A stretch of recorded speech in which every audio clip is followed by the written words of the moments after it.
You're watching Co-op for Two. We're broadcasting live from Champaign, Illinois on Tuesday night, 11 p.m., November 23rd, 2021. Just a couple days from Thanksgiving. If there's anyone in the chat, you could let me know if the audio and video are okay.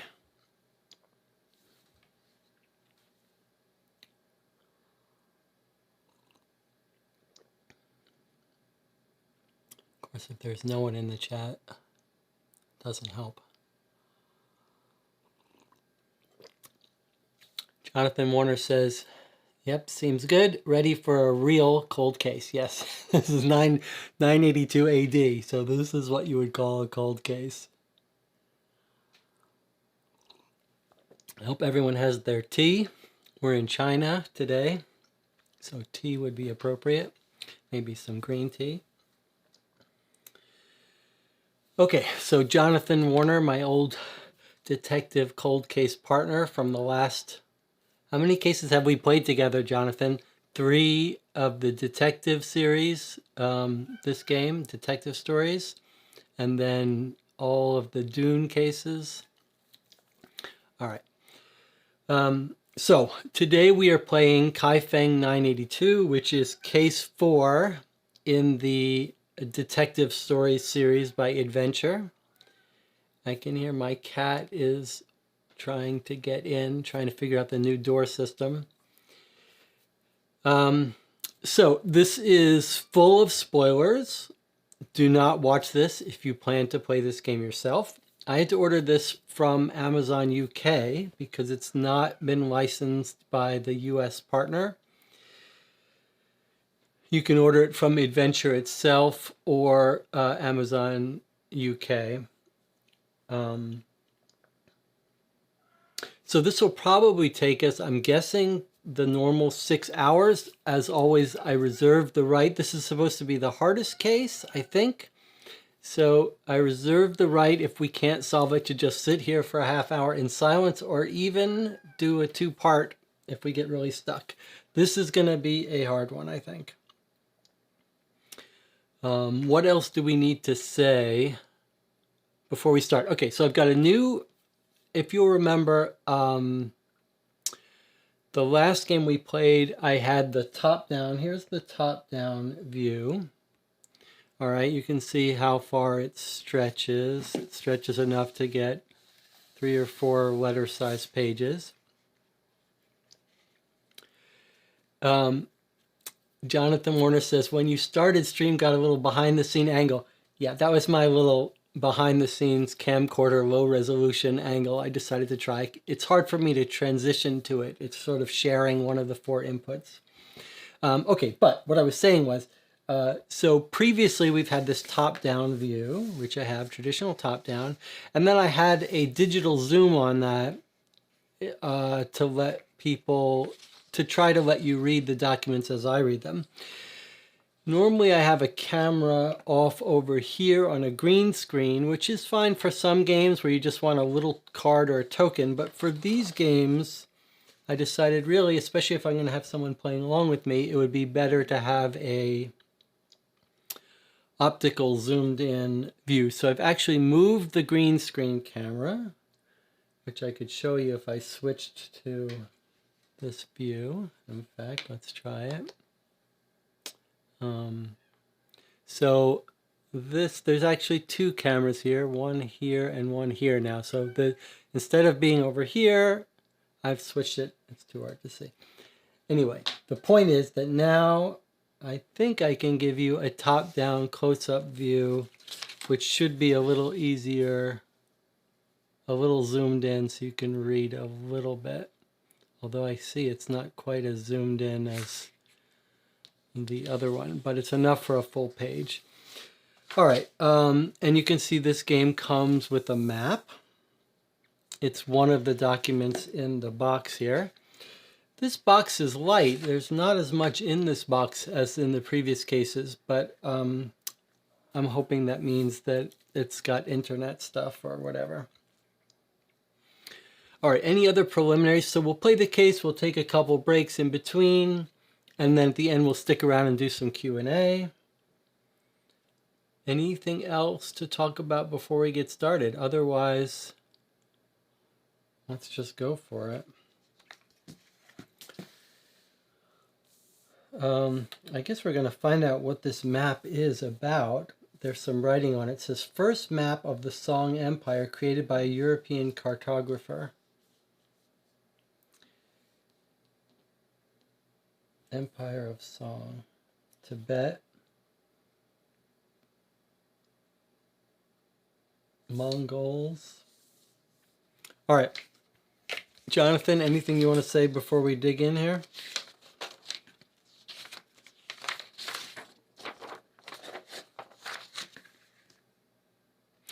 Jonathan says he sees Sherlock Holmes Gaslight Adventures. That's right. So right there you see the old 1985 and 1986 Adventures by Gaslight expansion for Sherlock Holmes Consulting Detective.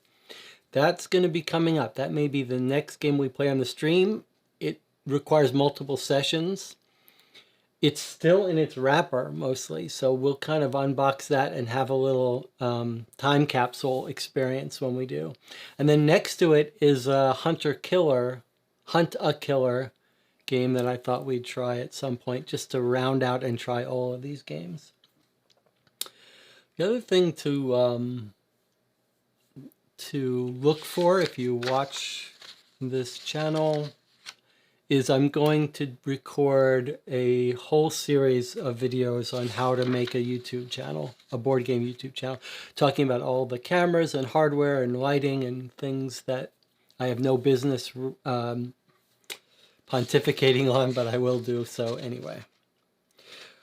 All right, so there's the box. You can see it. One interesting thing about this game is that it's billed as Detective Stories History Edition.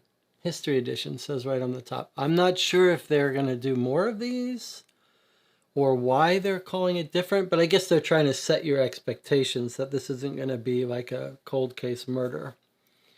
Oh, one other thing. I was thinking, because I've got this new top-down close-up camera, if you wanted to play at home and be able to look through the documents, you could get a screenshot program, go full screen on your YouTube, and as what we'll do is when we'll go through the documents, the first thing, I'll just put them all straight up in the camera, and we'll go through them all in the beginning. And then if you screenshot them, you can go through them at your own, at your own time.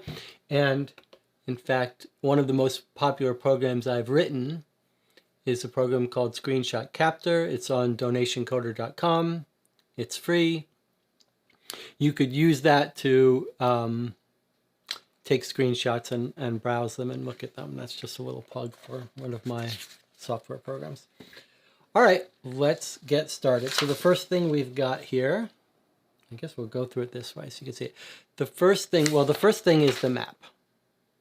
Okay, we're going to find out why that's relevant or if it's just for flavor.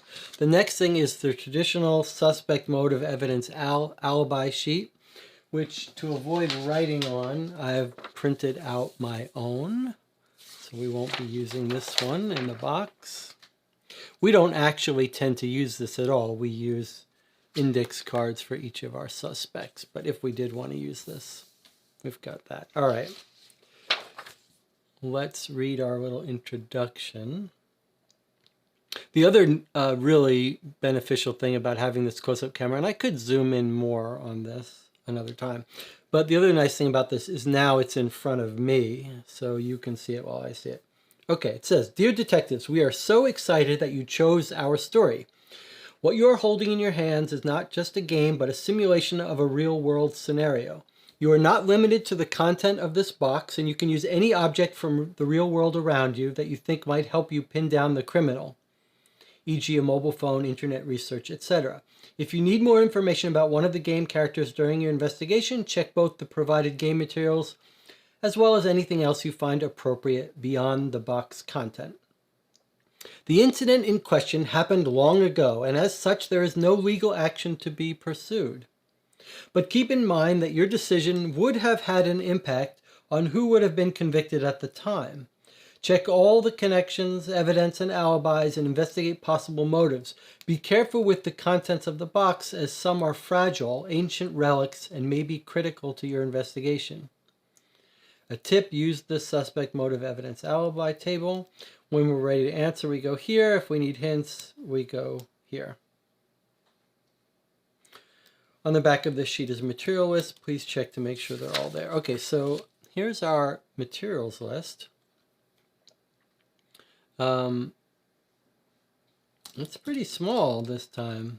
7 documents, a zodiac calendar wheel, a historic map, reproduction request for historic documents. Okay, let's continue on.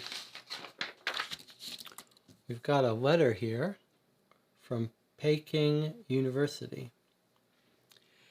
Dear researcher, some time ago, my good friend Mark Silvers, a professor of sinology, I don't know what sinology is, maybe writing? Someone can tell us what sinology is.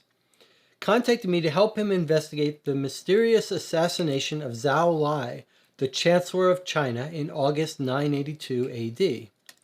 You may be wondering why he was interested in this ancient murder. Perhaps the fact that this event had an enormous influence on the course of Chinese history might not hold a strong enough persuasion for you. However, this was also the very first criminal case properly recorded in China, and so any true detective such as myself couldn't miss the opportunity to participate in the investigation. The story began when Mark discovered artifacts belonging to the suspected mastermind behind the assassination, the Chancellor's own secretary, Bao. These artifacts were listed on a private online auction website operated by a group of treasure hunters. Mark was concerned that the additional undiscovered artifacts belonging to Bao could be found by treasure hunters and likely disappear in private collections. So he decided to search for the location where the first relics belonging to Bao were discovered. Mark made use of all of his connections to get approval to enter China despite the COVID-19 pandemic. There he began multiple excavations with the hope of finding additional evidence that may shed light on this ancient mystery. For quite some time, there has been no news from Mark. Unfortunately, due to the limited access to most of Western online services in China, including Google, I have been unable to contact him. His email is marksinologist@gmail.com. And check in with his investigation. All right, so you've got his email. Therefore, I'm requesting your help to find Mark and uncover secrets that have been buried for centuries. All of the documents we have collected pertaining to the case are attached to this letter. Sincerely, Jackie Lee, Professor of Forensic Science, Peking University. Okay.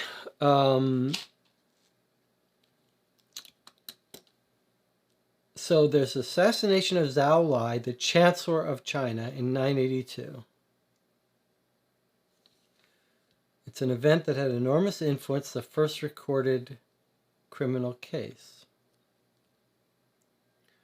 So this person, Mark, professor of sinology, does anyone know? Sinology is Chinese studies, says Jonathan Warner. Okay, so sinology is the study of Chinese studies. Okay, Mark Silvers is a professor of Chinese studies at Boston University. Okay, so he discovered some artifacts belonging to the mastermind, the suspected mastermind of the assassination, the Chancellor's own secretary, Bao. So people think that the Chancellor's secretary, Bao, was a mastermind behind the assassination.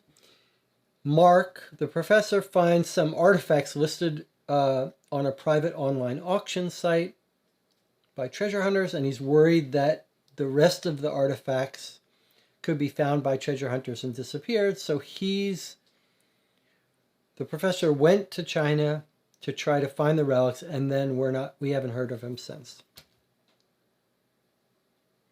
All right, so maybe Mark, this professor, Mark Silvers, is going to be involved in this case or not. I'll start making cards for these people in a minute, but let's go through all the documents so you can screenshot them if you want, and then we'll decide how we want to organize them. All right, so we're not gonna read these yet, we're just gonna look at them. So here's a page from a textbook, The History of China. Okay, that's Encyclopedia Britannica. It'd be nice to read that. Okay. Next up, we have a Chinese gender chart. Age at conception, month of conception. This looks like a chart that people might use if they want to have a girl or a boy. They would try to conceive in a certain month. Truth or fiction, we don't know. Okay, here's a printout from a Wikipedia page. Women in ancient China in the Song Dynasty.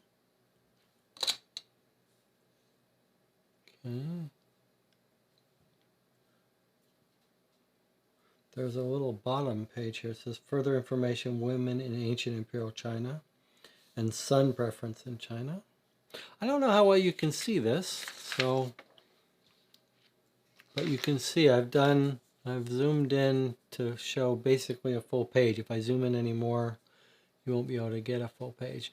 Okay, this looks like another it's not a Wikipedia page, but it's something. Honorable Losers, historic blog about people who ascended to the top before falling shortly after. Okay, it's about some emperor in 982. Oh, it's a story about our assassination. Okay. We've got a little dial here, more commonly found in escape room type games. Zodiac year calendar from the 10th century. We don't know how to use this or why we would use it yet.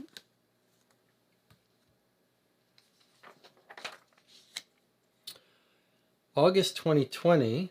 This looks like it might be the calendar of the professor.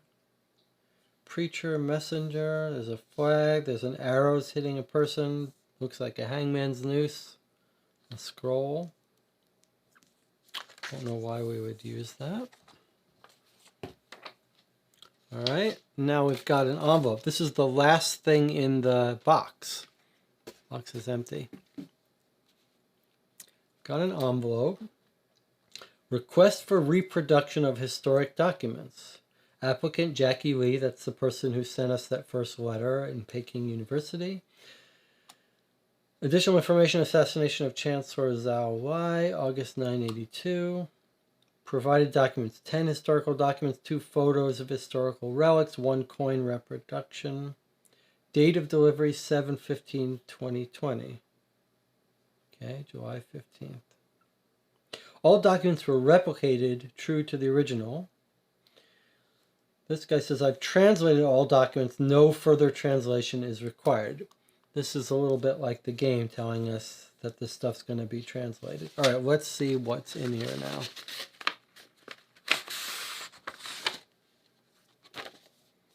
We probably don't need this envelope anymore. I'm just going to put this in here.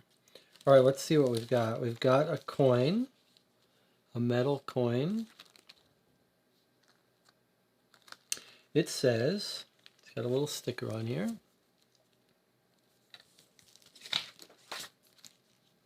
It says, Artifact 589 to 192, National Museum of China, fake coin from the time of Song Emperor Zhao Zhang, possibly made by the Tangut rebels, end of the 10th century.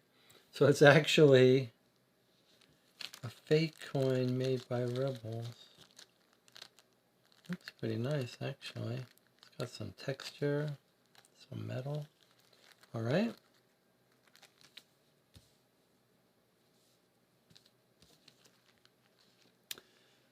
Let's see what else we've got. Some photos. This is Artifact 589 to 1871, National Museum of China, stamp dated to the era of the Song Empire, metal tiger, inscription trader. Inscription trader. So is it a stamp that you use to mark something? Trader? That's kind of... Or is this the inscription that says trader and the stamp is saying something else? I don't know. Interesting.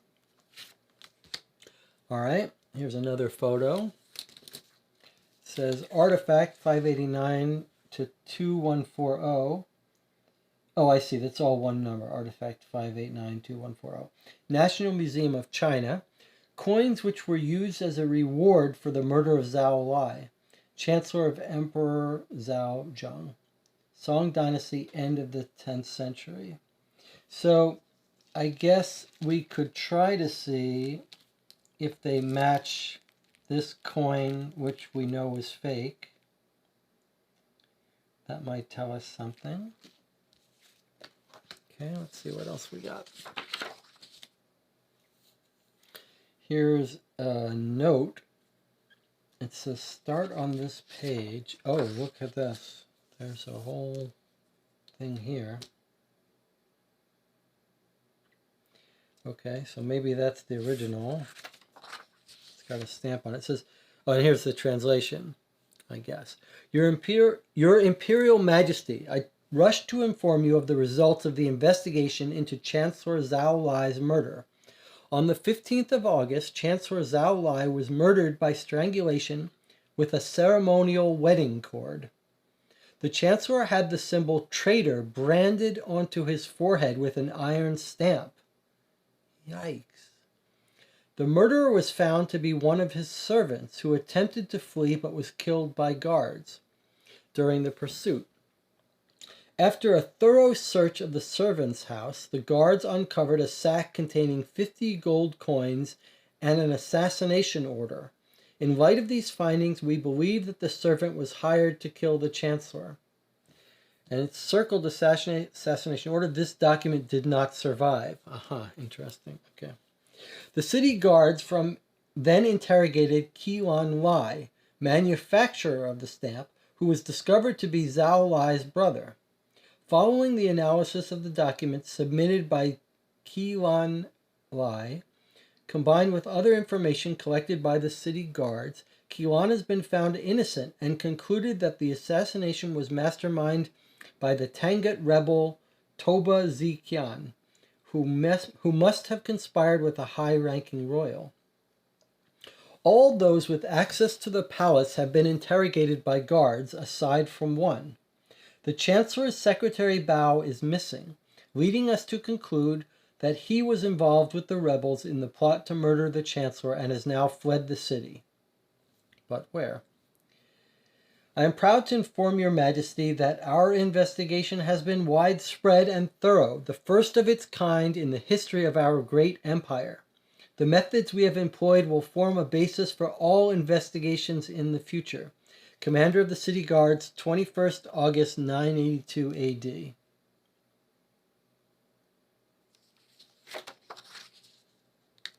And there's the original letter. All right. Well, I have to say that's pretty cool, the sort of the way the game has made this of a little bit more importance than it might otherwise be. They're trying to say this is like the first official detective work in China and gives it a little more interest to us. And okay, so here's the translation and some notes by the translator.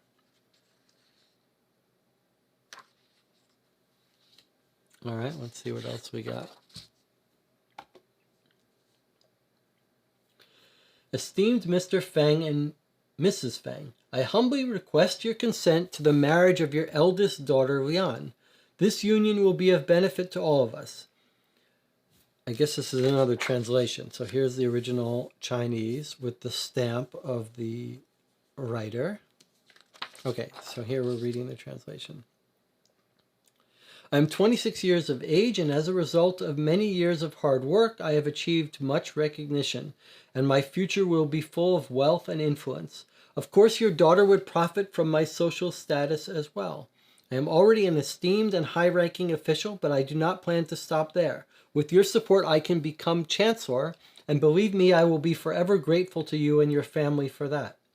I am one of 2 brothers of the same age, born in a northern village. I have no relatives remaining except my brother, the smith, with whom I have had a falling out for political reasons many years ago. Therefore, I must break with tradition and write this letter myself. In order to prove the seriousness of my intention as well as my loving feelings, I forego any dowry and welcome your lovely daughter into my household without any compensation. I am begging you to give this marriage your blessing as it is already blessed in heaven. Zhao Lai, July 1st, 968 AD.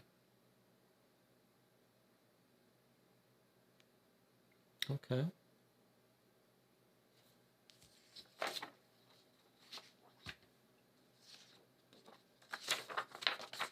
Now we've got a little block print.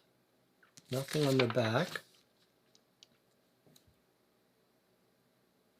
It's got like a geisha or something on the front. And there's a note here. It says,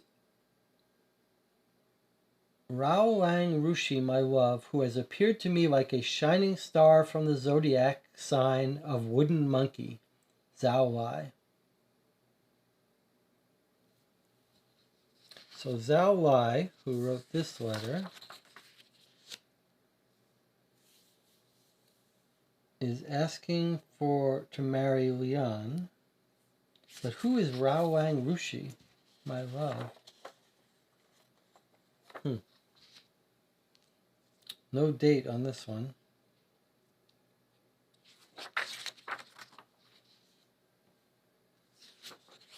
All right, what do we got here?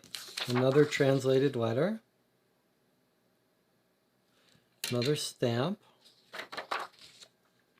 Your Imperial Majesty, I hurry to bring you news that, according to the trusted sources, Chancellor Zhao Lai desires to divorce his wife.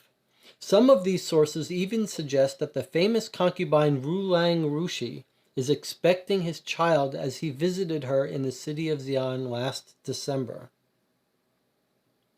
So actually we've got dates here that we might want to keep track of.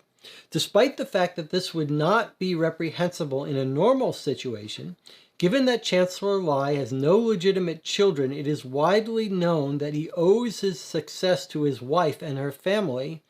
He thereby humiliates the dignity of his wife, who is so highly respected by your Imperial Majesty.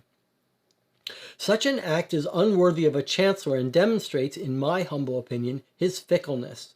The chancellor seems to be unqualified to lead your imperial army to victory, and only a conscientious leader will be able to bring this campaign to a successful end. I would be honored if my candidacy would be considered. I will prove on the battlefield that I deserve to be chancellor. First Vice-Chancellor Fang Daogang, 20 June 982 AD. Okay. We've got an interesting thing here. Wow, look at this. These are illustrations. These look like this might be a police document to me. Yes, look at this. Okay, so nothing on this side. Let's just unroll it here.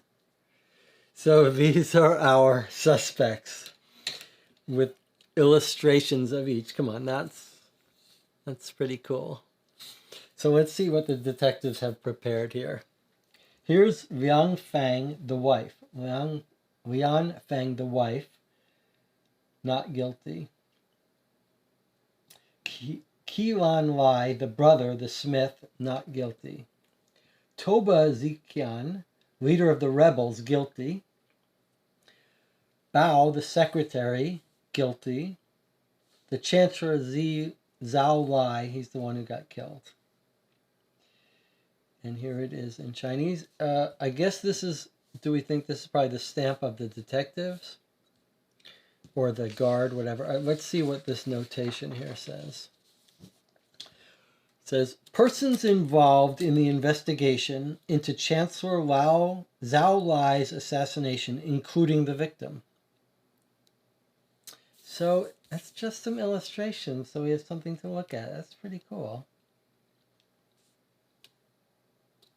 Okay, maybe we'll put this somewhere. We've got their symbols, so if we had to look up who a symbol belongs, what, you know, we could find their names in Chinese. But we're not told their stamps. This is all just one stamp. I'm not sure if this is a detective stamp. But okay, let's put that aside over there. Let's see what else we got.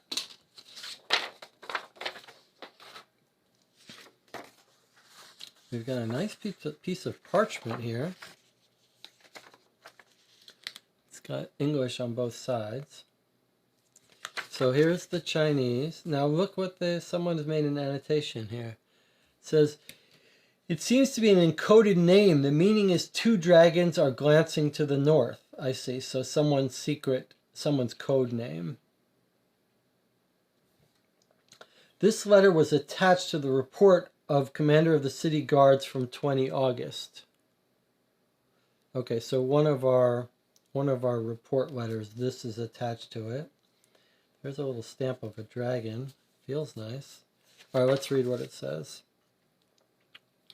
The wind has carried good news from a direction we did not dare to hope. The help of such an influential person like you, this name appears to be encoded. Please check the original page. Okay, the help of such a influential person like you, blank, is invaluable to us. I'm glad to agree to the proposal, but I would take the liberty of changing the suggested location of the ambush and move it east because of the region's weather conditions and current rainy season. In this way, I will meet the Imperial Army sooner than expected. I will position my army close to the side of the Yellow River. The soil there is muddy, and this will slow the Emperor's army and expose their commander. I do agree that it is important to kill Chancellor Lai at the beginning of the battle in front of his army. I am unsure about your motivations, but I know this will be a considerable step to victory in this battle. I pray that we both achieve our objectives. August 1st, 982. No name, just a personal stamp. So, conversation between 2 people. We don't know either of them. The sender has got this note, and the recipient has got this encoded symbol. All right. Here's another translated note. Maybe that's the stamp of the translator. Your Imperial Majesty, I rush to inform you that the city guards received a report concerning a preacher from Tangut who arrived in the capital yesterday and visited the Tangut's temple. He persistently agitates to support the uprising in his homeland and to do as much damage as possible to your Imperial Majesty's army. At the same time, the preacher distributed counterfeit coins among the Tanguts living in Kaifeng, which were minted in the northern province and intended to cause unrest in the capital. One of these coins is enclosed in the letter. That's this coin here. Commander of the City Guards, 13 August 982. Okay.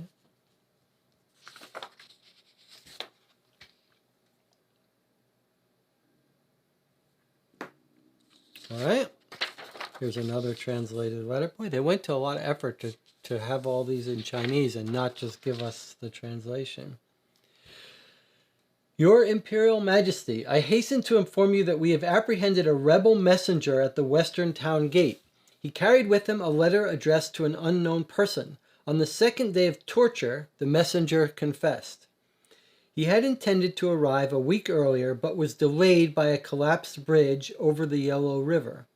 His instructions were to meet a second messenger inside the city, a preacher, who was to reach the city by another route. For security reasons, neither of the 2 knew the recipient of the letter. They could only identify him after they had both reached town, met, and used the key that was in the preacher's hands. Enclosed is the letter. Commander of the Guards, 20 August 982. Okay.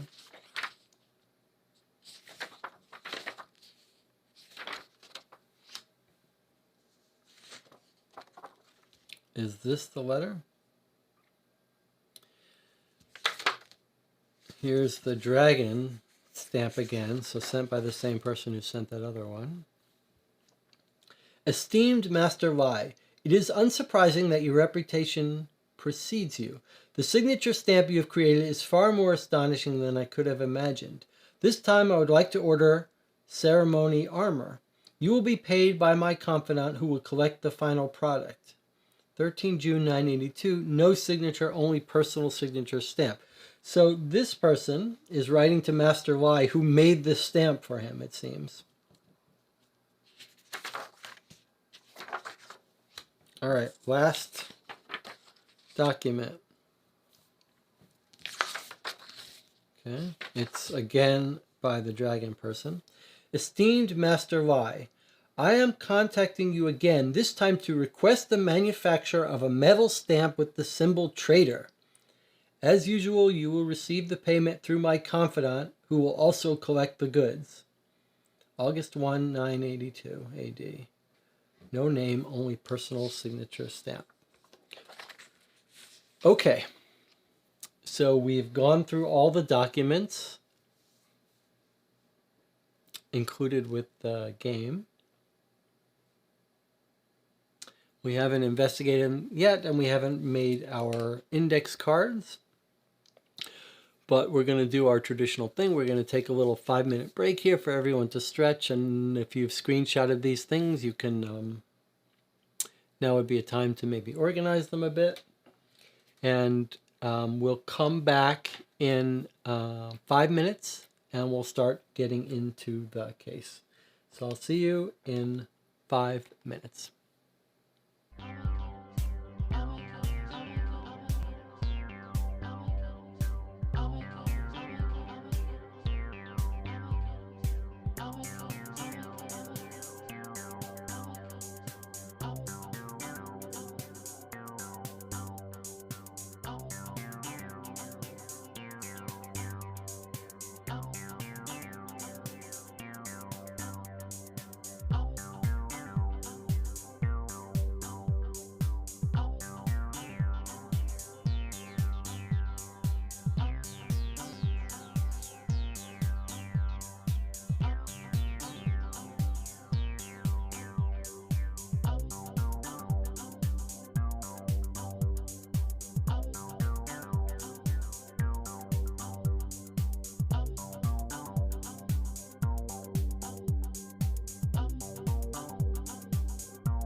Okay, we're back. You're watching Co-op for Two. We're playing Kaifeng 982, the fourth case in the detective story series. We've looked at all of the documents so that if you want to play at home, you're taking screenshots. Jonathan says he got screenshots. Good, okay. And Jonathan also says, fun idea of exploring significant moments to criminology history. Yes, I agree. It does feel like it's conveyed this sense of weight to this investigation. It makes me want to solve this. Presumably, we're going to come to a different conclusion than the Chinese authorities did in 982. It's a little weird having read all the documents, except we didn't read the Wikipedia pages and everything, but reading all the letters, it feels like we've got a small amount of information to solve this case, but maybe it'll make more sense when we go through it. I think the first thing we need to do is make our index cards so that we can start keeping proper notes. So let's look at this and let's start making our index cards for suspects. So we have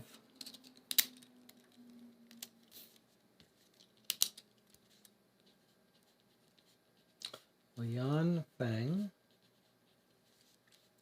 the wife.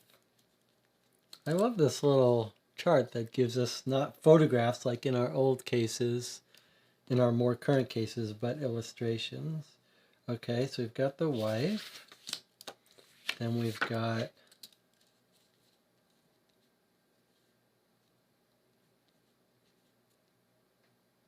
Killian Y.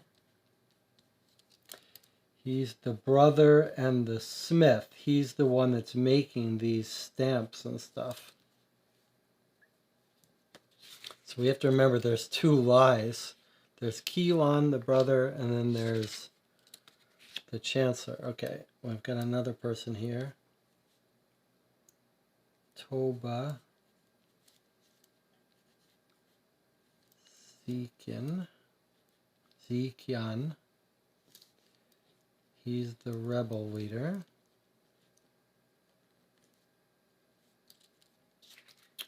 Okay. And we've got Bao, the secretary. They think he did it. They think he did it working with the rebels. Bao. Okay, and then we've got Xiao Y. I apologize for mangling all these names. He's the chancellor and the victim. Okay, so those are the people we have so far.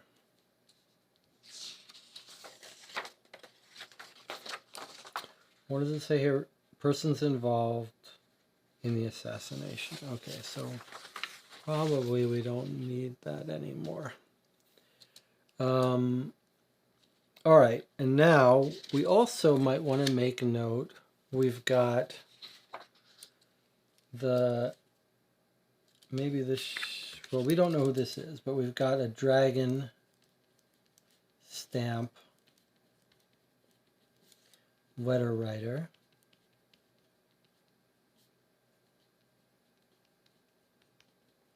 Who might be one of these people on our suspect list, or might not. We know here he's writing to the brother. So we know Ki Lai, the brother, the smith. Here's this dragon guy writing to ask him to make this traitor stamp. If you'll remember, one of our letters says the police found the brother innocent, and the reason they found him innocent was that they found that he was hired to make this stamp rather than making it on his own.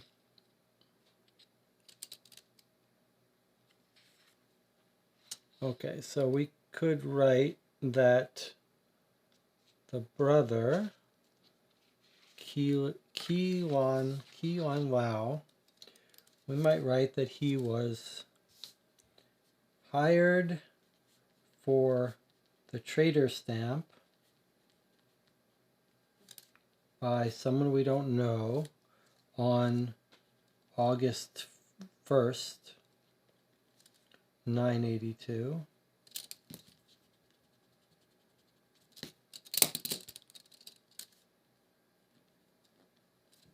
That's what this letter is to make the trader stamp. And then here, again,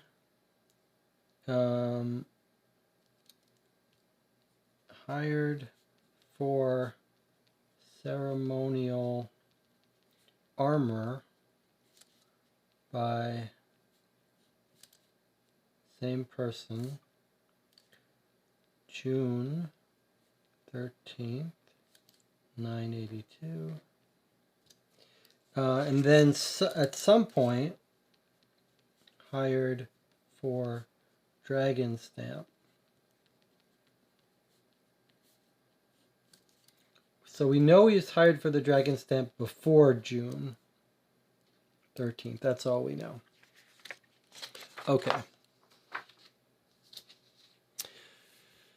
So the brother made 3 things for this guy. Dragon stamp, the ceremonial armor, and the trader stamp. The trader stamp was stamped on our guy's forehead when they killed him. All right. Let's go through some of the rest of this stuff and make sure we've got all of our suspects written down.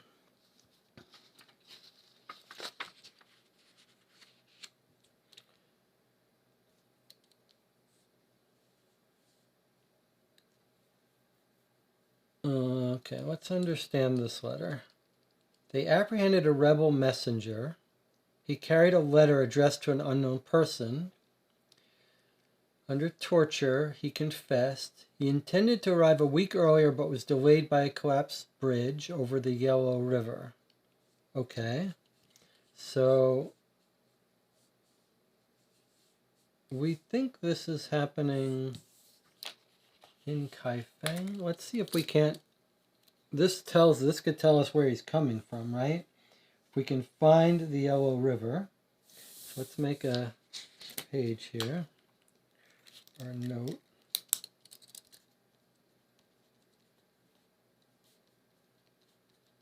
All right, let's find what we're dealing with here. Where is Kaifeng?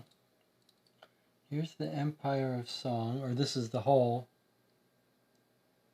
first map of the Song Empire.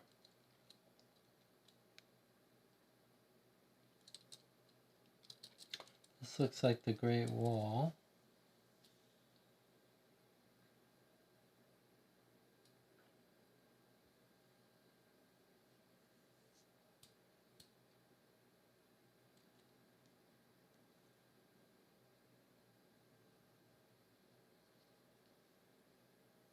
Okay, so there's Kaifeng.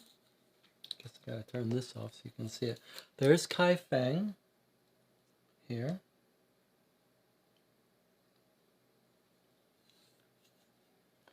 So where is our Yellow River?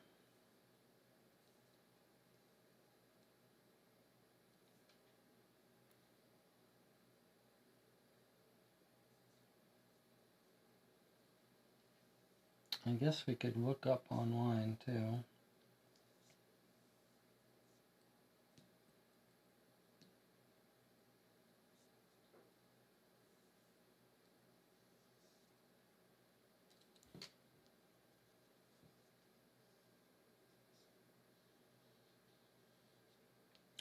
We may have to look up Yellow River. I don't see it at first glance. Wang Ho.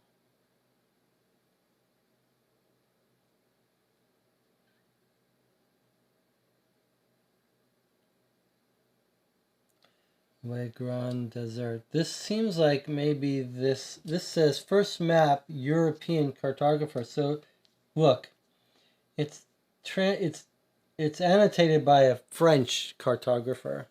So Yellow River, is that what this is? Fleuve Jaune? Is this going to be Yellow River? Let's see if we can. We're going to have to use our laptop eventually, so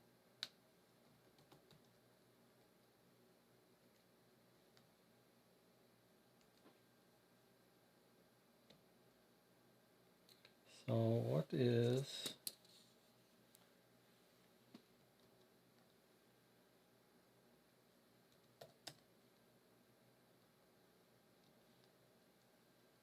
yellow? Jaune. Jaune didn't quite translate, but this is going to be yellow phlegm. So whatever that is, this is going to be our Yellow River. Okay. So what Yellow River, and then Kaifeng is here. Okay, so if we're talking about getting to Kaifeng, maybe it means that he was coming from up here. All right. Recipient of what? For security reasons, neither of the two knew the recipient of the letter. They could only identify him after they had both reached town, met, and used the key that was in the preacher's hand. Rebel messenger comes in. He's to meet a second messenger inside the city, a preacher, which we learned about somewhere here. Here's about the preacher. Rush to inform me that city guards received a report concerning a preacher from Tangut. So let's make a note about these people. So we've got a Tangut preacher. August 13, 982. Arrived in the capital yesterday. So actually he arrived August 12th. Arrived. He agitates to support the uprising. He distributed coins. Fake coins. Among the Tanguts living in Kaifeng. Okay. So he visited the Tangut temple. He's from Tangut, and he's come here to foment the uprising. Okay. One of these coins, and he has a coin. And then this says, look at what this says. This is the letter. This says, this rebel, which I guess, let's make it on the same page. The rebel messenger arrives late, August 20th. So he's supposed to arrive at the same time the preacher arrived, but he arrives a week late because of bridge on Yellow River. Okay, and it says they're supposed to meet up, the preacher and the rebel messenger, but they don't know. He's got a letter. He's supposed to deliver it to the recipient, but they could only identify him after they both reached town, met, and used the key that was in the preacher's hand. So it's possible that this is the key. I do see double dragon. Or this is just one of the counterfeit fake coin possibly made by the Tangut rebels. So this is either the key or just a sample of the coins that this guy is giving out to the Tanguts. But it could also be the key. All right, and then is this the letter? So this saying that the rebel had a letter addressed to an unknown person 20 August, and this is 1st August. So is this that letter? I believe this is that letter.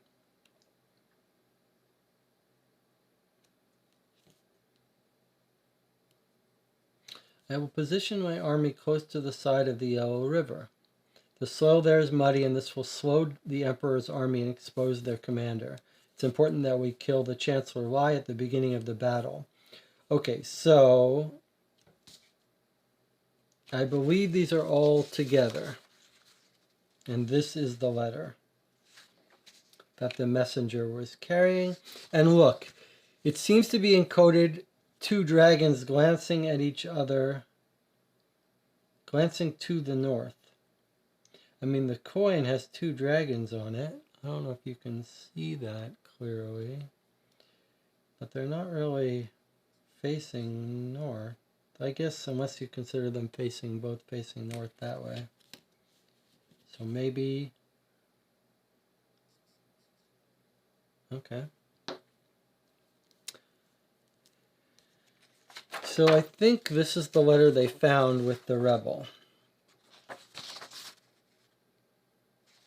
So maybe we keep these together.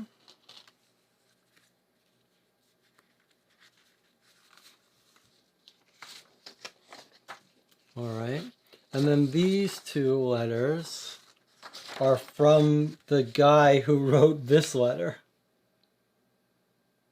getting his stamps made. So maybe we put all these together. This dragon person is our key person. And he's sending the rebels.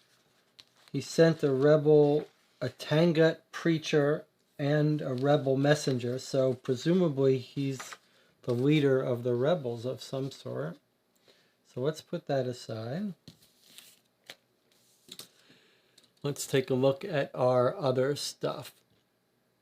Might want some pieces to mark the map. Yes, I think it would be useful to us. Maybe I could use cube, but let me just see if I can.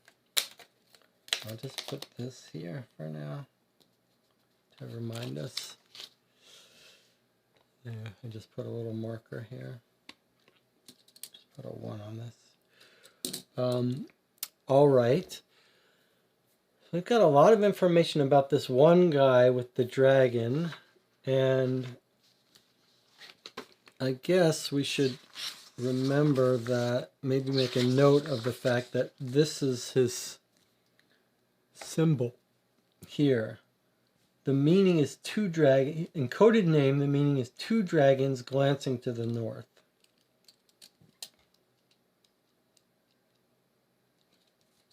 And you can see that symbol kind of looks like 2 dragons.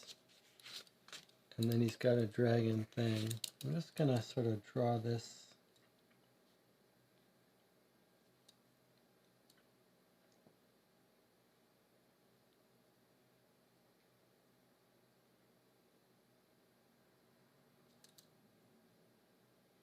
I don't know if this box around it was done by the annotator, or then he's got a complicated thing here. All right, I just did the first 2 symbols.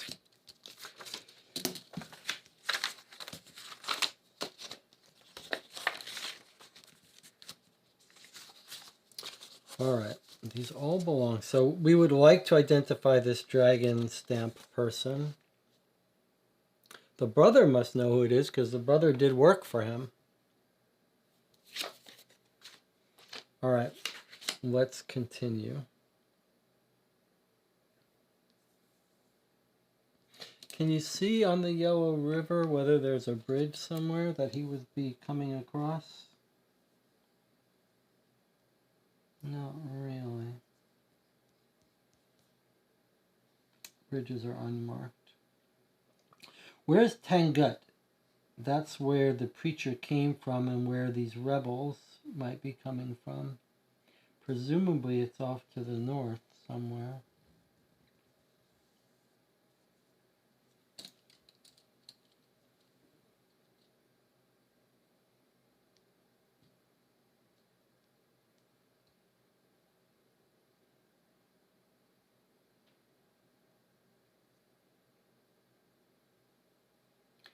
says the preacher's from Tangut, so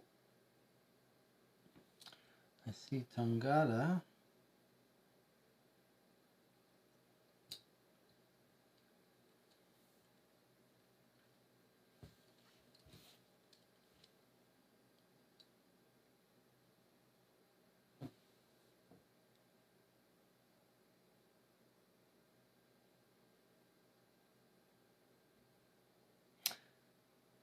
Yes, that's the Great Wall. I see it's annotated in French. Le Grand Oriel or something. Tongta, is that what we're looking for?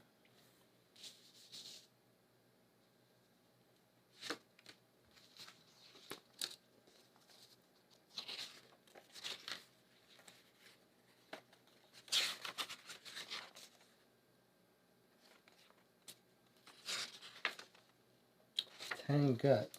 I see Tongta. I wonder if that's another name for Tangut.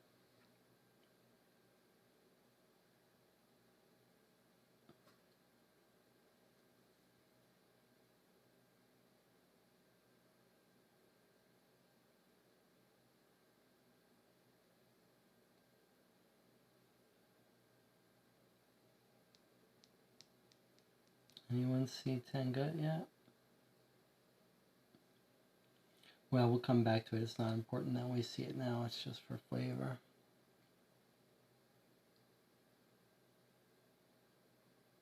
We should at least keep an open mind about places having different names. I mean, Tongta seems like it could be an alternate name. And I should write down this.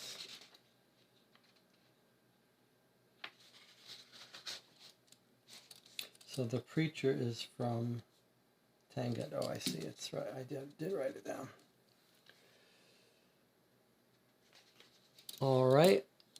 Duke of Zill is here. He says, how on earth did you acquire a copy of Ventures by Gaslight still in shrink wrap? Okay, they're talking about Still Wake. That's fine.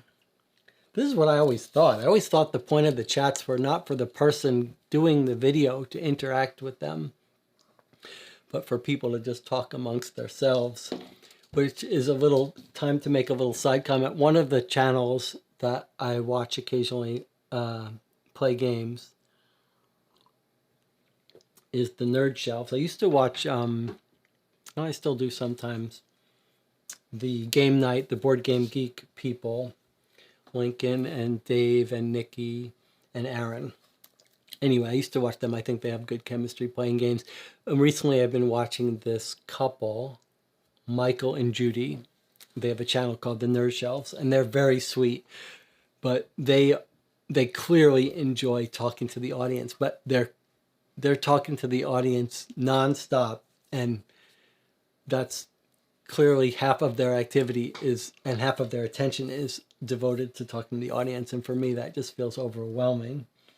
So if you guys want to talk amongst yourselves, that's just great. No complaint from me. Okay, let's continue going through our, and in fact, actually, let's back up now and let's look at some of these that we didn't read and go through these. All right, we still know his thing. He's searching for the items belonging to Bao. We've got, I guess we should make a card for our guy because it's telling us his email. Like we could write to him, although we haven't heard from him. Unable to contact him.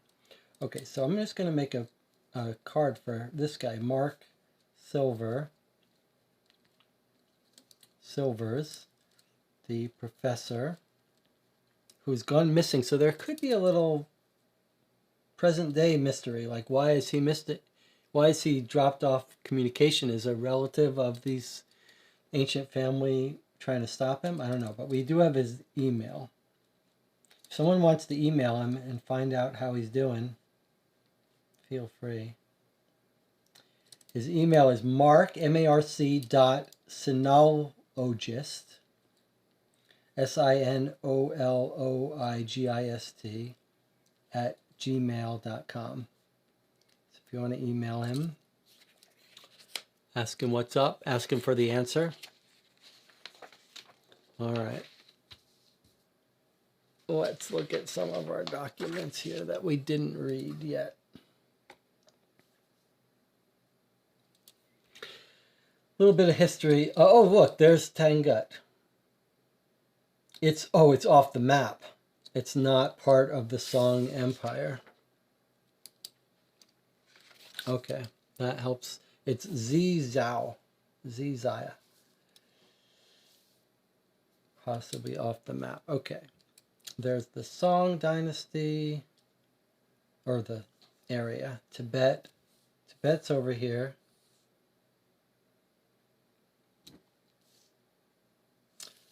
Wow. Okay, let's read what it says. Foundation of the Xia Empire, which is Tangut. Okay, so this is a page about Tangut. The early 980s AD proved to be a difficult time for Emperor Zhao Zhang of the Song dynasty. Constant attacks from Lao to the north, that's there, weakened their army and decimated their wealth. The population in the Tangut province, northwest, was rife with unrest and armed revolt seemed to be imminent. This could lead to the devastating loss of the eastern region of the Silk Road, important trade route.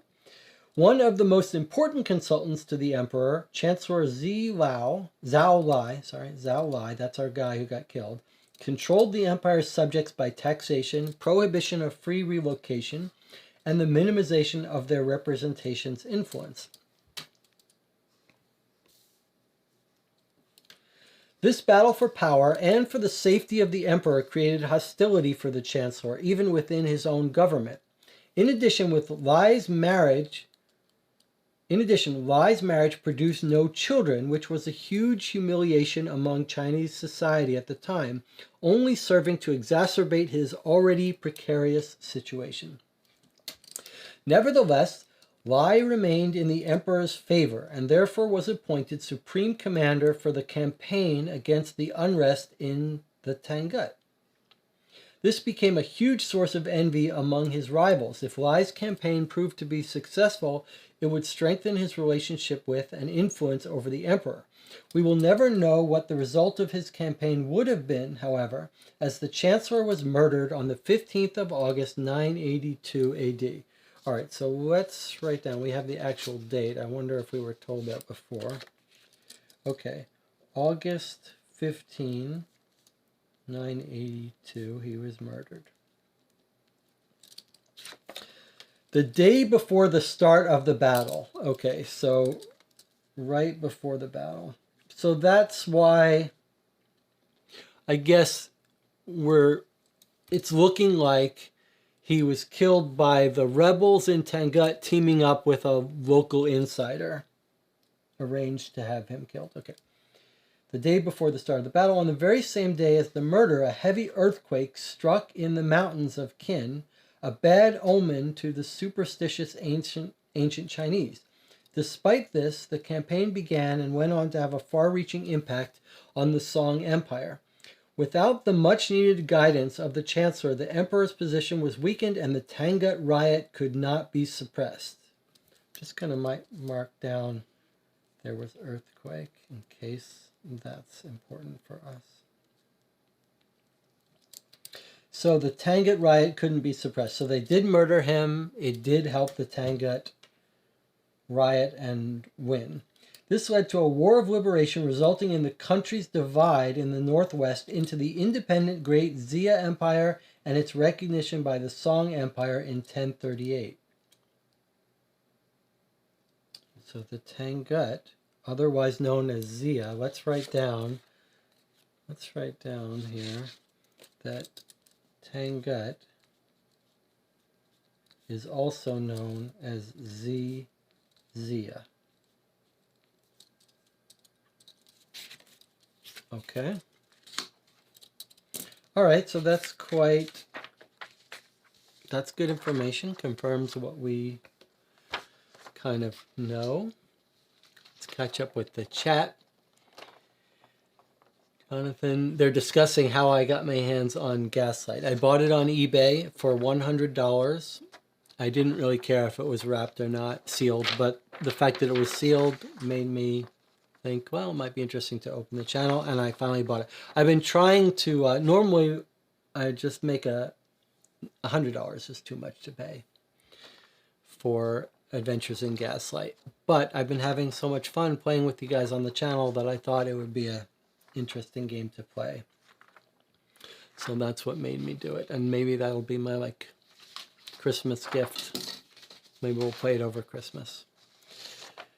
And since we haven't been recording, we've just been recording me playing these solo, I feel like a little higher obligation to get some of these mystery games. They're the only games I really enjoy playing solo. Okay, gender chart. We don't know why this is relevant to our case. Presumably someone's trying to have a... Maybe we can find out if someone's child, who it belongs to. All right, let's look at this. It's a Wikipedia page on women in ancient China in the Song Dynasty, along with a little fundraiser for Wikipedia up top. Okay, let's see what it says. Women in ancient China did not enjoy the status, either social or political, afforded to men. Prostitution was legal and men were permitted to have concubines, but were prohibited from marrying them. These women lived extremely unfortunate lives. Some emperors were following the tradition to control their concubines from beyond the grave. The women were either forced to commit suicide or were killed and buried alongside the dead emperor or his associates. In contrast, mothers held a special status. One of their most important duties was to prepare their sons for the state examination and in turn for the service for the emperor. The duty was the foundation of the social and political status of a woman. Men were entitled to file for divorce for a multitude of reasons, but a common one was that the wife failed to birth a son. In this case, the disgraced woman would be sent back to her family and would lose any privileges she may have previously enjoyed. A woman's status was therefore improved significantly if she had a son. If her husband died, she would retain her privileges to ensure a good upbringing for her son. Because of this, women were anxious to find a suitable husband. Some rich but childless families even purchased children from poorer families to secure a favorable social status. And then we've got some illustrations of court ladies in the Song Empire, Song Dynasty, Hostless Li Jing Zhao, 18th century illustration of Ban Zhao reading. So there's Ban Zhao. Oh, Ban Zhao is not Bao. That's a different person. But, okay, so now we've got another motive for him to be killed, right? Because we read he was trying to divorce his wife to marry this concubine. So maybe she would have... And she doesn't have a baby, so maybe she would have killed him to prevent that from happening. And maybe she would have wanted a child. Okay, interesting. So we should file this maybe with what information do we have that this is related to? All right, we'll put it aside for now. Maybe with the gender chart. Okay, let's look at our next blog about the people who ascended to the top before falling shortly after. Okay. Here's a blog writer. I've returned for another story about an unfortunate person who had their shining moment for a brief second before tragically losing grip of it. My last post was on Pope Urban VII, leader of a mere 13 days before his untimely death, holding the record for the shortest papacy in history. Today I take you far from Europe to the Orient to tell you the intriguing tale of the shortest chancellorship in the history of ancient China. The subject of this fated story is Chancellor Fang Daogang, killed in battle only 13 days after his inauguration. In the summer of 982, so what, I thought it was Zhao Wai. Is this a different name for a thing, or is this the same person? Our guy is Zhao Wai. 28th of August. This is a different... Oh, I see. This is his successor. Okay. 13 days after his inauguration. In the summer of 982 AD, first chancellor took over the coveted role of chancellor after his predecessor was murdered. That's our guy was murdered. A few days later, Fang led the imperial army into battle against the rebel Tangut. In a twist of fate, on the 28th of August, the army was ambushed by the rebels, led by the talented commander Toba Ziqian. Is this our guy, our dragon rider? All right, let's make cards for both of these people, because this sounds interesting. Okay, so this guy, Fang Daoguang, Chancellor from August 15 to 28th. He's the successor, is how I'll write his note down. So Fang Daoguang, he was the successor, and he was killed by rebels. Killed by Tangut rebels, I assume. Led by Toba Ziqiang. Okay, so now we're going to make a note of Toba Ziqiang. He's the rebel leader, so he may have been the guy riding with that dragon stamp. So Toba Ziqiang, he's the rebel leader. Ziqiang was clever and used his knowledge of the region and its weather patterns to his advantage. Rainy season preceded the battle and turned the usually dry riverside of the Yellow River into a muddy swamp. Ziqiang organized his troops into a formation there and was able to slow the imperial army down. Fang Daoguang was slain at the beginning of the battle, and his army went on to be brutally defeated by the rebels. This battle marked the foundation of the Tangut state next to the Xia Empire. This is a cautionary tale of how one can rise to the top, even becoming leader of an ancient empire, before plummeting to the bottom in less than a fortnight. Okay, Toba Ziqiang. So it says that he knew about the region and its weather patterns. And if we look at the letter, he said, this letter by the dragon person says,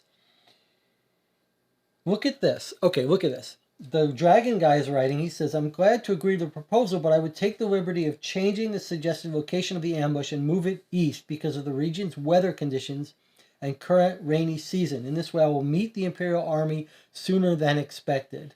I will position my army close to the side of the Yellow River. The soil there is muddy and will slow the emperor. So I think we found the dragon rider. I think it's this guy,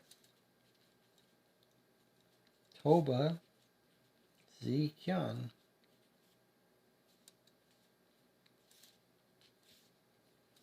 I think we found him already. Just gonna put these two together. So yeah, I think he's the rebel leader, the rebel commander. Now,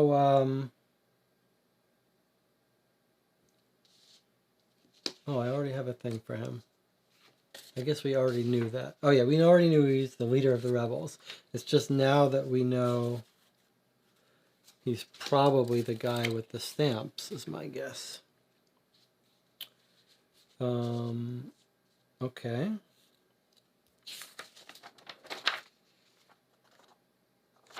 Maybe we'll keep this with this.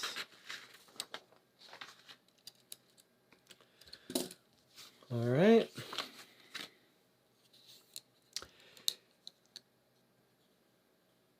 Might want to copy the name in Chinese characters from the blog.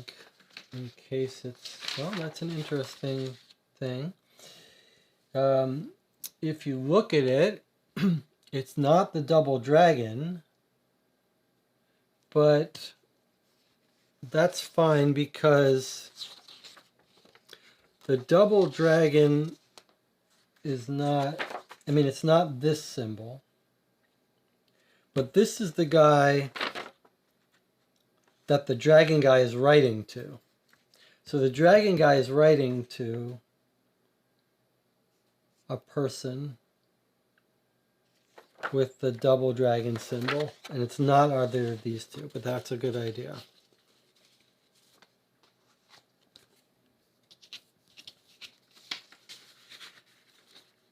All right, let's see what else we got. We got this again, the zodiac calendar. So there's 982, 983. So the only way to get 982, okay, we don't know if we're trying to look at 982, but if we want 982 to be in this calendar, this is where it is. Okay, don't know how to use that yet. Okay, so look, here is someone. All right, this is notes by the guy. I can see what he's done. He's just interested in a calendar of August. He's using the 2020 calendar, crossed it off, saying, no, he's keeping track of this. So this is where he said, the preacher came on the 12th, right, according to our reports. The preacher came on the 12th. Then the rebel messenger came on the 20th. He says 19th, but the 20th. Whatever. The 15th is when our guy was killed. That's what this is. He was killed and choked. The 28th is when his successor was killed. So this is a little calendar that someone's written down of important events. August 1st is when this letter was found. That's what that scroll is. 1st of August, 1st of August. So this letter was written by the dragon guy on the 1st of August. What happened on the 16th?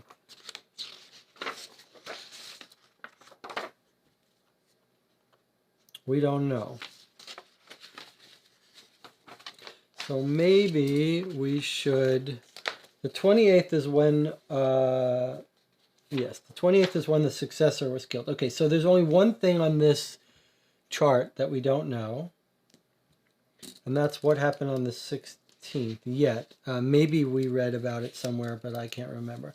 So I'm just going to make a little page here for the calendar. Little card. Calendar. And I'm going to say, what happened on August 16th? Now, I will note one thing. If whoever was taking this note, maybe Mark Silver, the professor, we shouldn't assume that this Wednesday is correct, right? Like we know it happened on this happened on the 12th, the 1st, but if we ever have to get asked about what day of the week, the August 2020 calendar may not match the days of the week back in 982 AD. But, okay, so what happened on the 16th? We've got a flag here. Keep your eye open as we look at documents for anything that happened on the 16th. Otherwise, I'll put this up here for now. All right, let's continue looking. Here's the stamp that the guy made.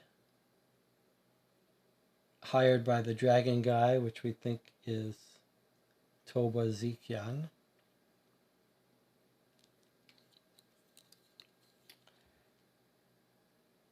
I just want to note here, there's a little engraving on the side here that's a sword of some sort. I don't know why that's there.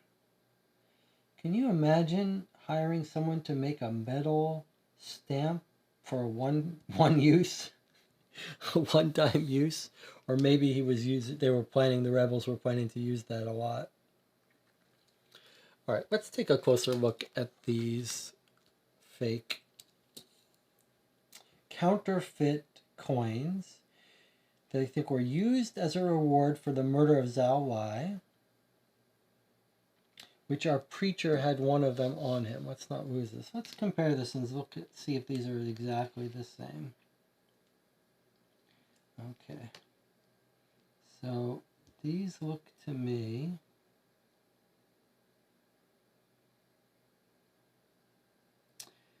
like they are exactly the same. So that this is just one. Yeah.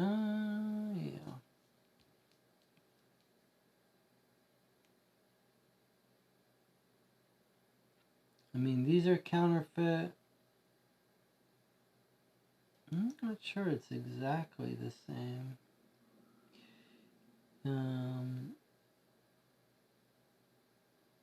But it looks very, very close.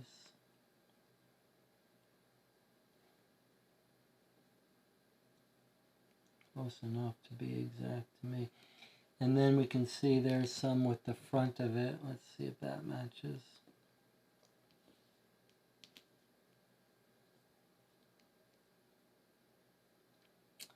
That looks identical to me.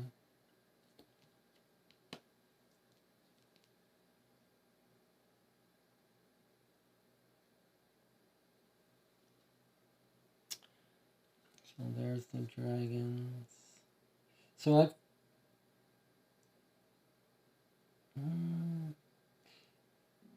yeah.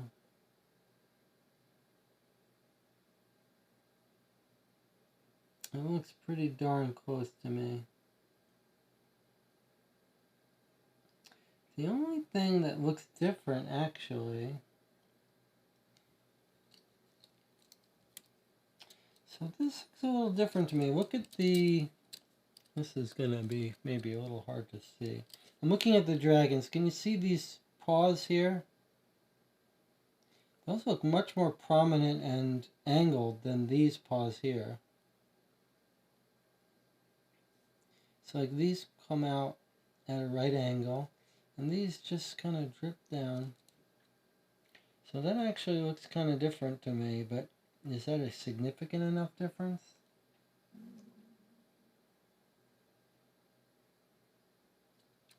This area here might look a little different too.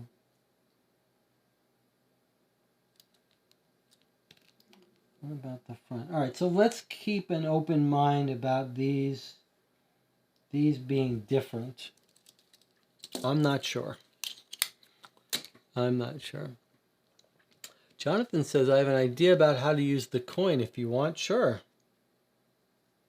You think it goes over something to whatever what the hole is? Let's hear your theory, Jonathan.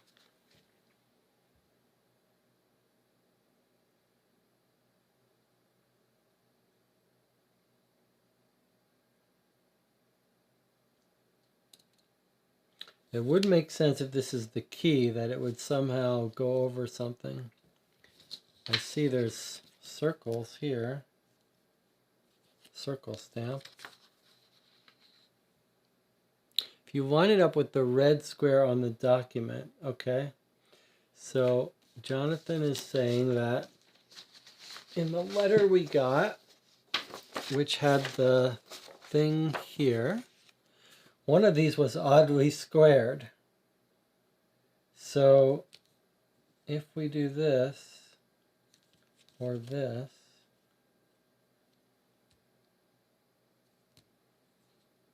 maybe it tells us something. Maybe, I'm not sure. Dragon's going north. I mean, if we do it there, I don't know how to use that. I don't know how to use that, at least not yet. But it's an interesting idea.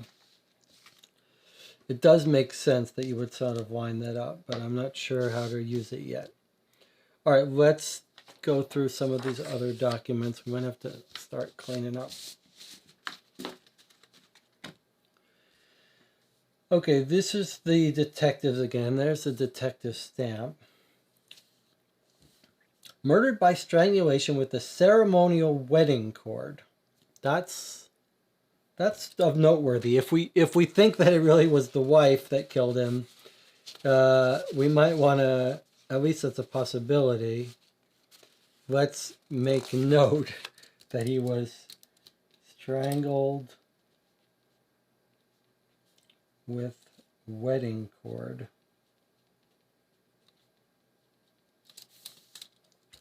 But then he had the traitor branded onto his forehead, so it's obviously for the person who did it had to have access to that stamp. Okay, let's read again where they find the evidence. One of the servants attempted to flee, killed by guards. They search his house. They find the 50 gold coins and the assassination order. In light of these findings, we believe the servant was hired to kill the chancellor. Okay, so that may be, he could be a patsy or it could be real, but we still have to find who hired him. They don't find, the document to assassinate him didn't survive. The city guards interrogated Keelan Lai, manufacturer of the stamp. They found that he was hired. The assassination was masterminded by the Tangut rebel Toba Zikan, who must have conspired with a high-ranking royal. So the police concluded it was the rebel leader. All those with access to the palace have been interrogated. Aside from one, the secretary Bao is missing, leading us to conclude that he was involved and fled, but we don't know where. Okay, so the only reason to suspect the secretary Bao is because he fled. This is start on this page. I'm not sure what that means. What does this mean, start on this page?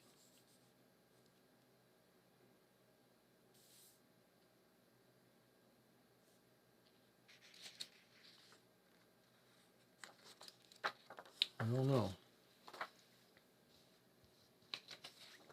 Let's look at some more documents. It's interesting that at this point we don't have any real compelling reason to go on the internet. All right. This is Zhao Lai, 1st July 968. This is where he's trying to marry his wife. He's 26 years old. He's got plans to become chancellor. One of two brothers, same age. No other relatives except the brother, the smith, who he has a falling out with for political reasons. So this is where he's proposing to Miss Feng. This is the wife, the woman he marries. So he eventually does marry this woman. There's his symbol. But then, this was in 968. And then he writes, oh, look at this. Rushi, my love, who has appeared to me like a shining star from the zodiac sign of wooden monkey. Okay, so he meets this woman, he wants to marry her. Now let's look at wooden monkey, because the wood monkey, huh?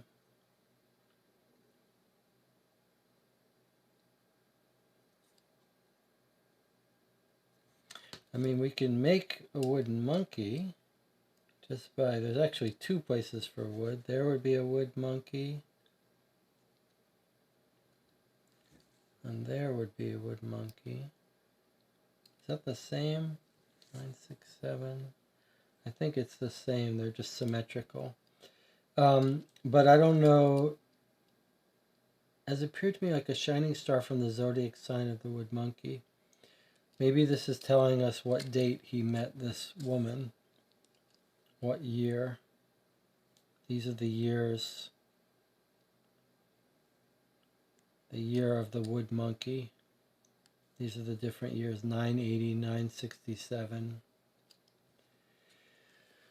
Okay, well, where did we read about? Okay, so then it was this page, women, that we heard that if they get divorced, they lose their rights. Where was the document where we read about him wanting a divorce? I know we read that somewhere. Let's keep these together.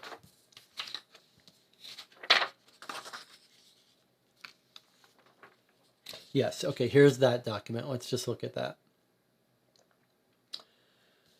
I heard to bring you news that, according to trusted sources, Chancellor Zhao Lai desires to divorce his wife. Okay, so let's just write down June 20, 982 wants to divorce. Okay. Suggests that the famous concubine Ru Wang Rushi is expecting his child as he visited her in the city of Zan last December. So, do we have a card for this concubine? No, I guess we need one. Okay, so Ru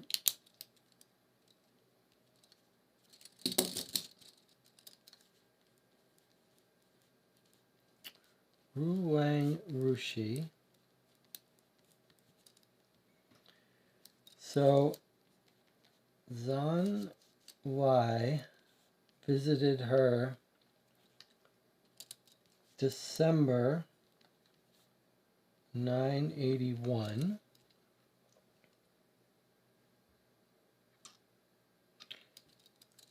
Expecting child. Despite the fact that this would not be reprehensible in a normal situation, given that Chancellor Lai has no legitimate children, it is widely known that he owes his success to his wife and her family.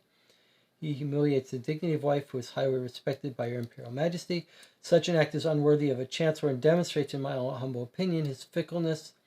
The Chancellor seems to be unqualified to lead your Imperial army to victory, and only a conscientious leader will be able to bring this campaign to a successful end.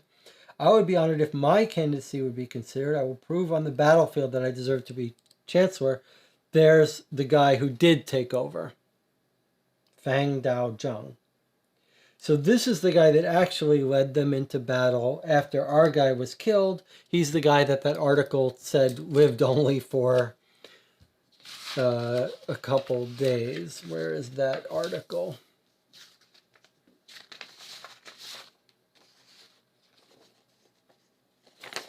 So let's keep these. So, okay. So this guy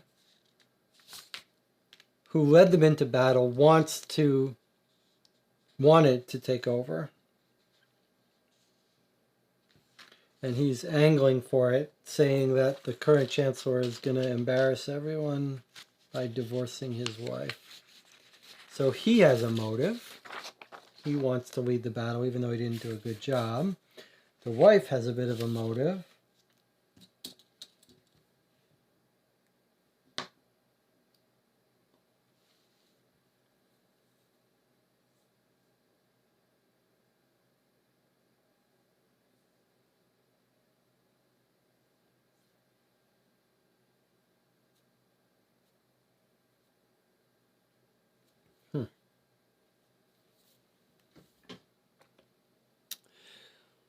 Let's see what Jonathan says.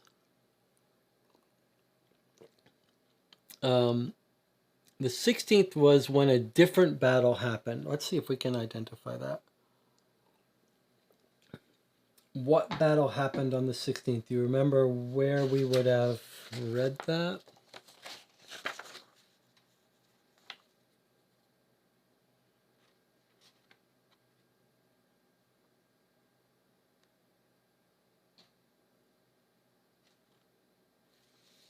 It does say a few days later, Feng led. Our guy was killed. after his predecessor was murdered. A few days later, he led them into battle, but was ambushed. That's when he was killed. So that's going to be the 28th. So I don't think that battle happened on the 16th.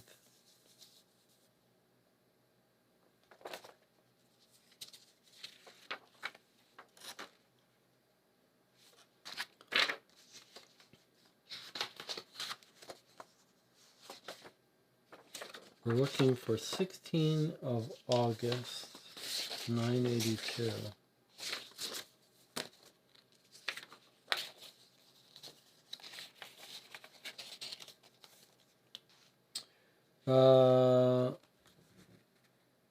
Yeah, our guy was murdered 15th. I mean, it could be a sign when this guy took over.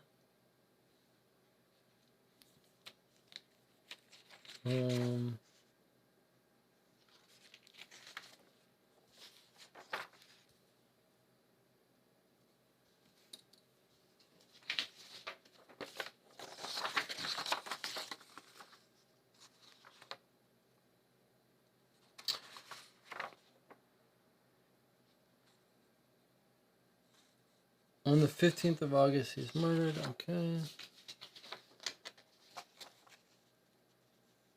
Murdered on the 15th. Well, maybe the internet would give us some information about that.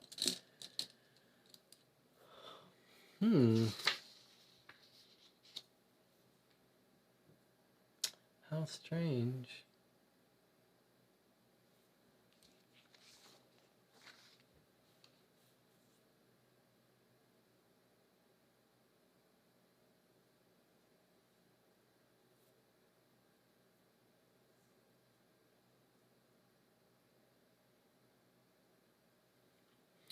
The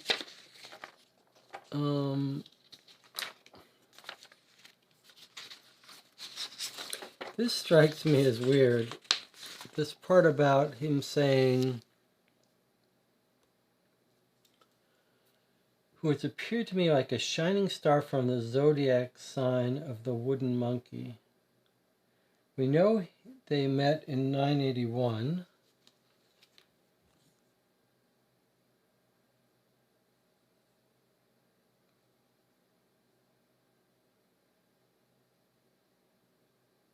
But I don't know what that's supposed to tell us. If I open up 981,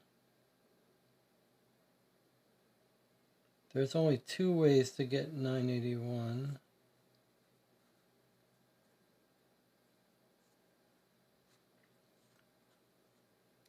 They're not wood monkey.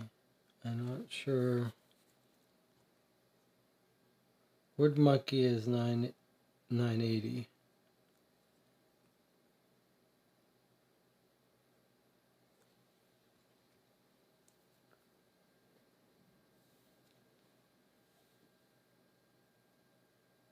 Well, either way, I don't know how to use that information.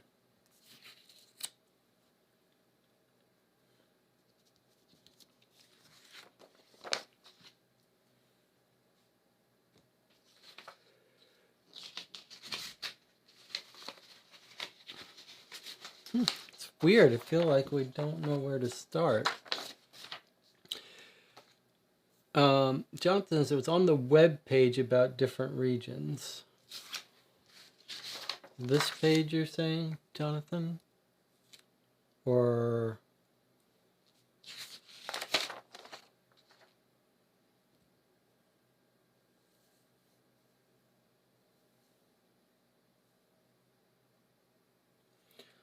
on the very same day as the murder, a heavy earthquake struck the mountains. Despite this, the campaign began and went on to have a far-reaching impact on the Song Empire.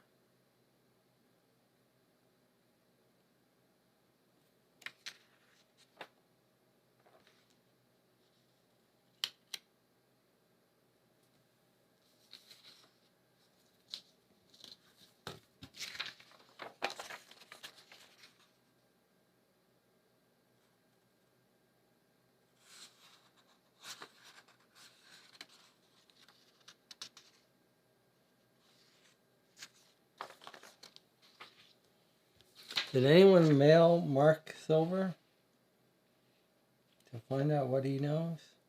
Find out if he's still walking around?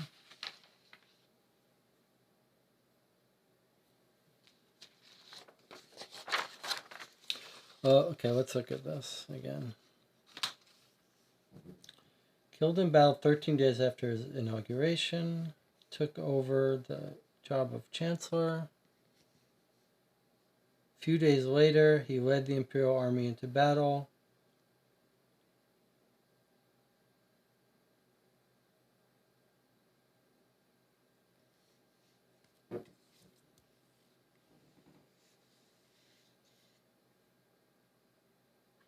Bao Daogong was slain at the beginning of the battle.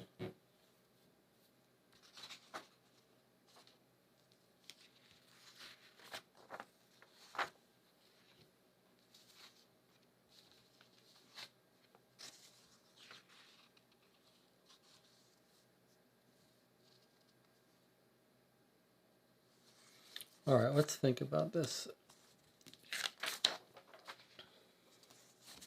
So the preacher comes in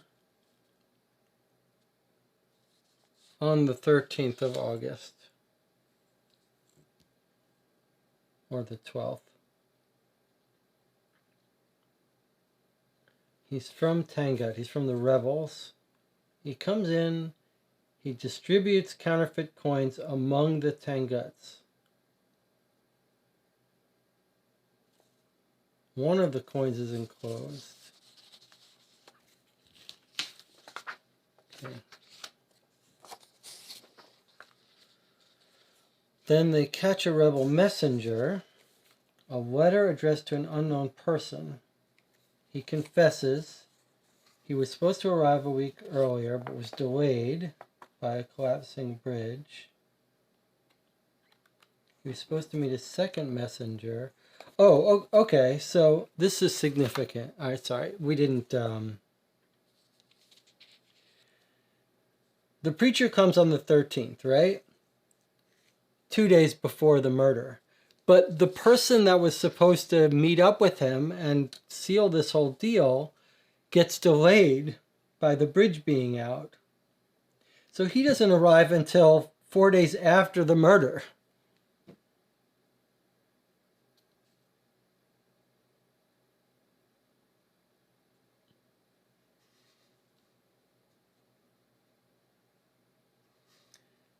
And I want you to notice this sign of the sword is the same sign that's on that bottom of that stamp down there. I don't know what that's supposed to mean. Maybe that's just the Song Dynasty.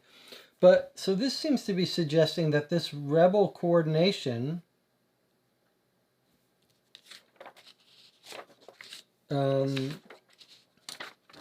was too late. Like whatever they were going to do happened after he was killed because this guy was late.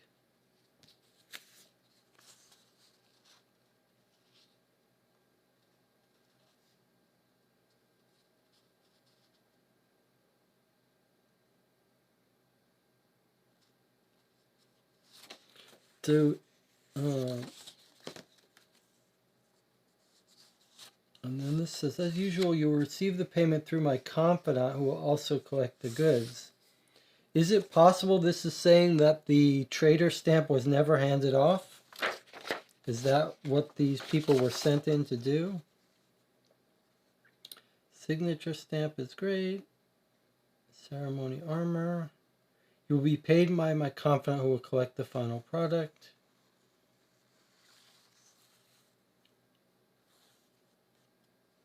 I agree. It's important to kill Chancellor Wai at the beginning of the battle. I'm sure. I pray 1st of August.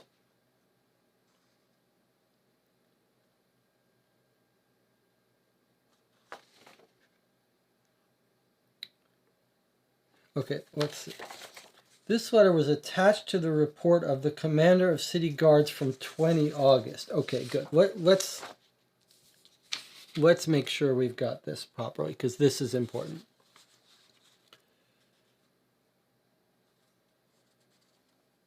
15th of August. Yeah, the page with the map. Okay, so Jonathan is just trying to point out that I'm skipping over something here. We will never know what the result of the campaign would have been, however, as the Chancellor was murdered on August 15th, the day before the start of the battle. Okay, good point. So the 16th here was the start of the battle. So let's just mark it. So they killed him right before August 16 is start of battle. Okay, good. Now, I want to make sure we line these up because this is important. This annotation says, the letter was attached to the report of the commander of the city guards from 20 August. So here is the letter from the city guard. Here is the letter that was found with the rebel that came on the 20th. So this letter came too late for the murder of our guy. Maybe not too late for the murder of the other guy, but they caught him. It didn't get delivered, and the guy was delayed. And what does the letter say? This is the letter saying, I want to change. Do we meet the army in the mud? He agrees it's important to kill Chancellor Lai at the beginning of the battle in front of his armor. But it wasn't Chancellor Lai. By this time, it was the new Chancellor. I am unsure about your motivations, but I know this will be a considerable step to victory in this battle. So the rebel leader tried to send this letter to whoever he has placed in the royal chancellor's entourage, agreeing that he's going to help kill the chancellor and whatever. And the name of the person is here, encoded name. 2 dragons are glancing to the north, which is our key. 2 dragons glancing to the north.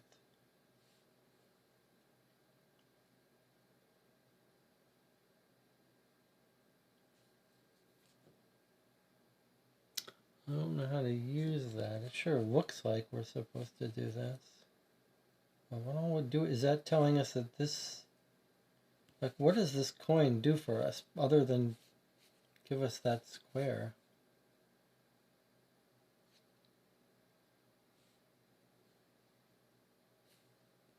Either way, the point is, this is the letter from the rebel leader to someone in this entourage who's involved in wanting to kill the chancellor, but this letter didn't get there in time.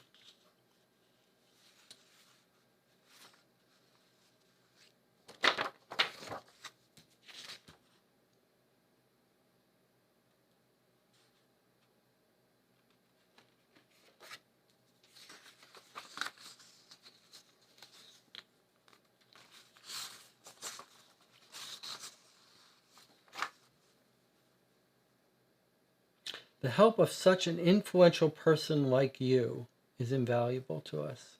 I'm glad to agree to the proposal. So it's a proposal to ambush him, but he's saying, I want to change the place where we ambush.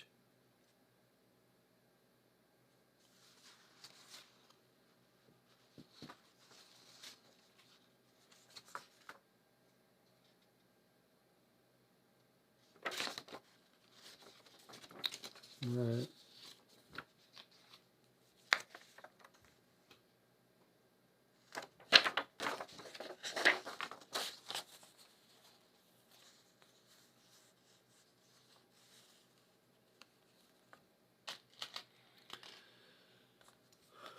Jonathan has an idea. Idea with Rushi. We need to use the zodiac wheel to get the birth year, get her birth date, and then use the child gender chart.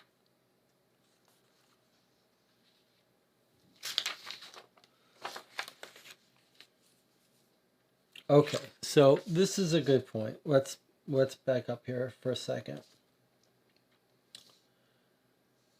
Men were entitled to file for divorce for a multitude of reasons, but a common one was the wife failed to birth a son. So if she's divorced without birthing a son, then she loses her privileges. Her status is improved if she had a son. So she has to have a boy child. Because of this, women were anxious to find a suitable husband. Some rich but childless families even purchased children from poorer families to secure social status. So I guess what we're led to believe is something about this gender chart will tell us whether someone's going to have a boy or a girl child. And if we know the date of conception or whatever, we could know what it is. So, okay, so if we read this letter, let's read the letter about the complaining about how he wants to marry the concubine. Okay. This is 982 in June. Even suggests that the famous concubine Rulong Rushi is expecting his child as he visited her in the city of Xi'an last December. So is it possible this isn't December 981, but December 980?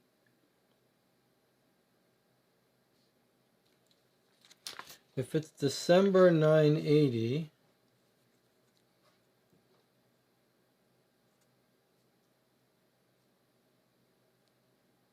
well, okay. Maybe Jonathan has a point. We need the mother's age and the month of conception. Okay, so we have the month of conception being December. So how would we find her age?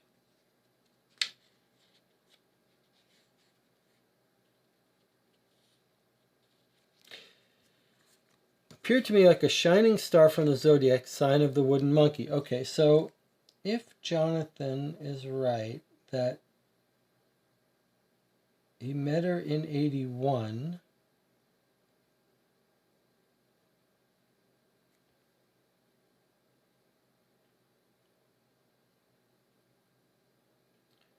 does it mean we should, like, if we knew she was 18, the wood monkey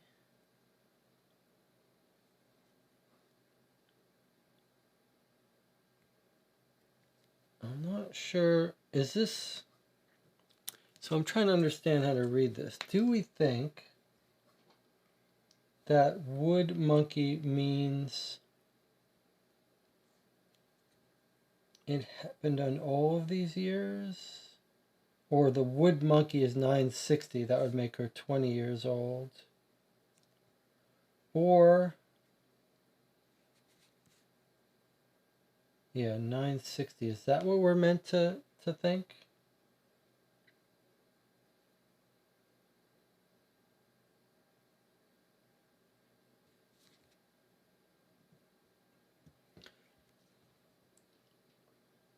$960. So that would make her 22. Is that how we think we're reading it? 960. So the wood monkey, 960. If she was born in 960, then in December of 981, she would be, we don't know what month she was born. Okay, but it's December. That's useful. Okay, so she would be 21 in 981, right? So 21 in December would give her a boy. In fact, if you get the year off by one, you still get boy. Okay. So if this reasoning is correct, we think that the woman, that the concubine that is gonna have his kid was gonna have a male child. which would be motive for the wife, I guess. Not motive for the concubine, because he wants to marry the concubine.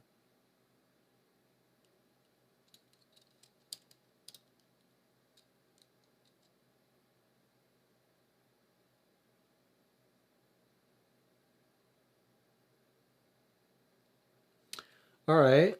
Well, so if that reasoning is right, it gives the wife motive, yes. I'll put this with her. And it gives the concubine no motive. That's fine.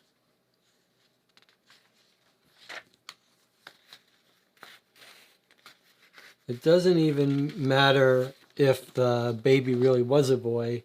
It just could mean that the wife assumed it was going to be a boy if she believes in that stuff.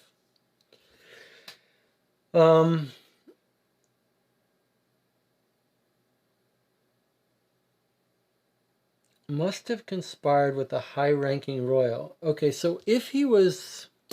It's possible that they're talking about the woman? The wife? Was the wife the high-ranking royal?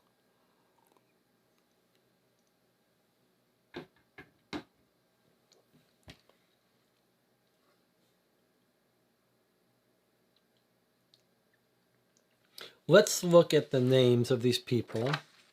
Let's see if we can't match one of them up with that key and that letter.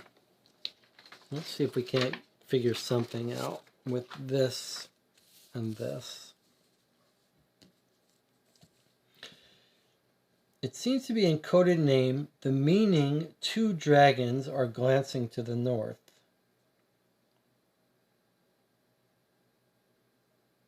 I mean, the key is of 2 dragons glancing to the north.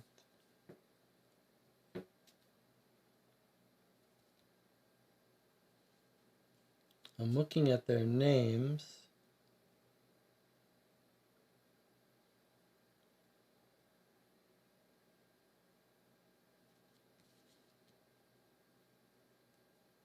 I don't see how that helps us.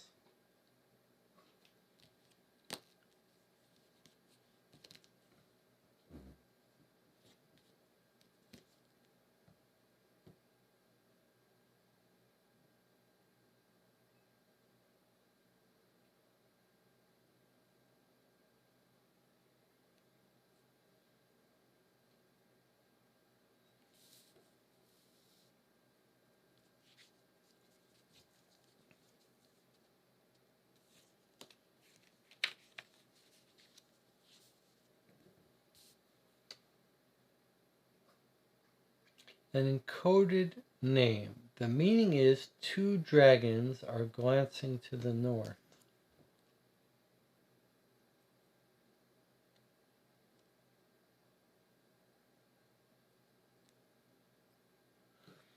Neither of them knew the recipient of the letter. They could only identify him after they had both reached town, met, and used the key that was in the preacher's hands.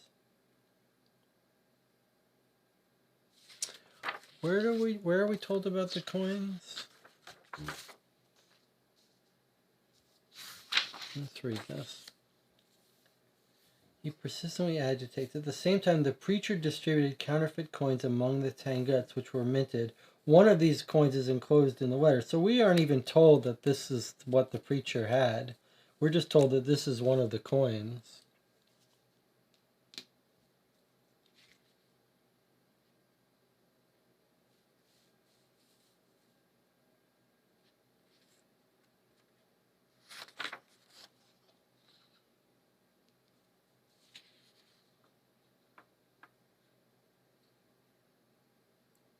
Use the key that was in the preacher's hands.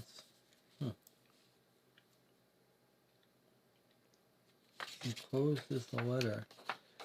So I'm not sure if that means the coin has anything to do with the key, or if this is the key. 2 dragons are glancing to the north. Although the fact that the coin has 2 dragons.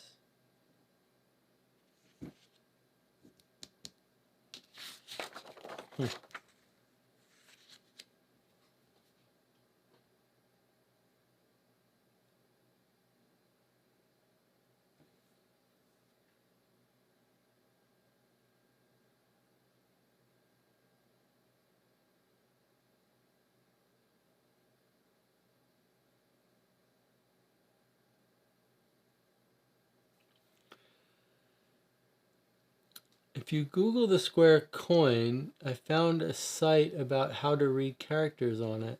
I have more info if you want, or you can Google yourself. Yeah, give us more information, Jonathan. I do want to see if we can hold on to the big picture stuff here, though. It seems to me that the rebel leader is trying to coordinate with someone, but didn't get this letter there in time.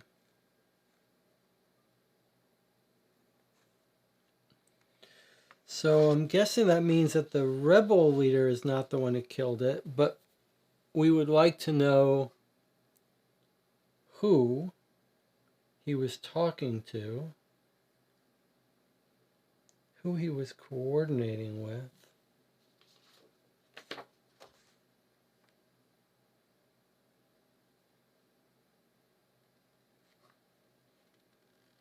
Seems to be an encoded name. Its meaning is two dragons are glancing to the north.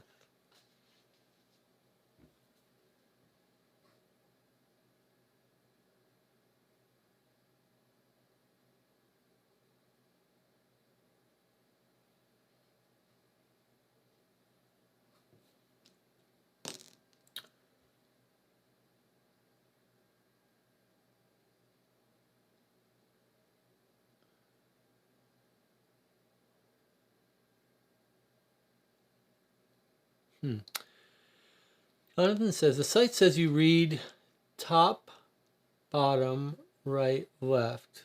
The part about facing north is to orient the coin. Maybe all 5 symbols spell a name. Well, let's look at it again.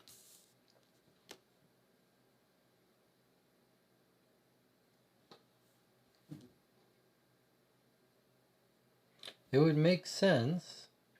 Well, does that match someone's name? I mean, does anyone have that symbol?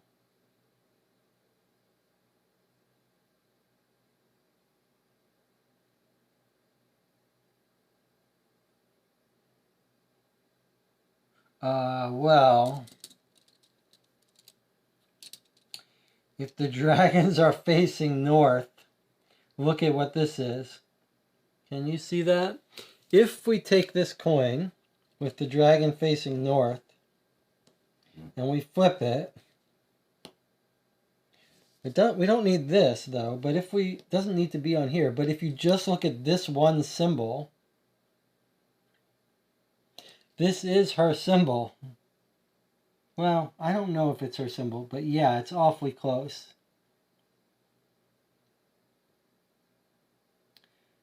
And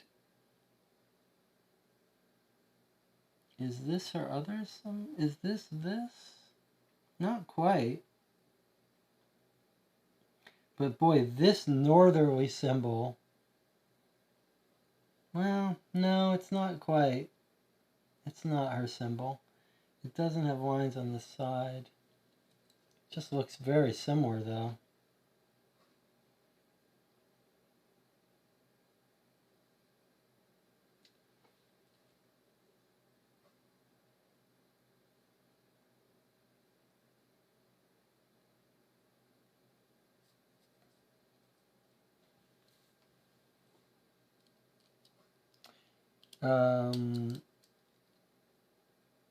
Is she a real person? I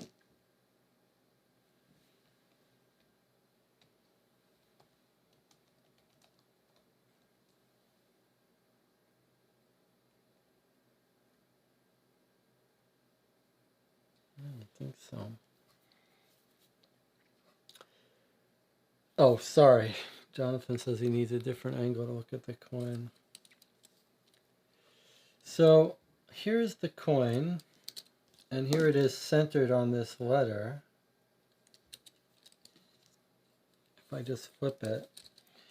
This symbol here looks a lot like her symbol here, but not exactly. This has got two lines on the side of the ladder. This one doesn't.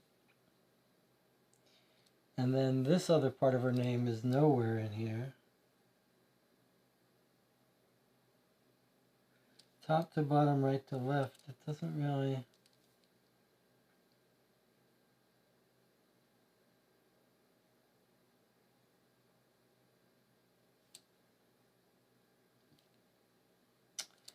Yeah, I mean, that's not the wife's symbol. Okay, but is it someone else's symbol? That's fair enough question. I don't see anyone else's symbol. It's closest to hers, but it's not... certainly not exact.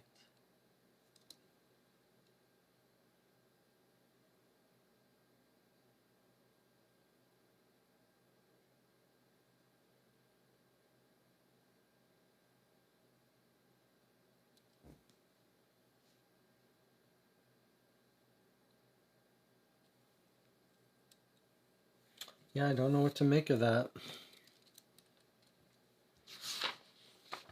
Well, so we shouldn't assume it's only these, because we've also got the other Chancellor. Let's look at his... This is the guy that would have reason to want to take over, right?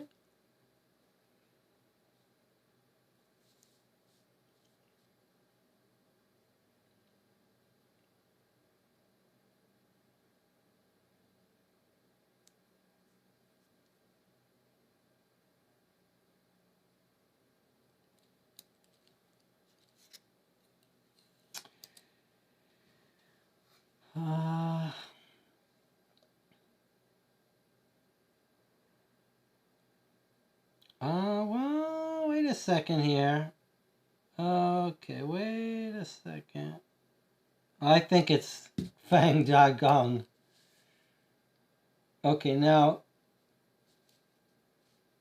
Yeah, okay, that's it. I mean, Jonathan was basically right. It's Fang Dao Gong. It's the replacement Chancellor. So, look, can you see now? Okay, so if you put the Dragon's North on top of this, it's pretty much what Jonathan has been angling for this whole time. These three symbols, bang, bang, bang, are his three symbols. Bang, bang, bang. I don't know how well you can see this without me holding it right up to the camera, but that's not going to work because it's not going to focus. But that's it. That middle symbol is his middle symbol. And then the top symbol is this thing here. And the bottom symbol is this thing here. So that's it. It's done. Jonathan was right. That was the key. And this made sense. Like it, which is exactly what Jonathan said. It's this symbol and then this symbol in the gap and then this symbol, and that does match him. Okay, so the rebel was coordinating with Fang Daozhang, and it makes sense that Fang Daozhang was... Well, it's a little odd that he was coordinating with him because this guy then goes into battle and gets killed.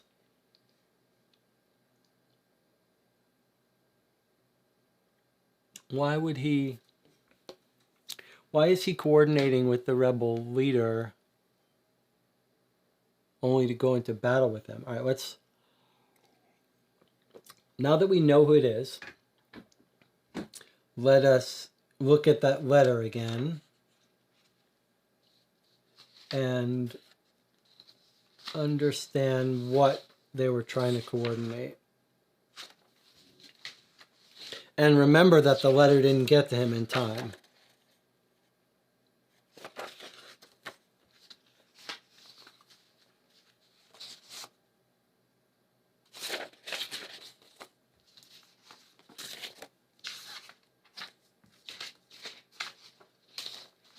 Okay, so what does the letter say?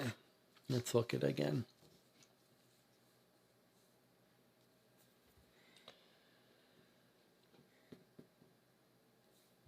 All right.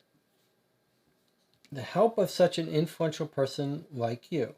I'm glad to agree to the proposal, but I would take the liberty of changing the suggested location of the ambush. This guy doesn't know he's going to be... Fao Daozhang doesn't know he's going to be leading the troops. He's proposing that they, during the fight, that they ambush the Zhao Lai. He's telling the rebel, go here, you'll ambush him. They're making a deal to kill the chancellor at the start of the battle. So now we know that's not, he didn't kill him early because, right? Because he wants him to get killed in battle. Why would he doesn't want to go, he doesn't want to lead the battle and get killed, which is exactly what happened.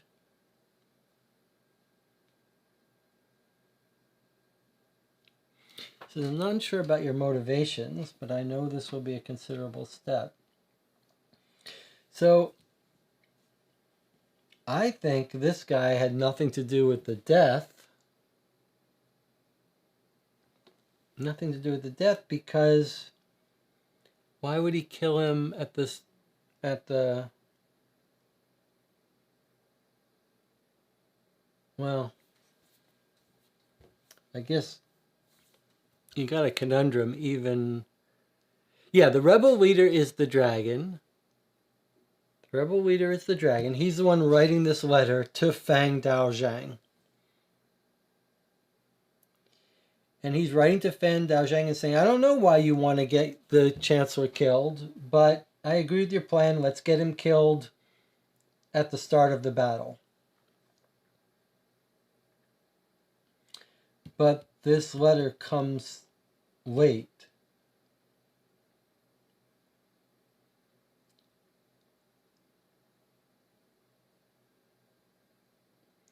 Either way, this guy is talking to the rebels, setting up an ambush for our guy. So Fan Daozhang is talking to the dragon rebel, who we know his name, Toba Ziqian. He's the high-ranking guy. But I think this is telling us that Fan Daozhang didn't kill him because he was trying to arrange for... Look what it says. I do agree that it is important to kill Chancellor Lao at the beginning of the battle in front of his army. Done. Settled. That's very significant. This is telling us that Fang Daozhang, who wants to take over, wrote to the rebel leader and said, it's important that the way this guy gets killed is in battle in front of his army. That's how I'm going to rise to power. And so this guy would not have killed him silently in his house. So Fan Daozhang is the insider. He is the guy they're communicating with.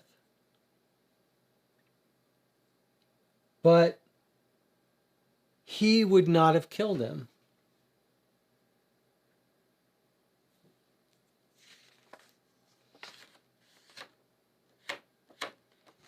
Now what I think is, it's the brother and the wife. The brother got hired to make the traitor stamp. So the brother knows that he can get away with, if he uses it, it'll be traced back to the rebels. So now the question is, can we tie the brother to the wife? Well, we know the brother gets mentioned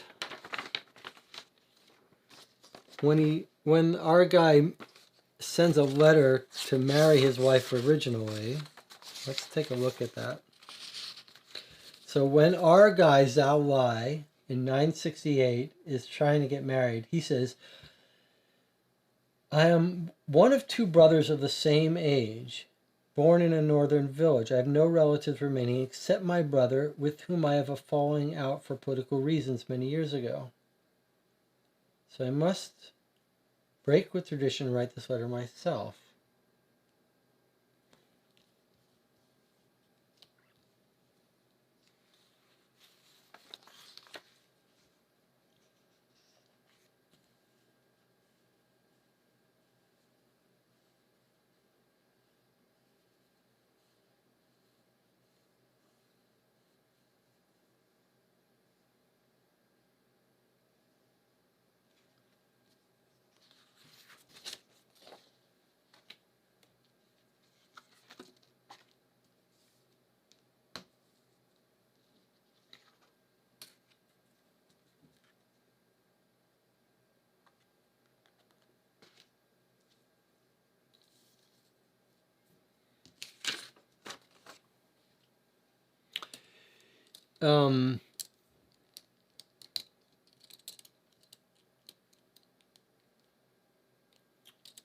So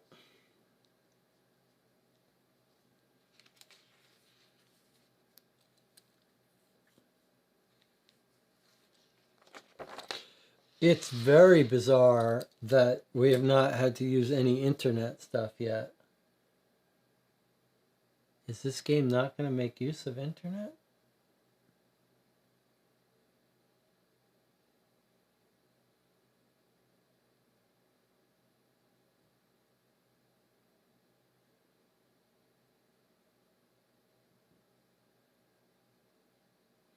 Okay, let's there was something interesting.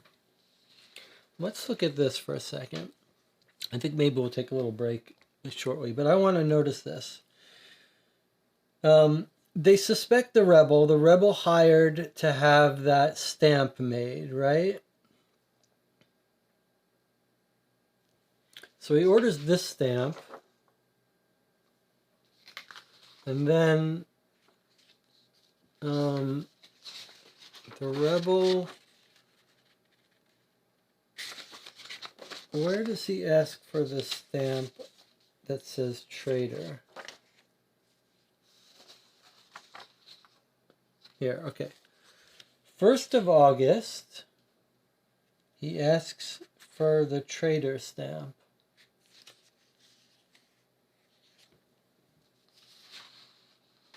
First of August, he asks for the traitor stamp.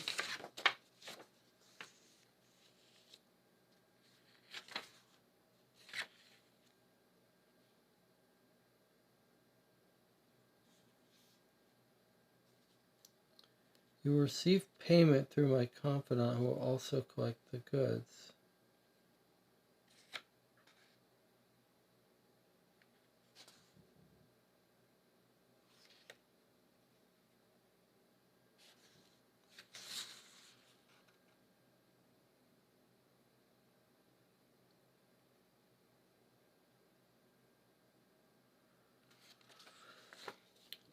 Okay, well, what I was trying to point out was this thing here.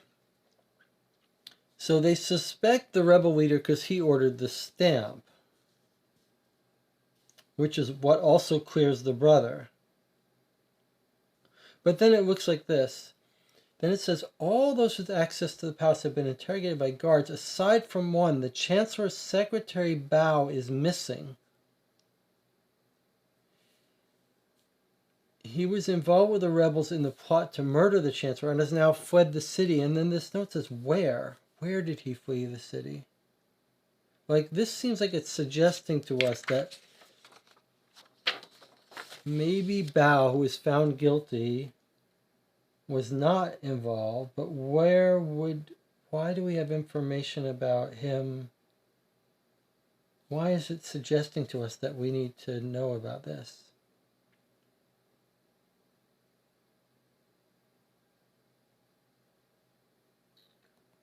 Secretary Bao. Do we know anything more about Secretary Bao?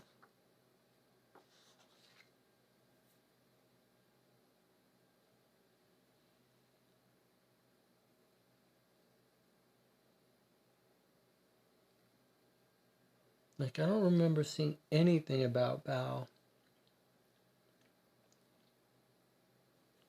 Let's read our original letter here.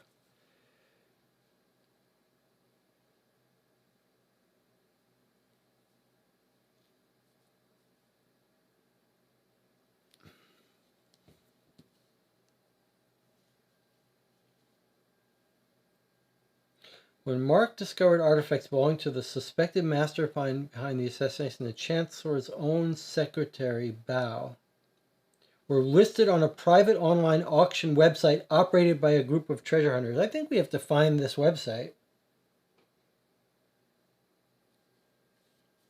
Yeah, I think we have to find this website. Let's search online for Marxenologist. I think there's some website involvement here. Marxenologist.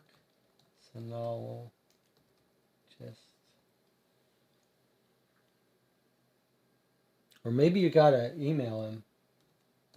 I'm gonna email him in a second here.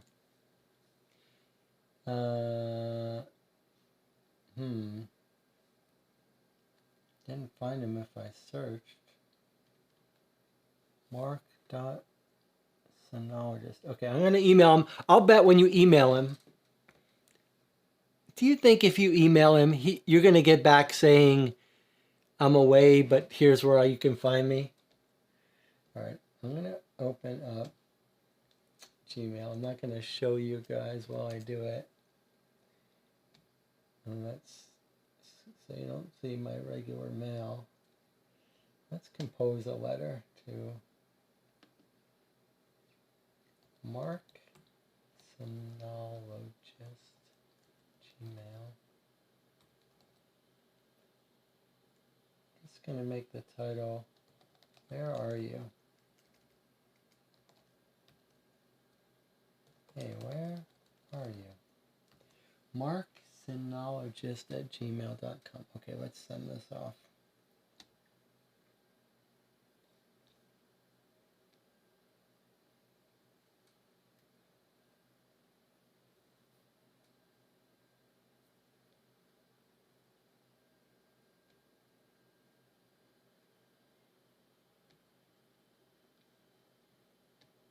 There we go. Look at that. Okay. Can you guys see this? So I sent him an email saying, "Where are you?" He says, "Dear sender," this is from Mark Silver, "I'm on an exciting research trip and I rarely have access to the internet. If you really want to reach me, you can find me in this area. Just ask about the crazy Western archaeologist." So he sent us a map and he says, "You can also follow my research on Twitter." Okay. So, very interesting. Okay. So let me open up this map and open up his Twitter. Let's see what we got here. All right. So here's his map.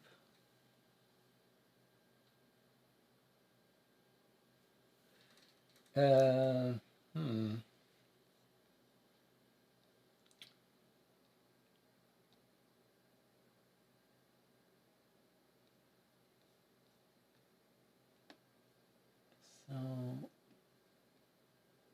he's at this location in the Lintong district, Shaanxi, China. Got some photos.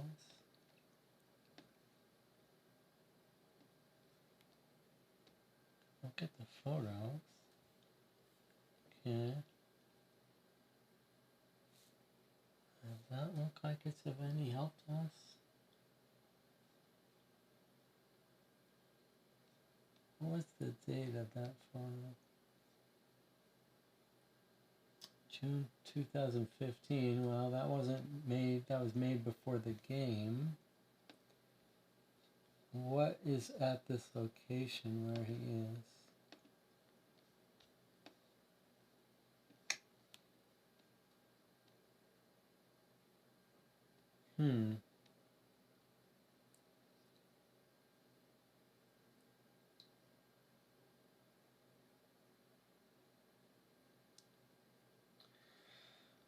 All right. Well, I don't know how that's useful to us, but let's look at his Twitter. All right.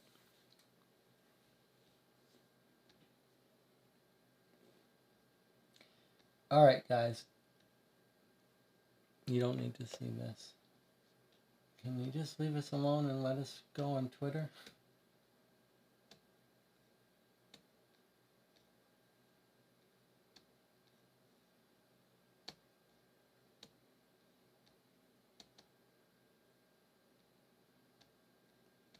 Is this going to make Twitter happier?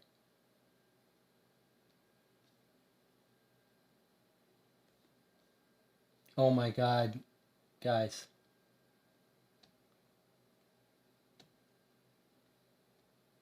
Please leave me alone. Please leave me alone, Twitter. Please leave me alone. It won't let me continue without selecting 3 things I want to see on Twitter. All right, guys, you gotta leave me alone. I don't want to tell it that I want to watch NBA. Okay, all right, now you gotta stop. Now you gotta let me live my life. Oh my God, now it wants me to follow people, and it won't go away until I follow some people. I really don't want to follow people, guys. Surely you gotta leave me alone. Let's reload the page. Let's see if it'll let me go. All right, let's go back now to Twitter. Mark Silvers, professor in Chinese studies at Boston University. Okay. Well, it's really acting up here. I hope my conclusion is correct and that others will agree that Bao is innocent. And then he's got Leon ?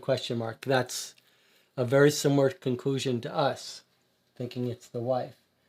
For those who aren't fluent in Chinese, here's an English translation of the letter.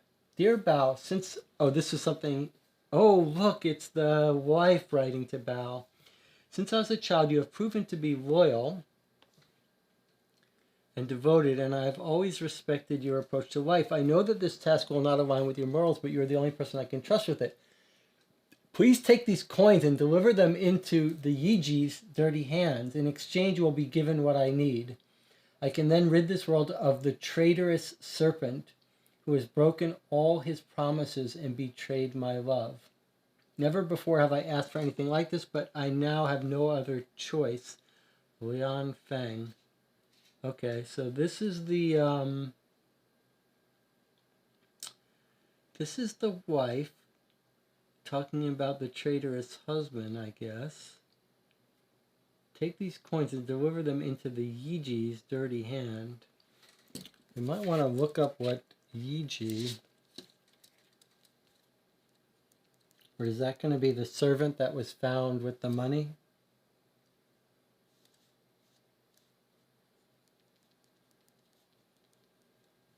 So she's asking Bao to deliver this. In exchange, you will be given what I need. I can then rid this world of the traitorous serpent. So the Yiji, and this is 10. So let's find her. Where is she? Where's our card on her? We found. Okay. So August 10, 982, asks Bao's help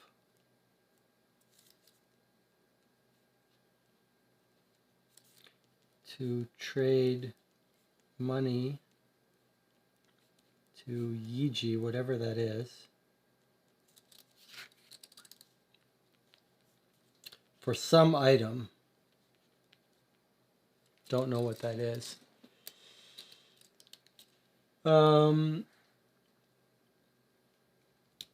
Okay, here he is. He's got, finally, I think I have the evidence I need. We've discovered Bao's remains together with the coins and a letter.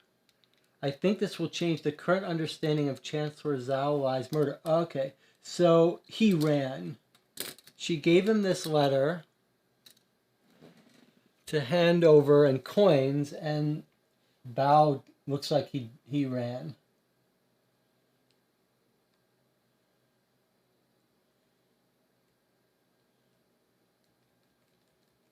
What a great surprise. We have found gold coins from the Song Emperor Zhao Zhang. Recent auctions suggest we could become millionaires. Devastatingly, we have to hand them over to the Chinese government. All right, and now he has got coins.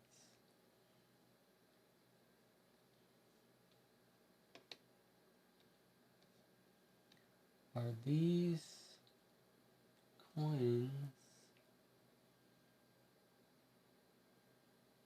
I mean, do we? I don't think we care anymore if these line up, but I think these are different coins is the important thing.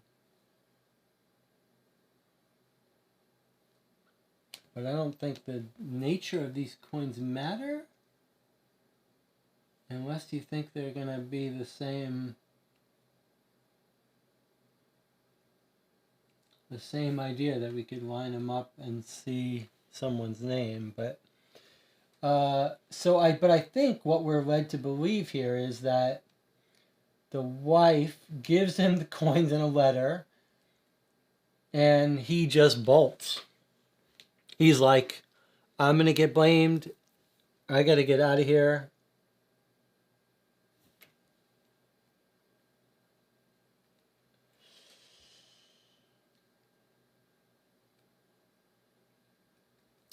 Here's more Mark Silvers. I finally arrived. I'm so excited to begin excavations of the ancient village in the Qin Mountains that was destroyed in 982 during an earthquake. So we were told that there was an earthquake right on that same day.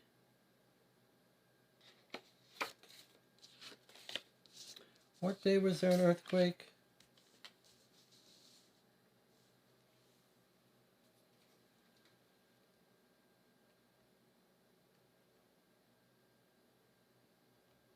Mark Silvers has 4 tweets, so that's his 4 tweets.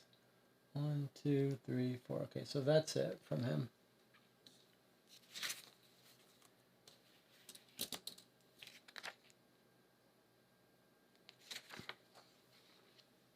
Yi looks like it translates to as well as, not so clear. The earthquake was the 16th. Yeah, I believe that's right. I believe the earthquake was the same or next day.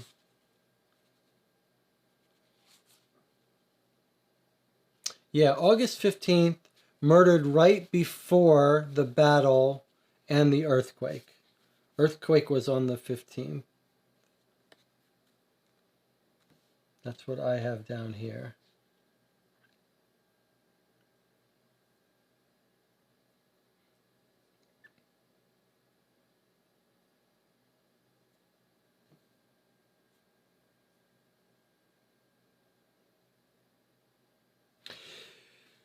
But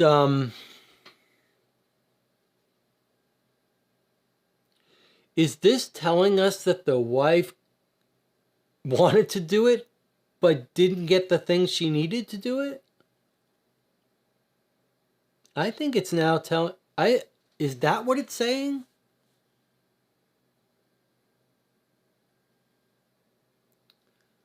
That it couldn't be the wife because the wife gave gold to Bao and said, get me the thing I need to kill my traitorous husband.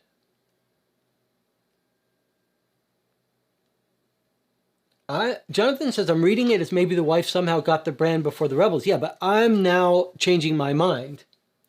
Here's how I think it goes down now. The wife was going to kill him, gave Bao the money to get the poison,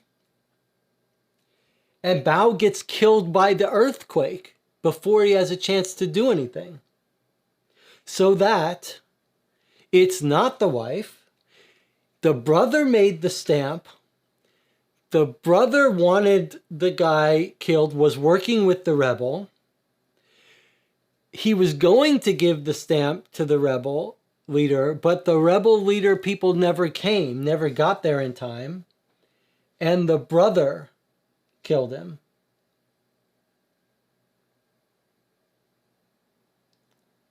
That's how I'm reading it. That's my new guess. That it wasn't that the wife wanted to. Let's read the translation again. Dear Bao, since I was a child, you have proven to be the loyal and devoted, and I have always respected your approach to life. I know this test will not align with your morals, but you're the only person I can trust with it. Please take these coins and deliver them into the Yiji's dirty hands. In exchange, you will be given what I need. I can then rid this world of the traitorous serpent who has broken all of his promises and betrayed my love.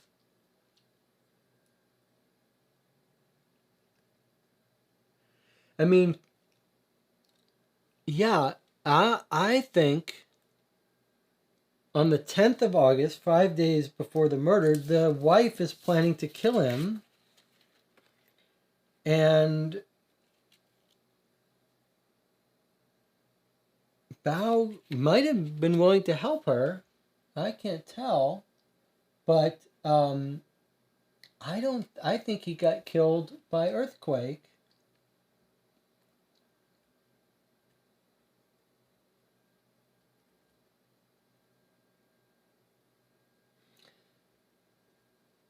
Excavations of the ancient village in the Qin Mountains that was destroyed during the earthquake. I mean, I don't know why he escaped to the mountains, except if that's where he was going. I have discovered Bao's remains together with the coins and the letter. Yeah, first of all, it has to be the brother's stamp is used. So the wife would have had to get a hold of the stamp somehow if she's going to be the one. And that's not her.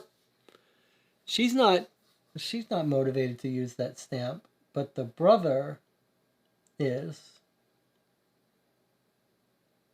We know the brother has political arguments with our guy. I mean, the wife may have contacted the brother too.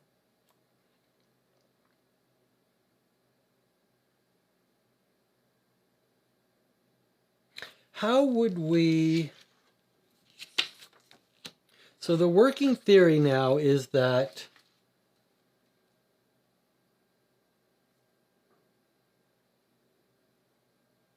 the brother... If the brother did it, what evidence do we have other than... Okay, well, we know the dragon guy is hiring the brother to make stuff. So let's look at that. Let's look at those pieces of info. In fact, let's take a break first. It's been a while. Let's take a break. So I'll see you back here in 5 minutes. 5 minutes, we'll come back.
Okay, we're back. You're watching Caught for Two. We're playing Kaifeng 982. I feel like it's only 2 a.m. and I feel like we're almost done with this case. I did notice something. I was hoping. Let's just read the comments in the chat first, and I'll comment. Jonathan says, maybe it was the brother. I guess just to be clear, though, we think the brother paid the servant 50 gold, according to the city guard report. That's an interesting question. You're saying if it was the brother, who is framing...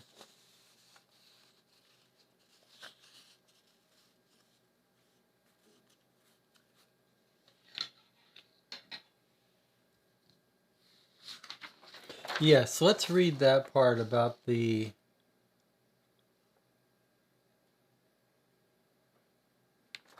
Let's read that part about the... Okay, here we go.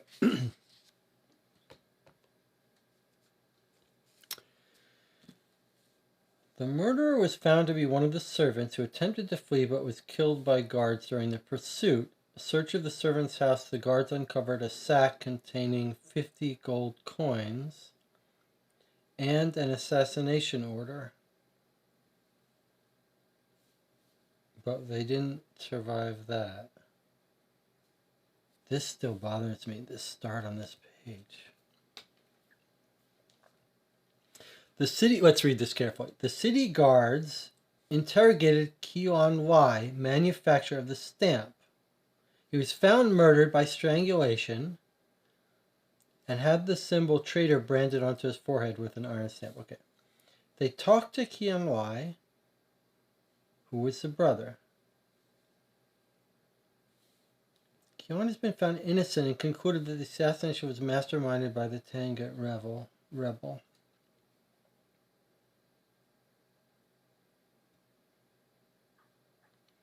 Yes, so I think the brother gave a servant the stamp, paid him to kill the guy, and the brother's got money because he's a smithy and he's doing all these other jobs for the rebel leader. Now, here's one thing I noticed. So, look at the letters from the dragon, okay?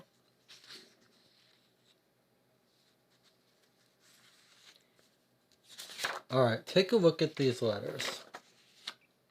Esteemed Master Y, right? He's saying, you made this great stamp. All right? You'll be paid by my confidant. Okay. And now he's writing again. Oh, he's writing to someone else, right? The rebel leader is writing to someone else. There's his stamp. Now look at these letters. They're on this paper. They look handwritten. Now look at the brother's alibi. It's on a letter by the dragon guy. I was checking stamps. I was hoping that I would see that the brother's alibi letter had a fake stamp. I was hoping that the brother made a fake stamp to make it look like it.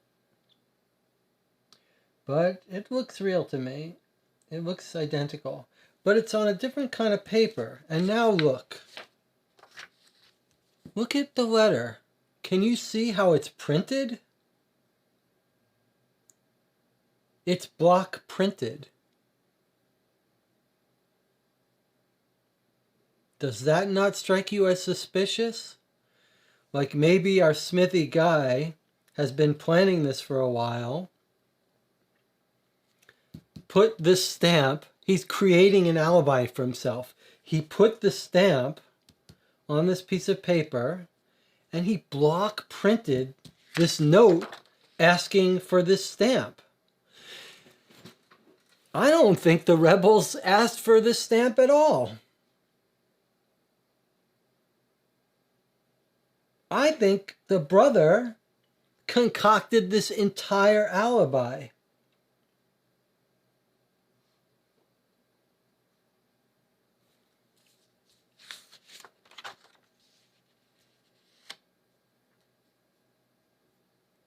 What do you think of that theory, Jonathan?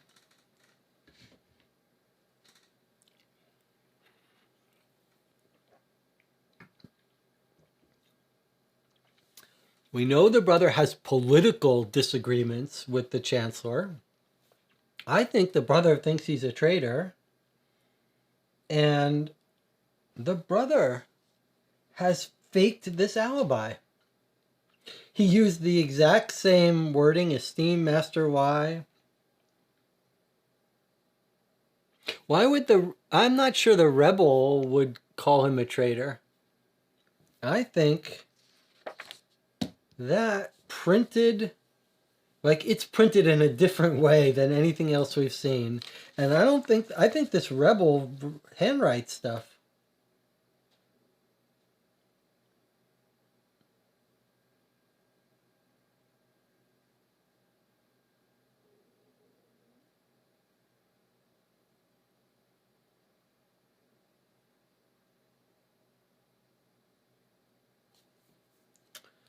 I wonder if we couldn't find, oh, we know this is the brother's writing.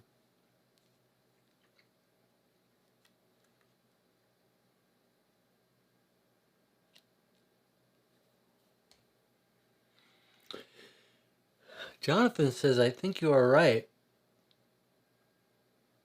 And Jonathan says, if they did want the stamp, they would have stamped the corpse.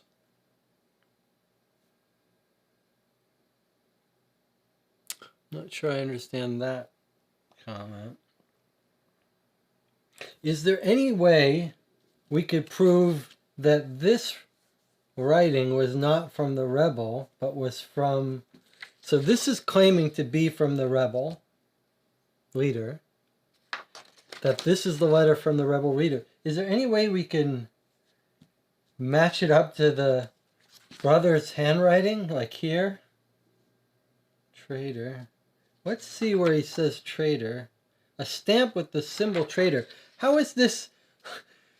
Can I just point something out? This whole stamp just says traitor.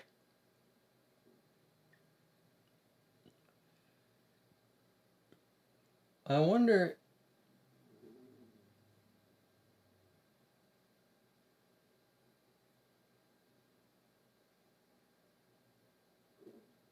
I'm just trying to think, like, could we find his handwriting, the way he writes symbols? This guy doesn't say... The word traitor is not mentioned anywhere else, is it?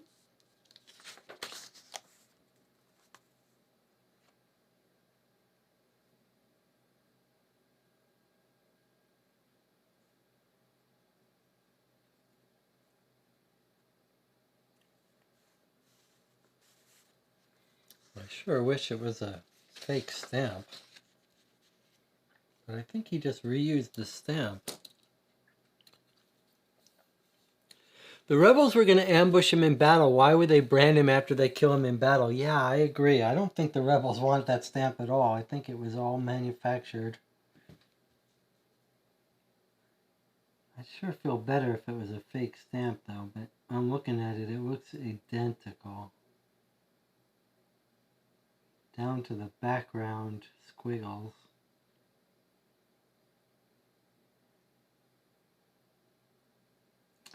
I'm just going to have to assume that he made it when he made the stamp.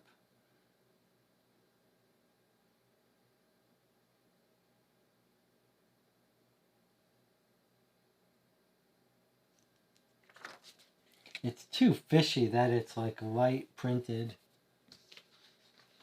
Well, let's take a look. Here's the commander of the city guards letters. I guess they're printed as well.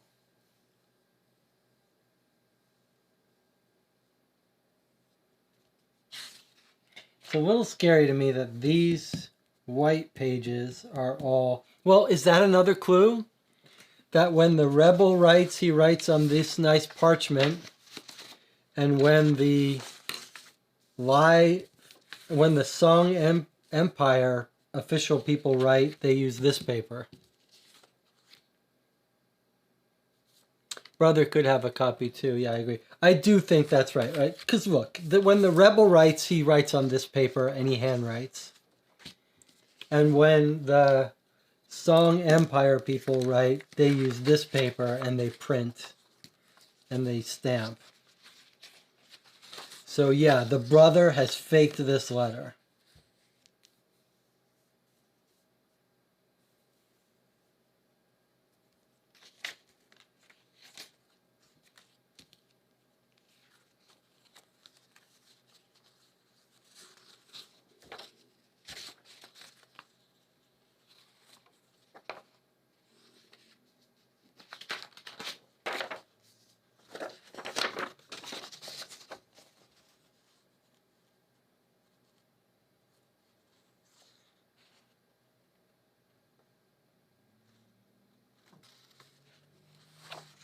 And look, not only that, but can I point something out?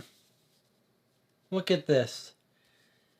He's saying that this alibi letter was sent on the same exact day that he wrote this letter to the other the vice chancellor who was working with him to ambush. Like on the same day, this guy writes it on different paper to a different person.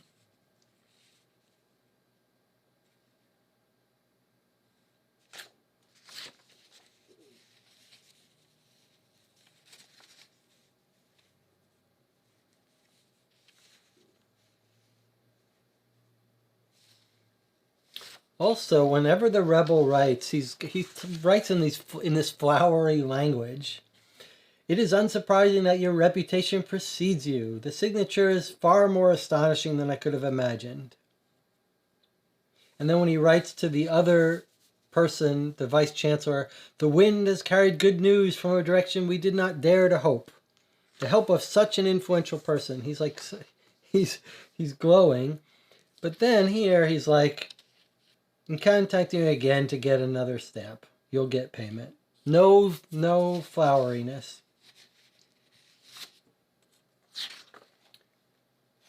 Where was the letter about the... Oh yeah, he thanks him for the signature, and now he wants ceremony armor.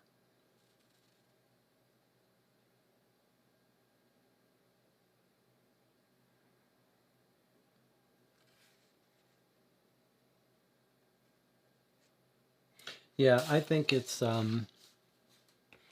I think that's it. The brother did it. The brother faked the alibi. Is there any piece of that puzzle that's not consistent?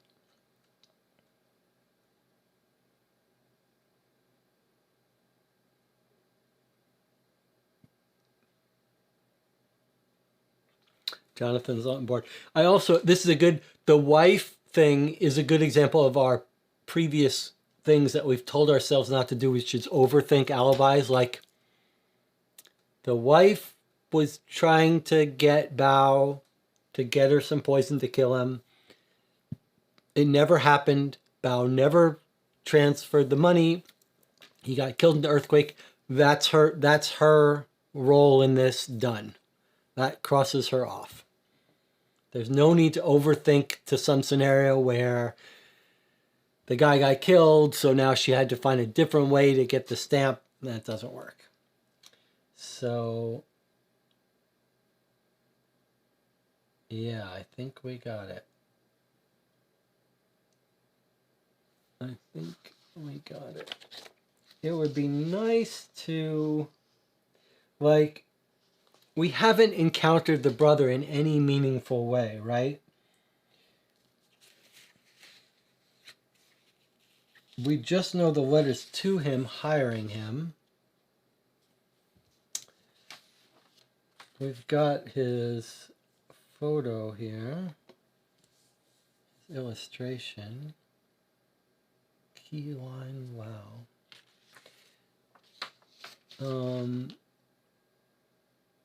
we know the story about how they originally think they interrogated him. He knows it's the brother, but he's innocent.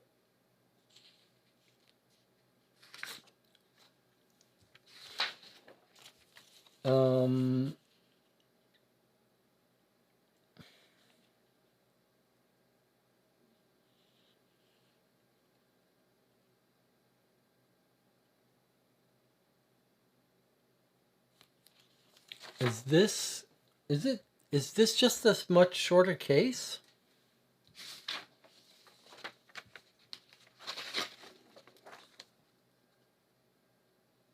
Let's read the part about the brother. The only thing we're told about the brother.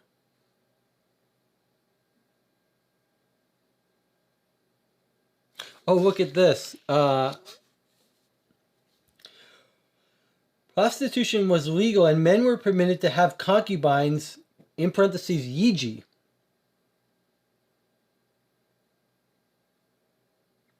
So yiji is concubine. I think we're meant to believe that when she says,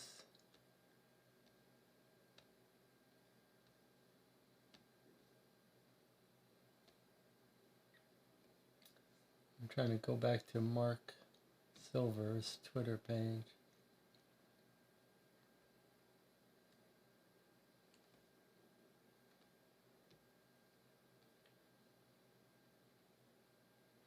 We didn't really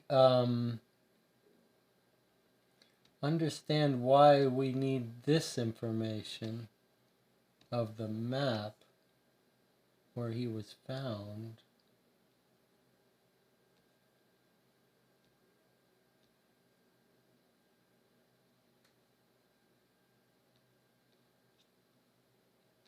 If we look on his Twitter again, let's...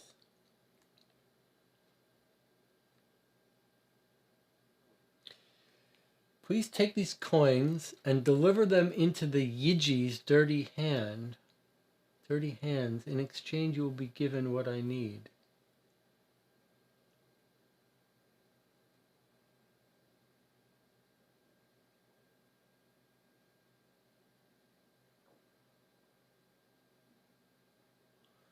I wonder if she was getting a son. I wonder if she was doing what this thing says about how women even purchase children from poorer families to secure a favorable social status. I wonder if she was buying a boy son.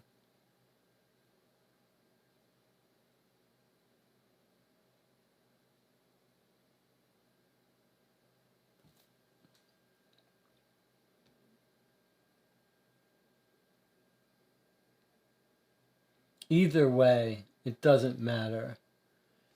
It still feels like a... Okay, look at this in more detail. It still feels like an alibi.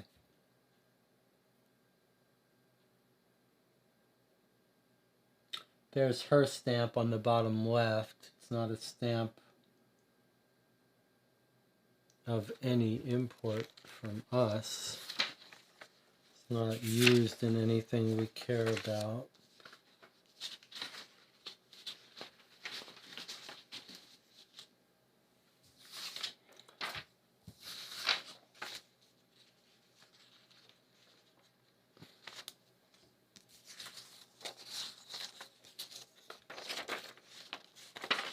Just looking at everyone's stamps to make sure there's not something we're missing.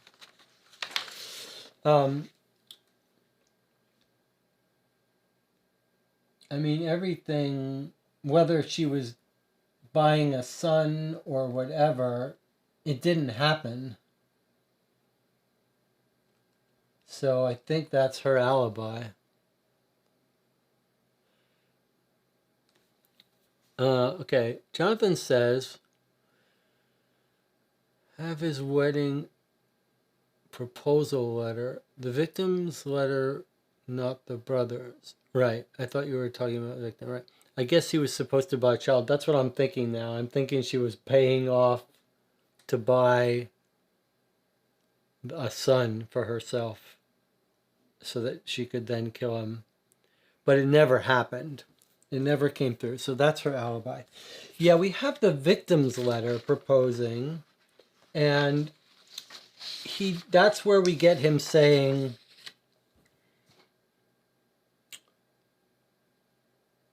let's read it again.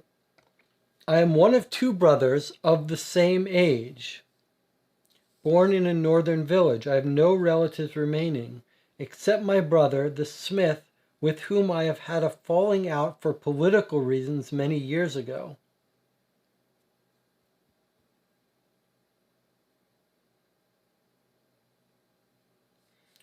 So he has a falling out with brother for political reasons. I mean, I'd love to know more.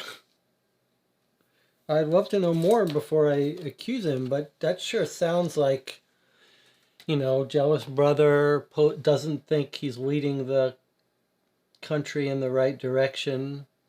I think we got it too, yeah. Let's go let's go try to solve it. If we get it wrong, we'll back up. Maybe we'll look at the hint and see if there's something to figure out. But in this case, it feels like our theory is that we've eliminated a bunch of people. We found the traitor. We found the royal double crosser who was working with the rebels. That was Fang Dao Gang. Dao Guang. We found his symbol. We looked him up. And they didn't get to coordinate in time, which led to him getting killed by the rebels. So he didn't do it. The wife sounds like she wanted to kill him after she got a son, but she didn't get the son, so she didn't want him dead yet. And the brother, we think, faked this alibi. All right, let's try to solve it. And we'll deal with the repercussions. If we're wrong, we'll check it out later differently. Okay. What does it want? Name of the offender, the main evidence, the nationality of the offender, and Mark's location, the city. All right, let's start filling these in. The name of the offender. These are all answers from our previous cases. Okay, the name of the offender is Qilian Y. That is how you spell it, right? Qilian Lai. Okay.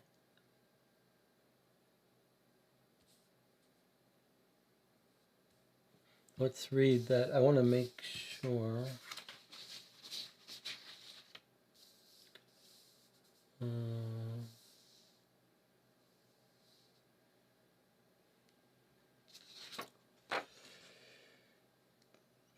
Qiliany. Okay. All right. What's our main evidence? Well, do you think it wants us to write brother's alibi? Or does it want the metal stamp? I'm going to put brother's alibi.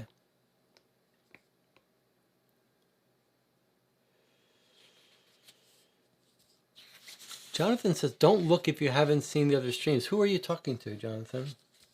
I'm going to put brother's alibi, but I don't... We might try different things if it doesn't like that. But I'm going to write exactly what it says at the top of this page, because that seems like this might be our clue, that this page says brother's alibi. All right, nationality of the offender.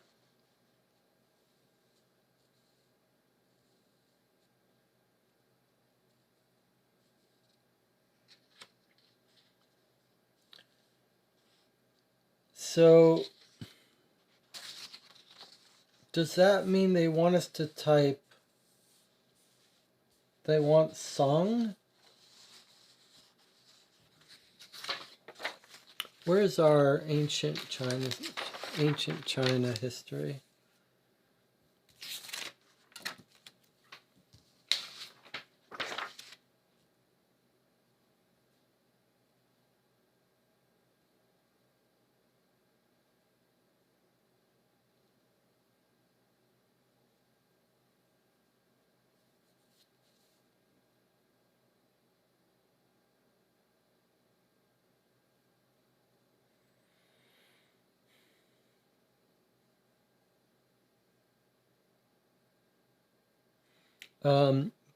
I'm thinking,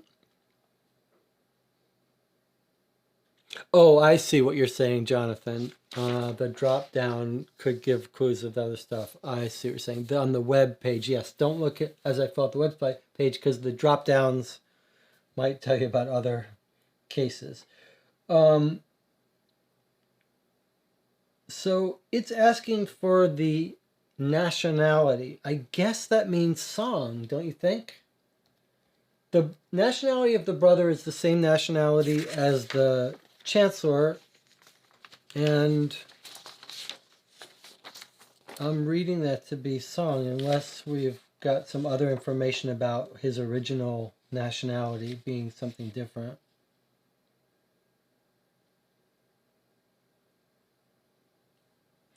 That doesn't feel like something to solve. It just feels like something to understand what they want.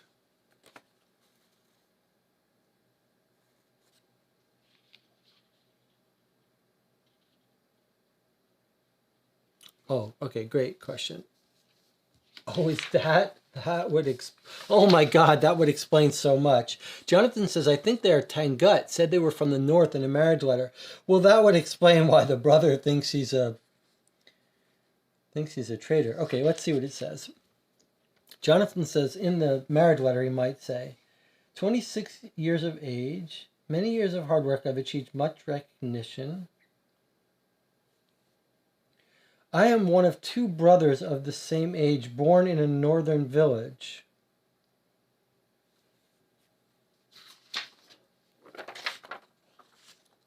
So, Jonathan, you're reading that to say that he's not saying he's born in a northern village in Song, but he's a Tangut.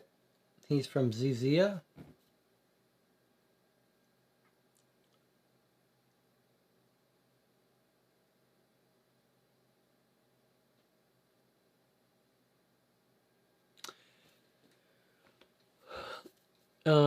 That's interesting. Let's read about him.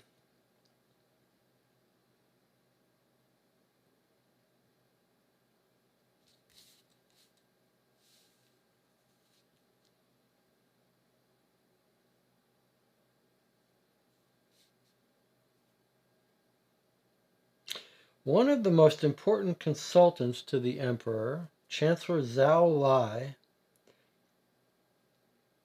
controlled the empire's subjects by taxation.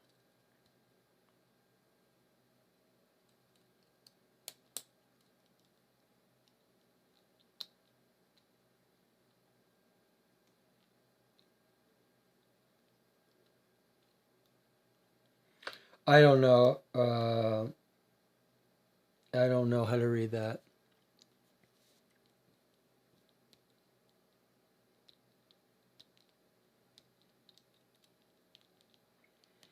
I think you have a point. Jonathan says he might be hiding it a little, but I think he is. I think he is Tangut. He says, but why? That's why the brother would think he's a traitor. I think you have a point. I think you have a good point. I would love to, however, it does say village in the north. I would love to see that. I would love to get us a little more information there. I mean, I'd love to have that confirmed somewhere. But I think you got a good point.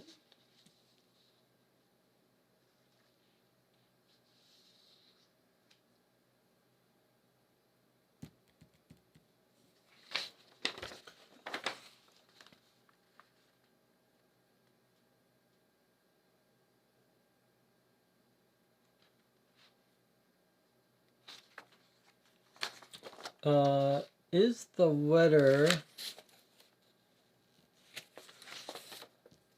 I mean, we can just guess, of course, and see. What I thought... Is it possible that the letter from the Vice Chancellor is complaining about the alliance, the allegiance of our guy? Where is that letter? You know what letter I'm talking about? The letter that... Yeah, here it is. Let's see. The letter from the guy who was trying to overthrow him. Divorce his wife, visit her in the city of Zone. No, it doesn't say. All right. Well, I like your theory, Jonathan. So I think we'll put in his nationality as that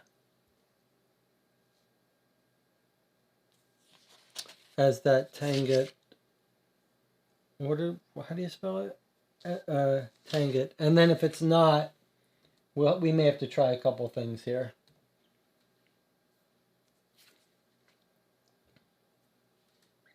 That would make sense, though. That's why his brother is upset at him, because they're from there, and maybe he is hiding it. Okay.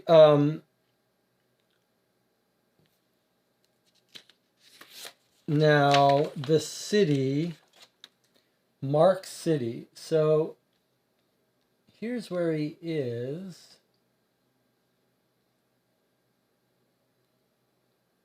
He's in Xi'an, Shaxi, China. Sorry. Oh yeah, you can see it.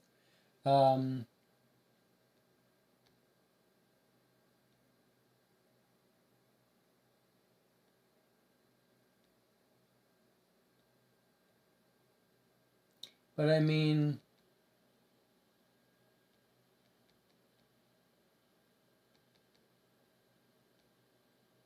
does it want Lintong District, Xi'an, Shaanxi, which is the city and which is the...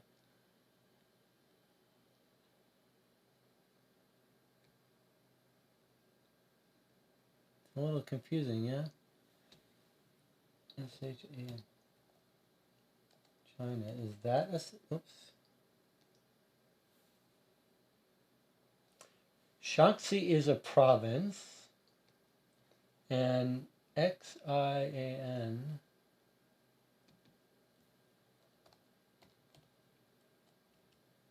So, does it really want us to put in that weird...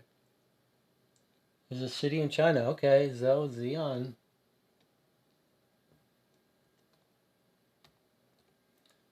It's a little weird to be putting in a apostrophe name, but okay.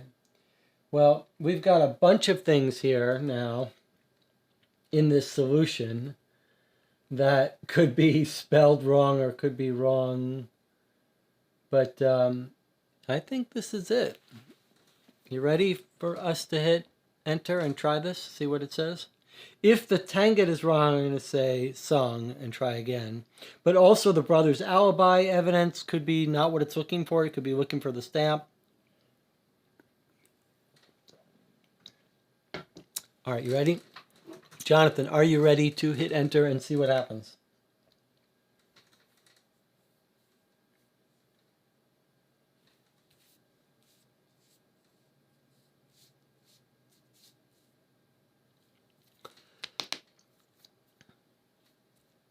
Okay, here we go. Nope. It says you were wrong, try again.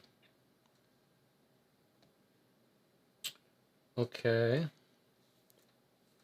Well, let's try a couple different things here. Nope, it doesn't like sound. All right, well. Well, so Tangut and Song were both didn't solve it.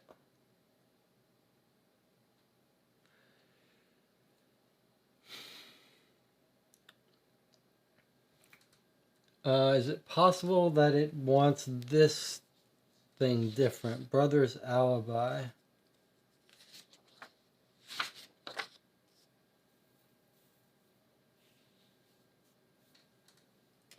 What if we say stamp?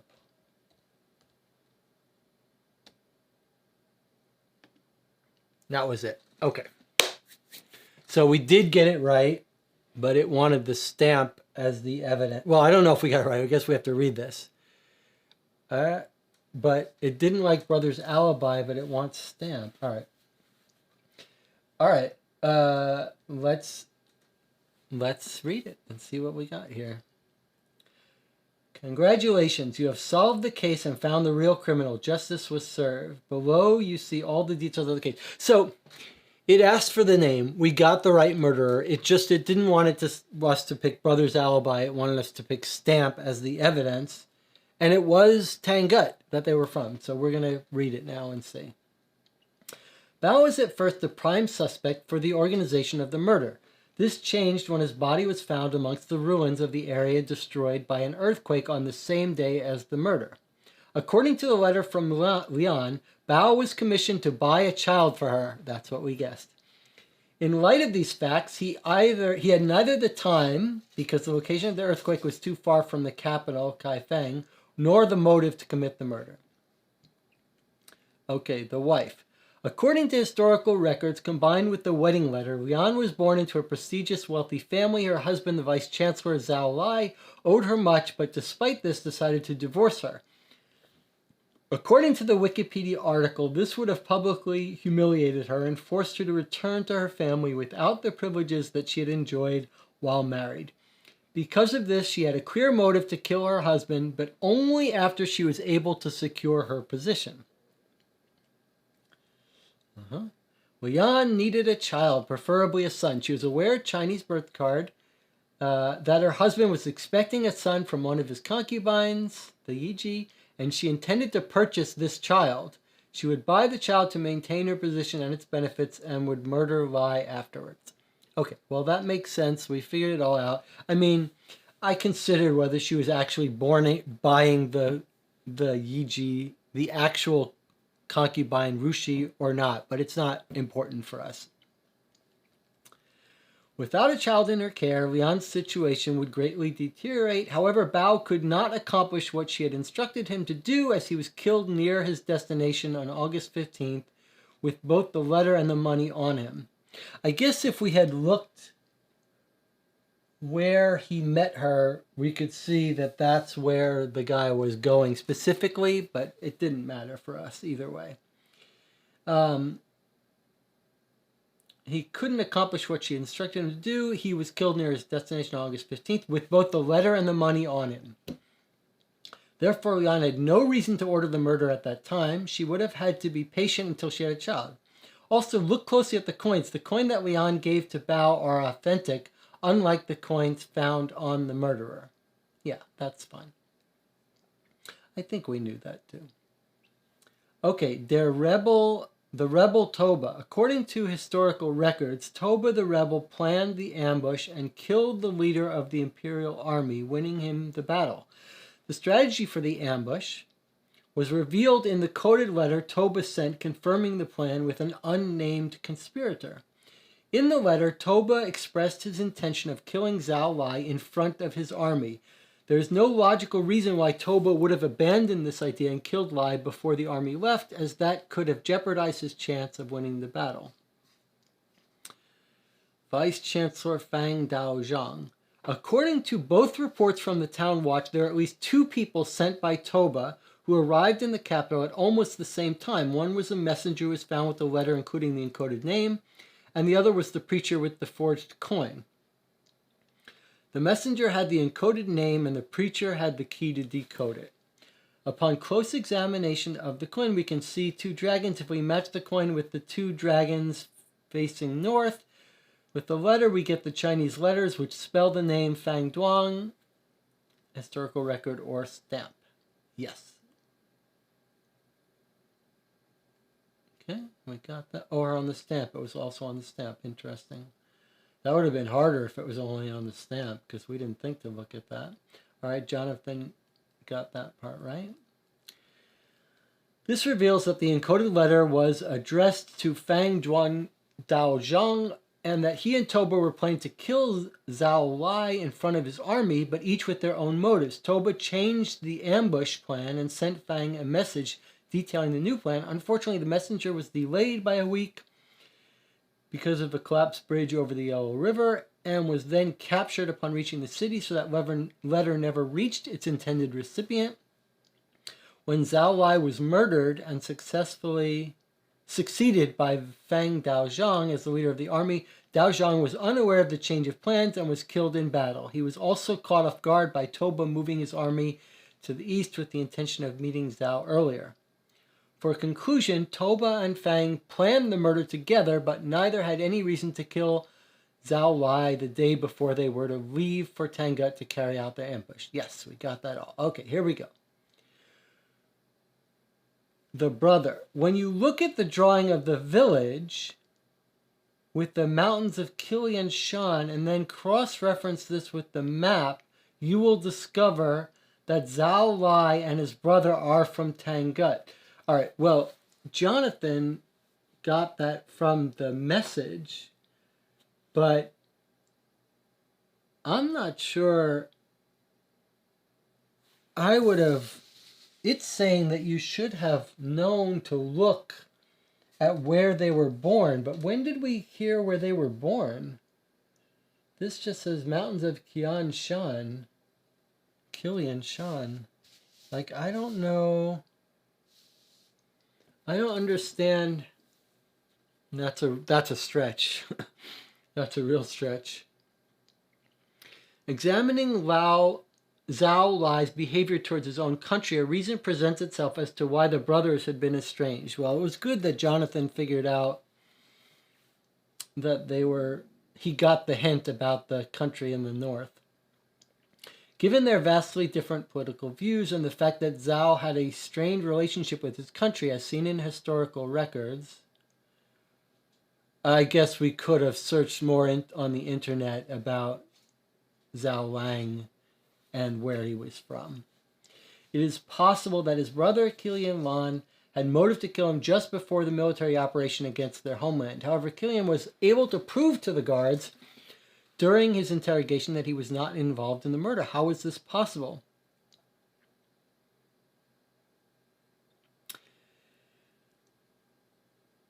We cannot be 100% sure of the true nature of the events, but we suspect that this was his plan. Kilian Lai planned to kill his brother before the battle to save his country from the imperial army. He had no knowledge of any other plans to kill Zhao.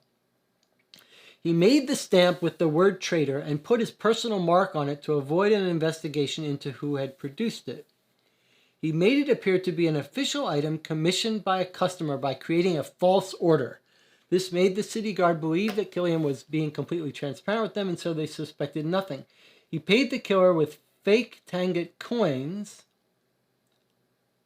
that the preacher distributed among Tangut temples in the capital. Yeah, I'm not sure where he got those coins from, but okay. He forged the order for the traitor stamp. Kilian Lai was a famous master who had completed several orders for Toba before, including a personal signature stamp, as listed on the order for ceremonial armor. It would have been easy for Kilian Lai to forge a document in Toba's name. Also note the metal stamp inscribed with the word traitor, which was made in the form of a metal tiger. I don't know. Oh, according to the letter addressed to the parents, Zhao was 26 years old at the time. This means that he and his brother were born in 942 AD, which is the year of the metal tiger. Okay. This is an additional symbolic reference to the murderer. I don't know. Even if you had found that, might you have guessed that the... What? I was going to say, might you guess that they'd make the stamp a metal tiger because that's who he was going to kill, but I guess he wouldn't know how it was going to get used. However, it would appear that Kilian made a critical mistake. He used a kind of paper only used in the song at the time, one not available in Tangut, as mentioned in Stanley's auction documents about paper making. What auction documents about paper making? Oh, look at this. There was a page we didn't even see. There was an auction page we should have found. Did you notice the difference between paper artifacts sold on our auctions? Don't worry, they are all authentic. Here's a brief explanation about the invention of paper and check. All right, well, I figured that out, that they were different even without this, but I guess we were supposed to find a website. This can be proved by comparing the two letters written by Toba dated the 1st of August. The letter about the ambush signed with Toba's personal stamp is definitely authentic because it mentions historically proven facts about the battle. The second letter, ordering the trader's stamp, which bears the same date, was written on different paper and using different calligraphy. It is near impossible that Toba would have written two vastly different letters on the exact same day. Yes, that's what we concluded. In light of these facts with the forged letter as the key piece of evidence, we can conclude that Kilian Lai very likely ordered the assassination of his brother. The guards evidently did not notice the different paper. We will never definitively know what happened to Kilian Lai, but according to historical records, he survived the events of the time unscathed and was likely overjoyed that his country began its journey to independence following the Battle of the Yellow River. So there we go. Let's go. I'm not sure we missed a link. Let's go to the hints and see where we were supposed to find out about some of this stuff.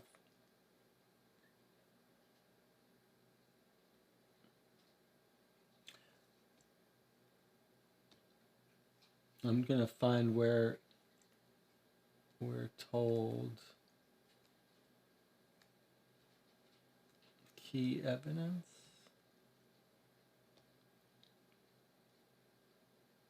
Check the auction on stanleysart.com. Okay, so was it the first page gave us the website of the auction?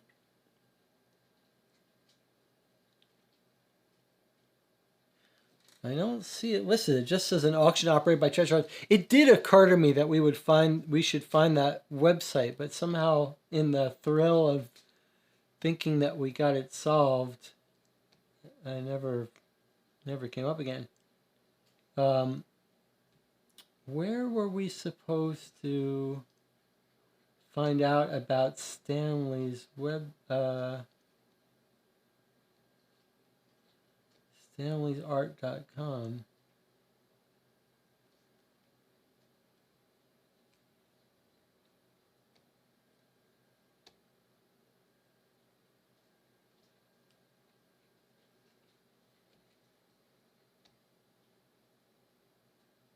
Check the auction on Stanley'sArt.com. There's a special note for collectors. Yeah, but how would we have... All right, let's go to this. But I don't know how...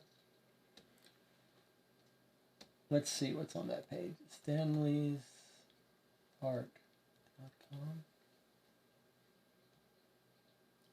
Stanley'sArt.com.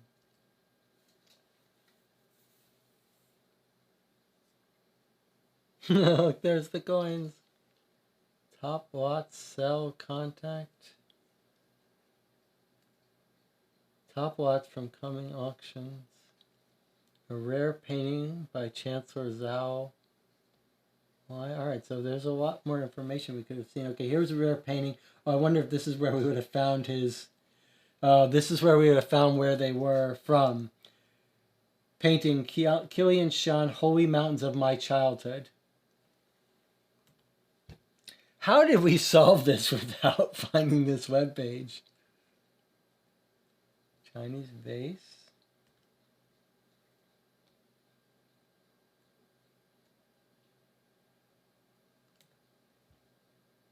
Okay, this is more about the different papers. In the provinces of Tangut, paper was made from bark, rice flour, and hemp. All right, that would have made it considerably easier if we had seen that. And then they've just got more furniture. It's a contact site. All right, so the question is,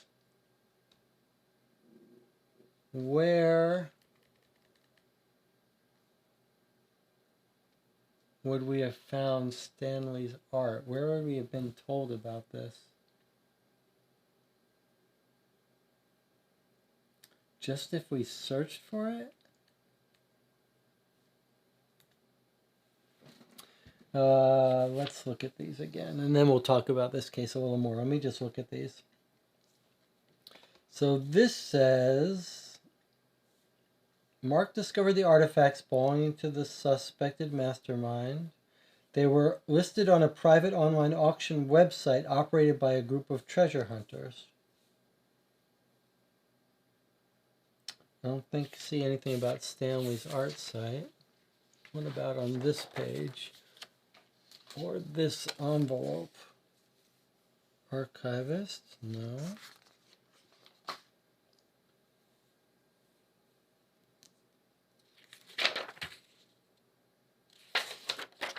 Nothing on that page.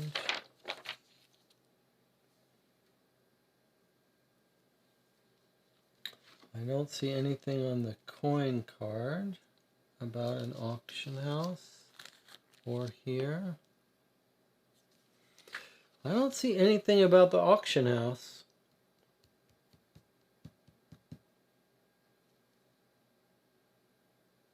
Private online website operated by a group of treasure hunters.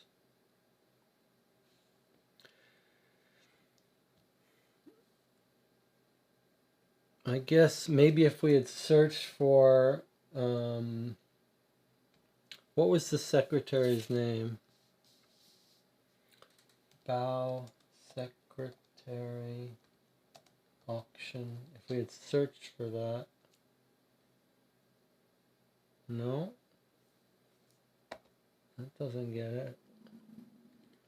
I wonder how we were supposed to know about that auction site.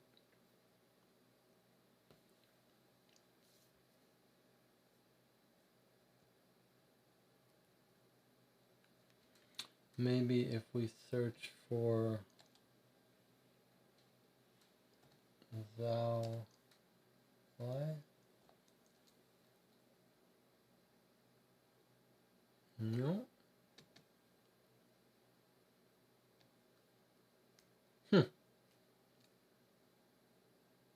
Nope.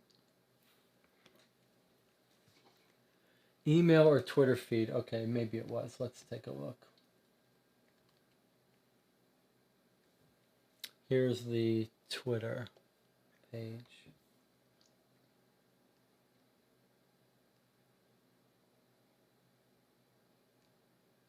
Oh, you're right. It was on the Twitter page.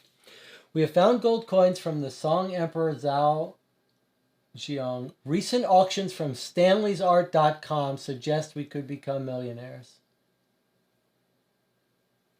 Okay. Sloppiness. Sloppy detective work. Okay. That's good. Good work, Jonathan. I'm glad we saw that. All right. So if we had gone to that website, we would have been hit over the head with the paper difference. So we solved that on our own. So that was nice.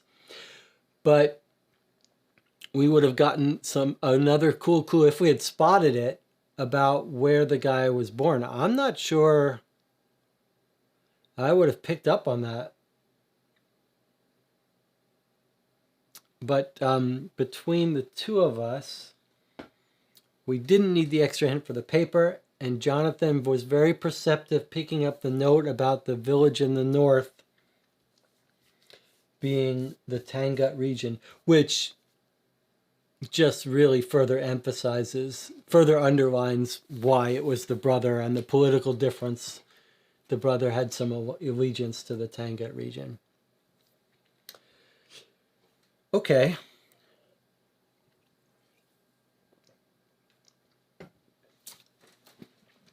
We should have known that there should be more website stuff. The fact that that's just sloppy, I guess. Yeah. I guess we were so focused on at the Twitter feed being what ruled out the wife that We just went right over that link to the website, to the auction website. All right, let's talk about this case now. The first obvious thing to say is that it's 3 a.m. It's not even 3 a.m. So this has been by far the shortest of all of these detective story cases.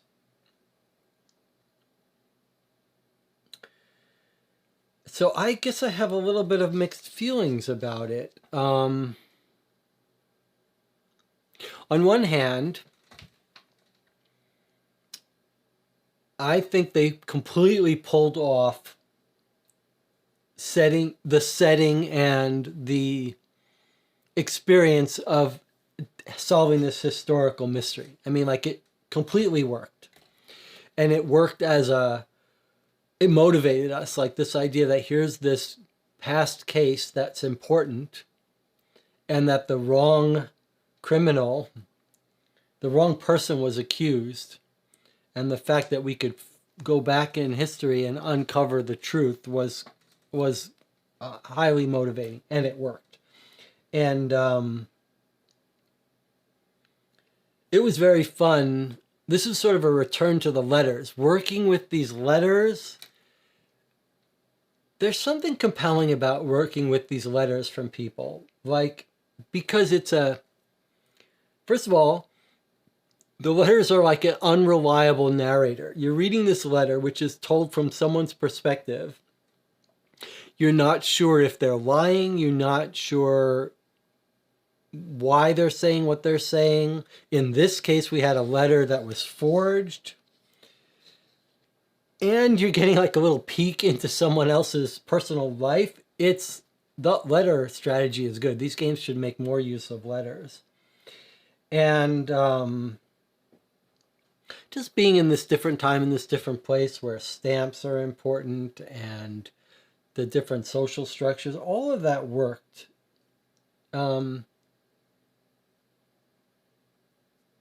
So I really like that. I think in addition to being short, it was shorter, less complicated, less convoluted. Like, there was less here. I guess that's a better way to say it. There was just less here in the game. Jonathan says, speculation. Maybe the reason the note said start here and said where was Boa was to try to get you to the email and website earlier than we did. Yes, you might have a point. Start on this page. Yes. Fled the city where? Yeah, maybe.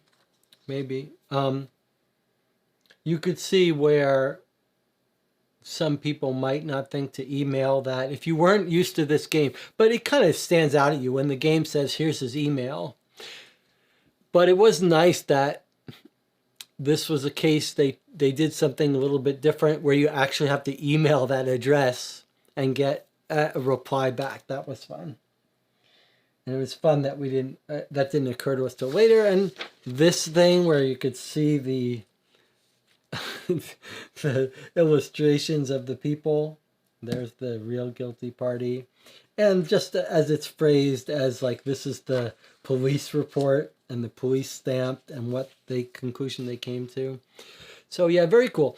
But getting back to the negatives, like, there were a whole bunch of things that were like this thing here. There were a bunch of things that didn't seem... One of the things we've talked about in the previous cases that we've just loved in this series is these like chains of reasoning where first we figure this out, then we figure this out, then we figure this out. It just feels like this didn't have as many of those. They were more like one-shot things. So, and like a bunch and stuff that wasn't like, this didn't really have a purpose for us. This just gave us the dates of importance, but we already had that on our own. It didn't seem to be that important. And I guess this is from the professor. And I wasn't a huge fan of this whole thing about using this whole complicated, I mean, this expensive device that was made, this and this color sheet here about gender, this whole thing was just so that we could assure ourselves that the concubine was going to have a male child. It just seemed not that important and weird. That seems a little weird. I mean, you got to admire the game for putting so much work into like a false lead. And so maybe criticizing it is not fair, because we did flirt with the idea of accusing the wife. Like when we found these pieces of evidence and that article that said the wives could be divorced, there was a lot of evidence against the wife. And it was tempting to want to accuse the wife. And in fact, we only ruled her out when we found the body of the messenger and then connected the dots. So, I mean, maybe I shouldn't be complaining that this whole thing was in service of suspecting the wife. I just feel like this wasn't as satisfying as it could have been. We've encountered things that were a little more satisfying. And without knowing that the concubine was going to have a male son, I don't think that would have changed anything. We still would have suspected the wife wanting to kill the husband because the husband was going to divorce her. We still would have guessed that she was going to go get a male son, whether from this woman or someone else. So I think I would have liked something better here.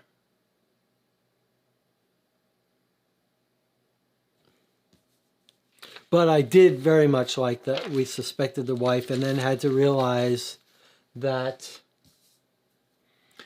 her plan to kill the husband, she wasn't planning to kill the husband. She was planning to get a son. Whether we were going back and forth, whether she was planning to get a son or kill the husband, or get a son and then kill the husband. But either way, it was nice that we ruled her out. The most satisfying thing for me was this letter that looked like it had to have been forged. I mean, that was sort of the key moment for me in the case when we decided that this was a forged letter, because then it made everything, then it confirmed everything. But you could imagine if you just got that right away, if the first thing you realized was that these are different and this was forged, you could have stopped right there. You could have just not bothered to research the wife or anything.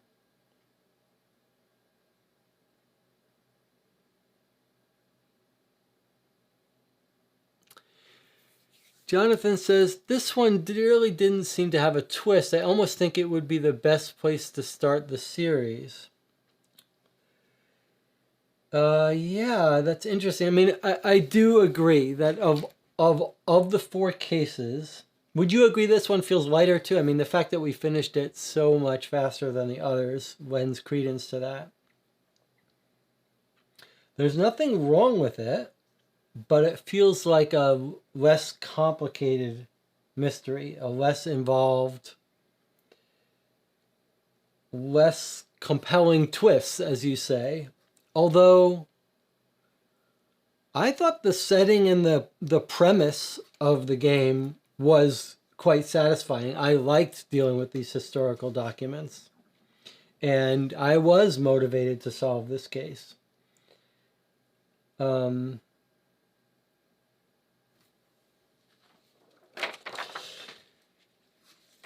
There was that other thing. Okay, so I really do respect the effort that these authors put into motivating wrong suspects. I think it's something that distinguishes this series from these other murder mystery suspect games. And it has to be tempting to put more work into the real suspect. But in this game, like, the brother is like a side character, right? It's like we only get glimpses at him from the side. But let's not forget, in addition to being very suspicious of the wife, it took us quite a while to get the evidence on the other guy, the vice chancellor, this guy, Fang Daozhang. Like, we figured out that he was the person working with the rebels trying to get the Zhao Lai chancellor killed. He was conspiring to get him killed for his own reasons. And like, there was a big part of the story focusing on that. And it was cool that we got to him. We found him. We did work. We had to work hard to find him.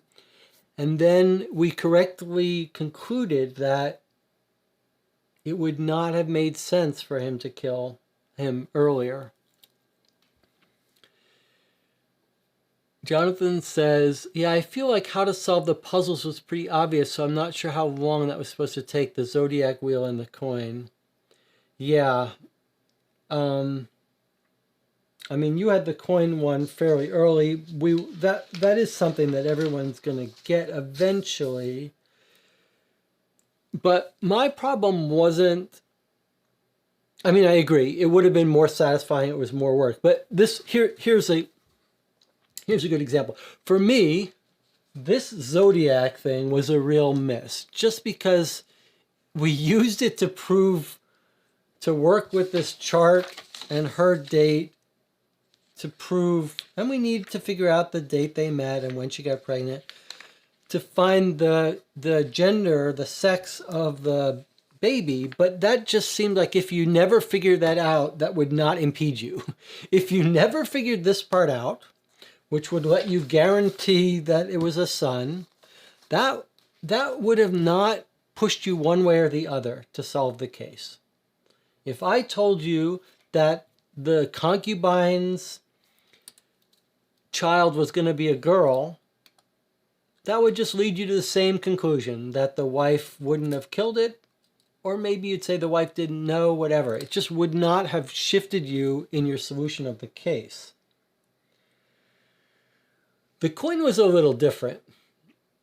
The coin did reveal something quite important. It revealed that this guy was working with the rebels. It almost feels like the game should have asked you that, just in case you somehow missed it, but still guessed it was the brother that did it. But at least that was quite satisfying, because that directly put us on one track.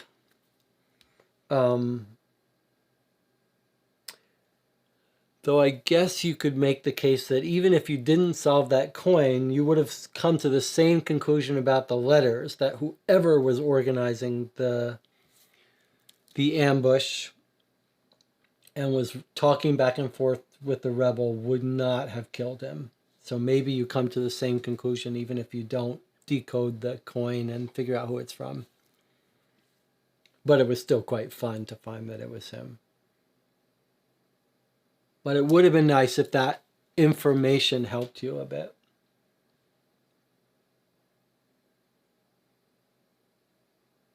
It did feel like there was less stuff to find in the documents. The documents were much more straightforward. Right? Like, there was no little tiny thing we had to figure out from one of these documents. There was no like specific time that was so significant. There was no information hidden on a page. It felt like the documents were much more straightforward.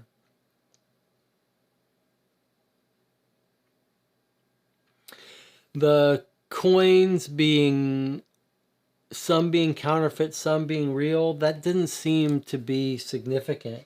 Yes, it looked like that we could see that the coins given to Bao weren't counterfeit, but it just didn't seem that relevant.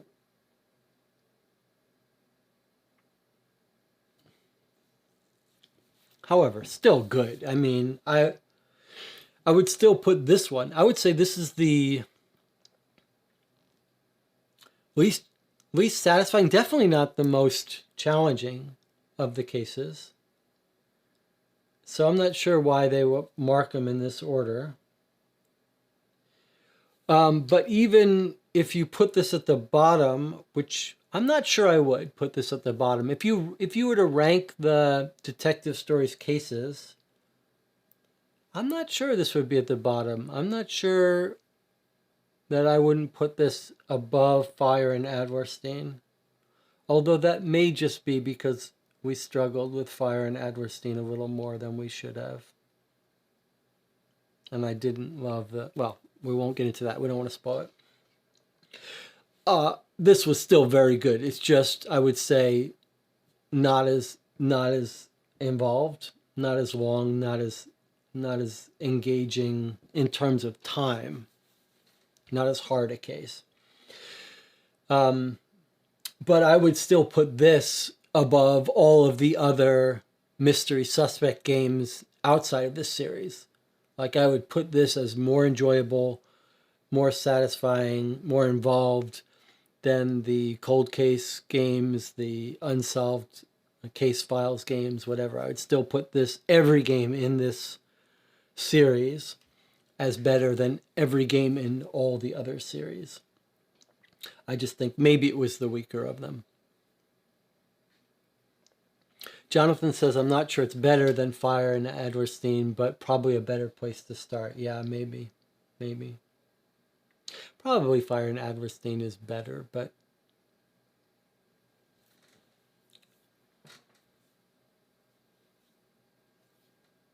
I guess there's something about this setting that I really enjoyed, which is a surprise. I thought it was going to be too dry and not, I don't know. I thought somehow this, having it be a historical case, was going to be a little less satisfying. I'm a little, because of the trajectory we played them in, I was expecting more internet. And because the box was lighter and had less stuff in it than the other boxes, I expected more online stuff. And in fact, it seemed to have the least. Even if you, I guess that auction site had quite a bit on it that we never saw. Well, I guess, you know what, I think that has to be seen as a sort of a mistake in the game. I mean, I think we've said that about a couple of things, whether it's the Zodiac thing, or figuring out who the coin was for, or the auction website. There were huge parts of this case that were not critical to solving it. We solved most of the things and got the right answer, but we missed the whole auction site, but we still got the right answer. And if we had missed some of these things, I still think we would have gotten the right answer.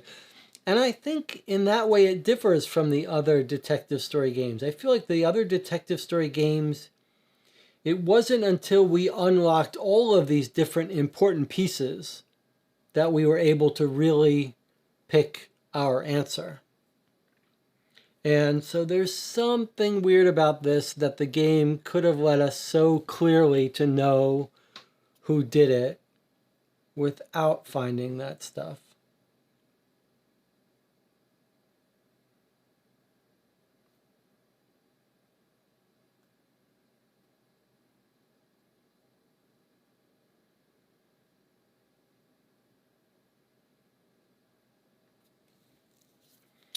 Any other comments, Jonathan?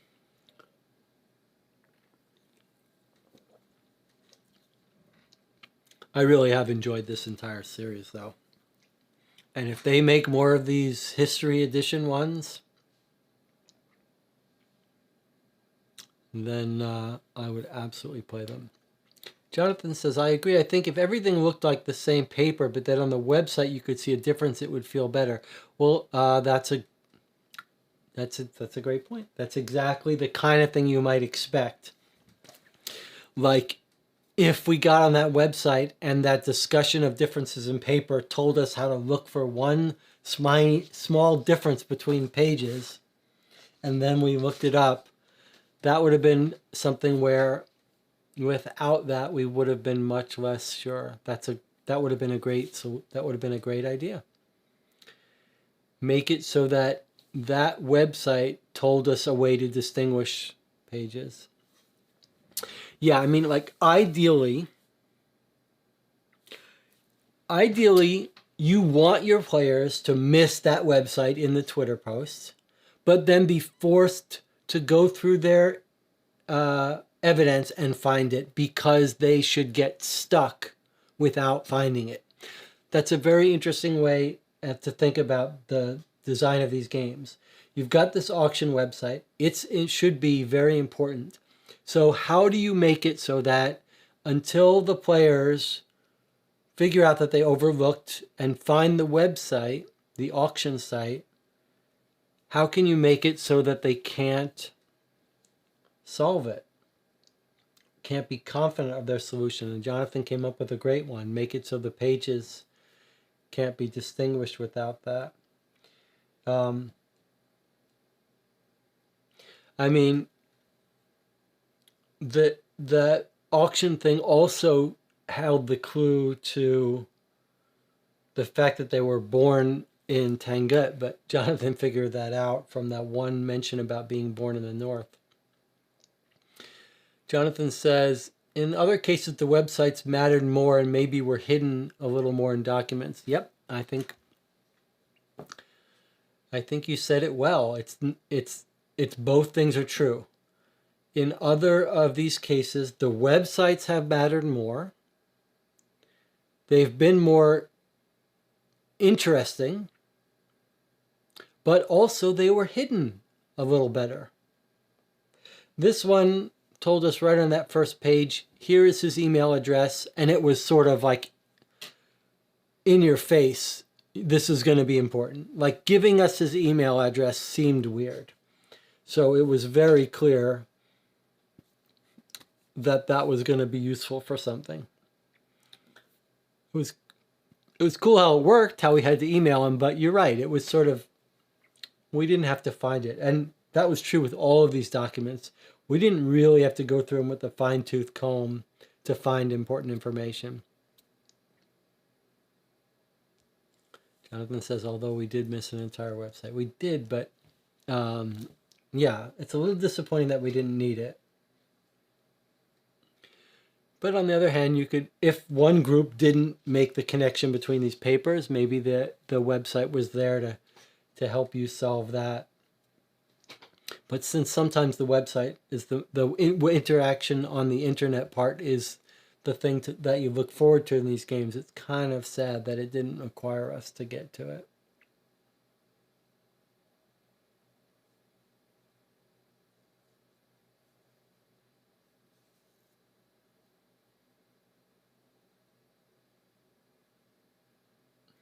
The counterfeit coins was another example of something that felt like it wasn't used to its full potential. Like, yes, they're counterfeit coins. This one helped us decode stuff. That was good. But the whole idea of who was using counterfeit coins, it didn't seem that important. And even if it did, like, why would the brother have the counterfeit coins? It was just a little weird and unimportant.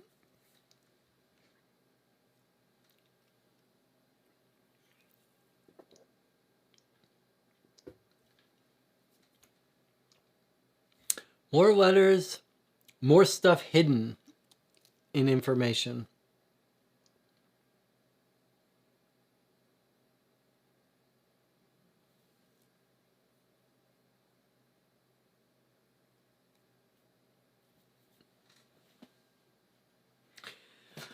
Unfortunately, we are now done with the detective series of games until they make some more. They were the best.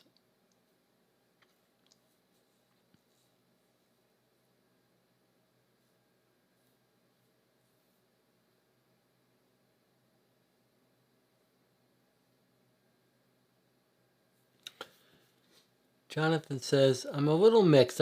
Previous games sometimes did not really understand if something was 100% alibi. Here it did all seem very clear, but maybe too clear.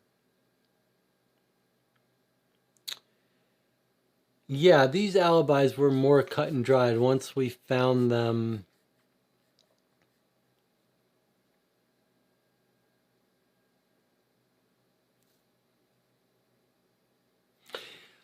Yeah, I do have a preference. Um,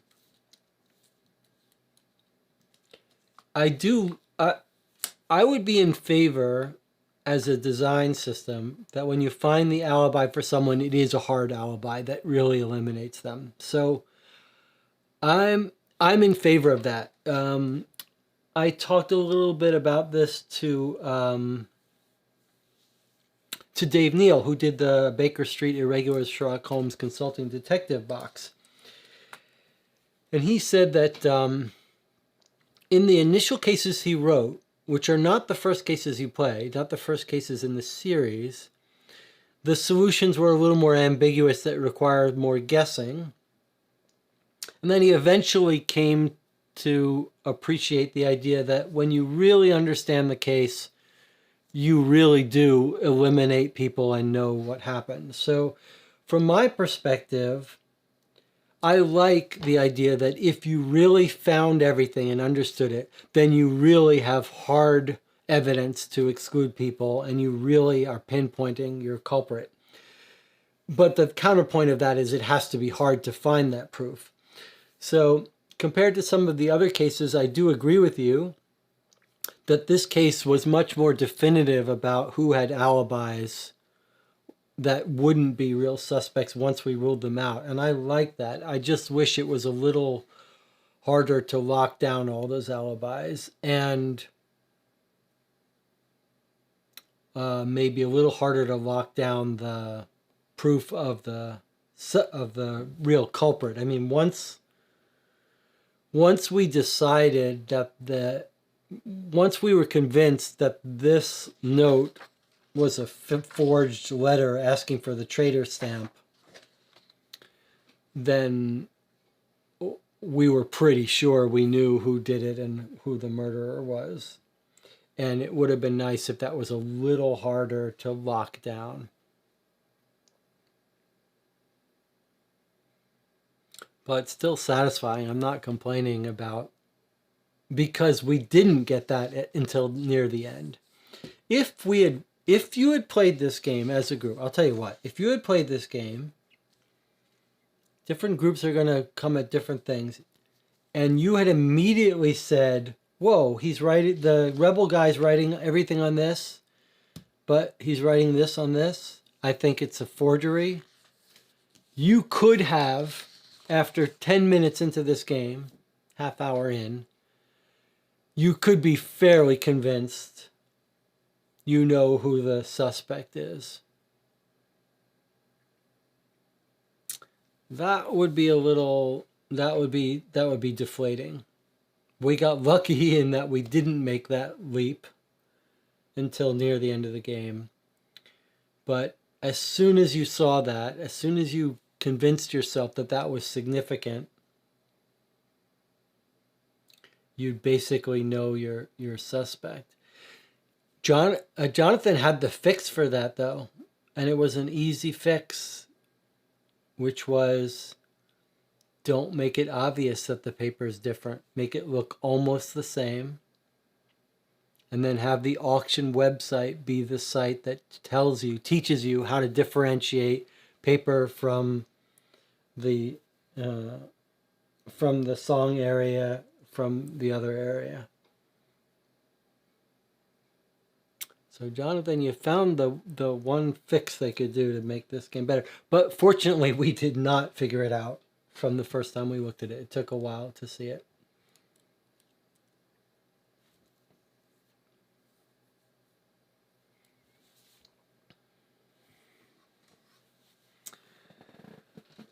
So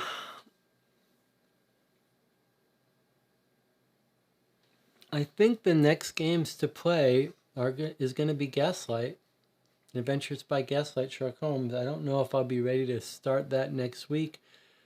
Maybe even take a break and play it. It seems like it would be a good event to do around Christmas, but that would be a big time off.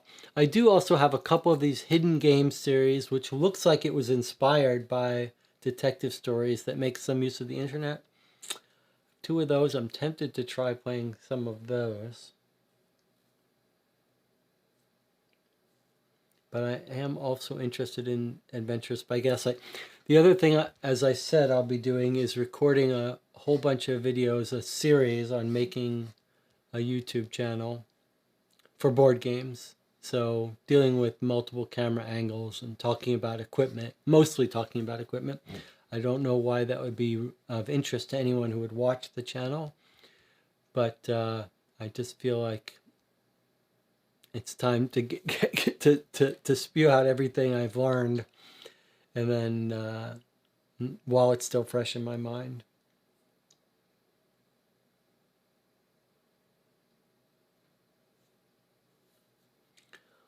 Final thoughts, Jonathan? Anyone else who's been sitting in on the stream who's played this before or is just being quiet? Now's your time to chime in, talk about what you thought.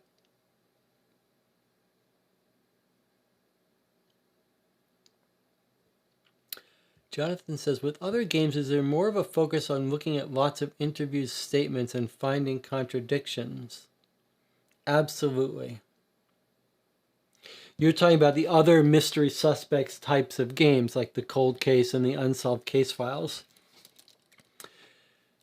The other games lean very heavily on combing through an interview and finding contradictions. Finding someone saying something that doesn't match up. Absolutely. That is a core mechanic in most of the other games. And really isn't in this game series. Maybe we saw it a little bit in one of the other cases. But yeah, this is not...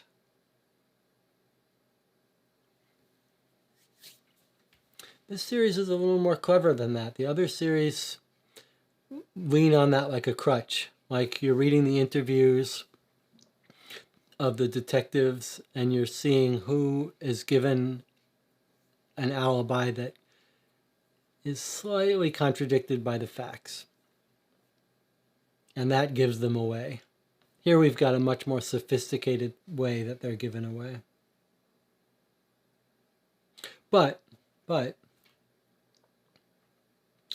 in this case, I did miss the need to go to comb through documents. Like it really felt like most of the documents were what was right in front of you. Even the letters, it was all right there in front of you. There was no finding little mentions. I guess there were a couple times that we had to look closely about the brother fighting. But mostly it was all there right in front of us. And I would have liked to have to dig, to study and look for little, tiny little points.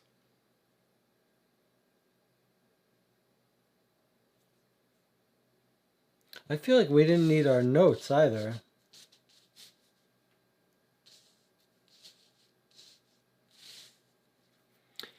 They could have made a little bit better use of the dates. Like, it was obvious that there were two parts where there were dates there were a bunch of dates that were significant, but there was the date of the message from the preacher who arrived late, and then there was the Secretary Bao being found dead in the rubble. And both of those cases, you might have said, were opportunities to make it so that the players really have to understand the dates to understand why this would rule them out. But that really wasn't the case for us. it didn't seem like it was important to understand those dates. Jonathan says, once again, I agree. Other cases felt like the clues inside messages were a little more interconnected. Yeah.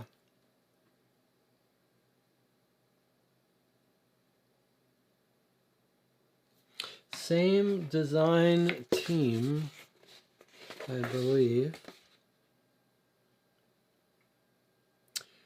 This looks like it might be a smaller team. Georgie Shugel, Alexander Chris, and Irin Misuno. That's a slightly different team. There's some overlap, but slightly different.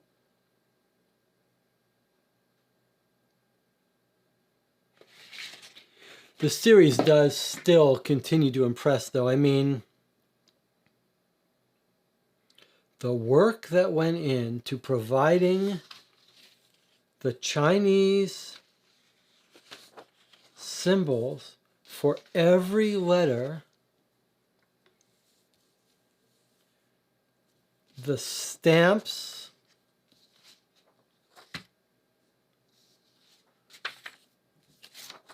I mean, look at the amount of work that they were willing to put in to make this feel real.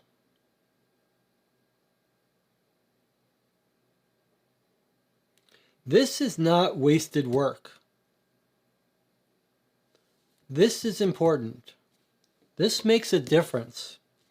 When I encounter these documents with all this work, even though I can't read any of it, even though there's no clues hidden in there,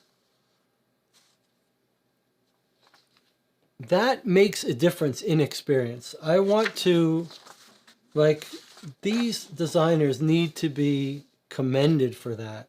The fact that this just is different, it's a different, a folded piece of paper that's not the way you would get it in America, but might match how you would get some piece of paper in China back in these dates.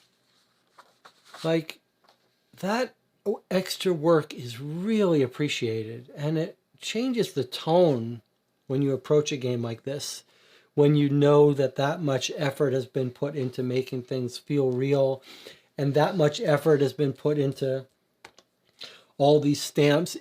It makes it not so obvious when you see something that might have hidden information in it, because that level of attention to detail is everywhere. So when you see it it's not like you see it in one place and you're like, that's like an arrow pointing to it, a big red flag because they put work here, that must be significant. The fact that they put all this work everywhere means you really have to have an open mind about where stuff is. The fact that this map was French and that the Yellow River was not English. But again, that's another case where it didn't seem important. Like, it seemed like it should be important that the Yellow River blocked it, but it wasn't important. And Jonathan is saying much of the same thing here. He says, I'm a little disappointed with the map and the calendar. Vienna Connection might be the best at those. It's absolutely true. We had this beautiful, wonderful map, and it didn't seem like it was important. I mean, it gave us a flavor of the place, and there was, it looks like a little bit of attempt to guess that where the brothers were from. But I wonder if that's another case where, imagine there weren't just two places of interest in this story, right? Like the Tangut and the Song. Like, imagine it was important for us to know exactly what city the brothers were from. And that would have made us realize why they were motivated to do certain things. And then the auction site, again, with its picture, could have given us the clue to where the brothers were from, which would have made us make the other connection, what their political fight was about. The fact that Jonathan picked up from the one comment about we're from a village in the north, that was all we needed to know, sort of shortcutted that.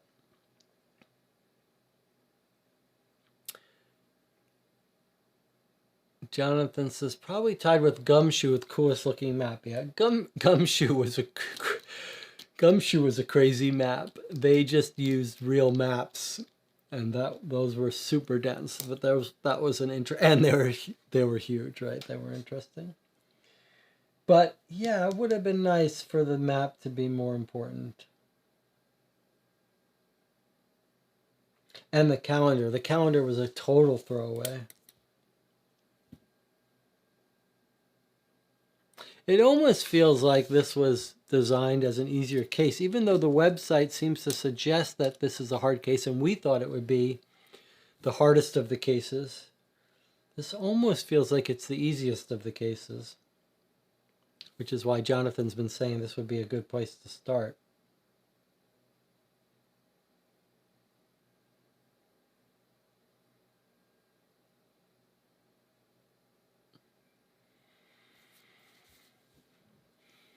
Jonathan, are you doing anything good for Thanksgiving?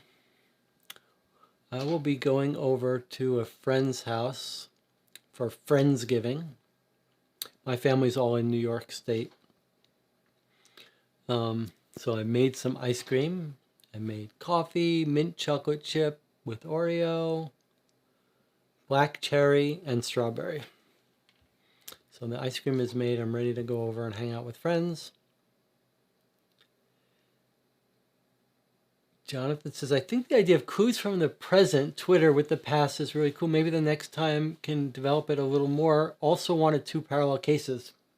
Boy, Jonathan is really on top of some of these things. It's absolutely true. When we read the introduction, it almost set us up for 2 parallel track cases. It said this professor, it gave us the motivation for why this case was reopened, right? It told us that some new stuff has been discovered, recently unearthed.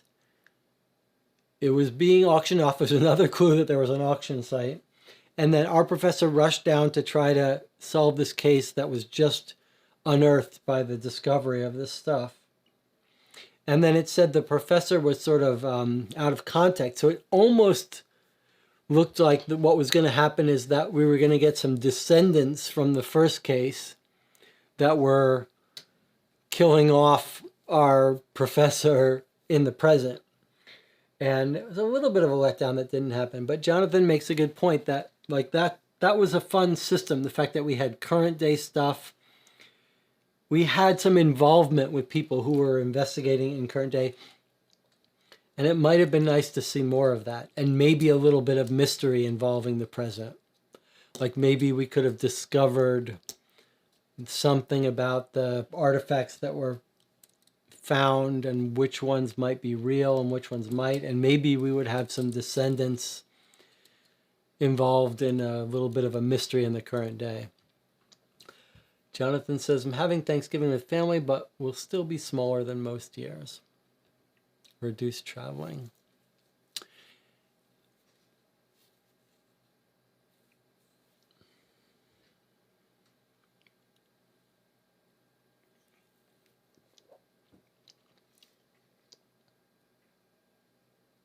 Well, I am thankful to have someone to play these games with.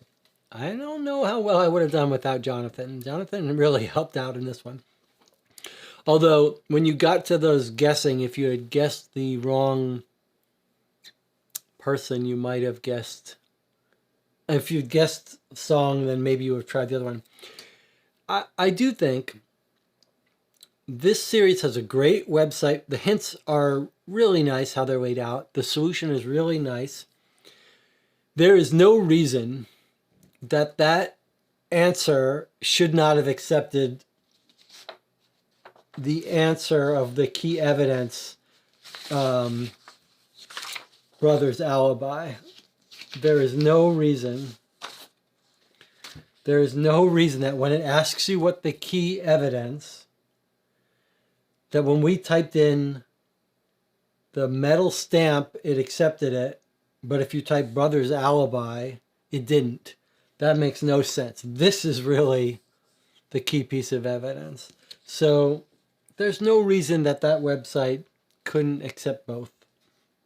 That's a little bit of a flaw. Jonathan says maybe you can have a community vote about the Gaslight dates. Yeah, I'd be happy to do that. Jonathan, do you think you'd want to play the Gaslights, the Adventures by Gaslights? We'd have to do it over like 3 days in a row. Do you have any interest in playing, sitting all through that? Gaslights, everyone says it's frustrating. It's long. It's like the posts on BGG say like they took them 16 hours and 4 sessions. That it's a very cool adventure. It's like a little time capsule adventure, a little bit like Gumshoe, but frustrating, and don't expect to understand it. Like when you see Sherlock Holmes' solution, you're going to be like, what? How did he get that? But I'm still up for it. But I'm happy to take a community vote. And Jonathan's under no obligation to play these games with me. But I would be inclined to schedule it for whoever is willing to join me for it. So if Jonathan wants to join me for it, I'll schedule it at Jonathan's convenience. He says, I think I would be up for it. Yeah, well, you don't have to guarantee, but if you think you'd be up for it, then you and I will figure out what's the best time for you and for me, and we'll just do it then. I mean,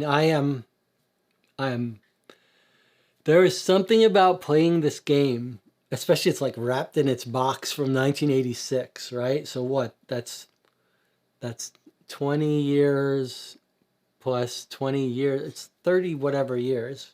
Like, playing Gumshoe felt special. It felt like you're playing in multiple time zones simultaneously, like you're a time traveler. And so that's what we'd be doing with Adventures by Gaslight. We're playing a game that was written in 86 that's lost to history, hasn't been reprinted in all of the Sherlock Holmes refactoring, and then it's set in the 1800s.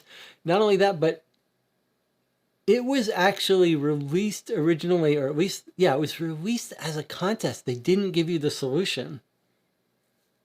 I was talking to Zach. There's some scans in the French version where you had to send your answer in, and then on a very specific date in 1987, they found the winner.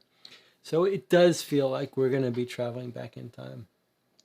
So here we go. We've traveled back to 982 AD, and now we're going to jump around a little bit to the 19th century in England and France.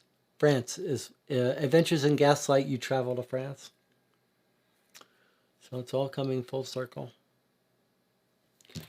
All right, I guess we should probably leave it there. I mean, I'm happy to stick around for a couple more minutes just to... There's something to be said for sitting with an awkward silence in case anyone is, just sitting there watching, has to get a little nudge of silence before they're willing to talk. So we'll just, maybe I need like a little ritual here, like at the end of the game. I have to organize this stuff anyway, right? I'm just gonna put this away. It'll take me a little while. Jonathan, you can leave, you can stay. If anyone's watching, we'll just have some silence and we'll put away the stuff. And if you want to say something and talk,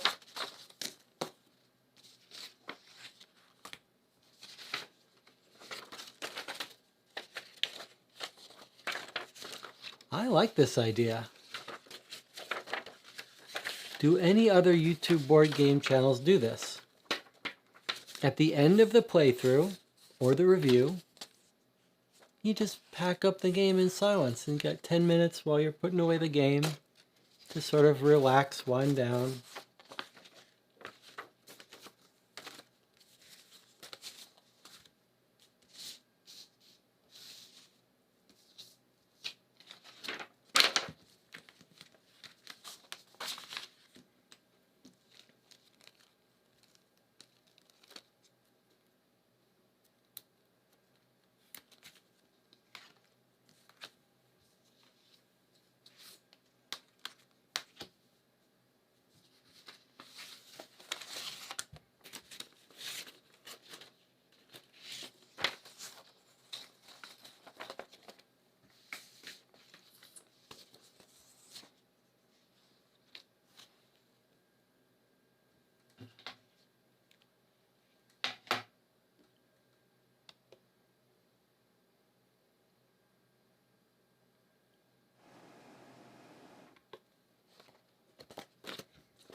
This reminds me, Zachary Brown has come into the channel. Zachary, this reminds me, hold on, before you answer that, what was the best part? This part about filming the putting away of the box reminds me, before I started the YouTube channel, the board game channel, Zachary Brown was making YouTube videos, cooking videos. And one of the things we talked about was the idea of making what on the face of it would look like it was a cooking video, but what would be really a 99% cleanup, like by a person with OCD. So they would basically introduce the show like, here, we're going to make this, but it would all be about cleaning up afterwards. But actually, it reminds me, Saturday Night Live had a skit by, I think it was called The Anal Retentive Chef or something. It was by the guy who got killed by his wife. What's his name? The comedian. He was on news radio. Anyway, so they kind of did that already, but I thought it would be funny to have a show that was just about, that was supposed to be about cooking, but was just about cleaning up. And yeah. Zachary, are your cooking videos still online? Zachary was doing a slightly different take on that. He was doing, I don't know, what was your take on that, Zach? Runender says, sweet, sweet silence. Love behind the scenes room camera.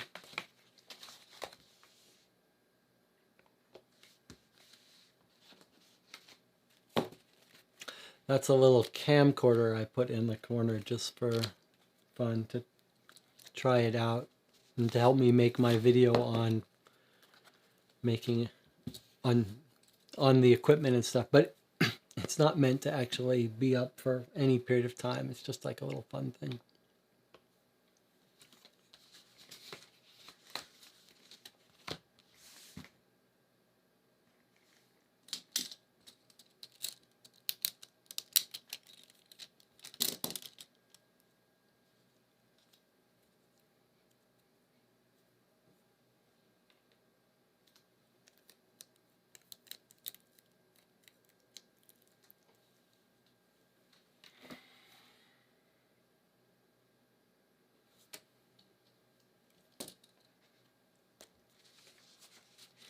I wonder if in the future we should skip doing these. These index card notes are very useful for a hard case, but I'm not sure we needed them for this case at all. And I wonder if you wouldn't just save a bunch of time if you didn't break these out until you needed it.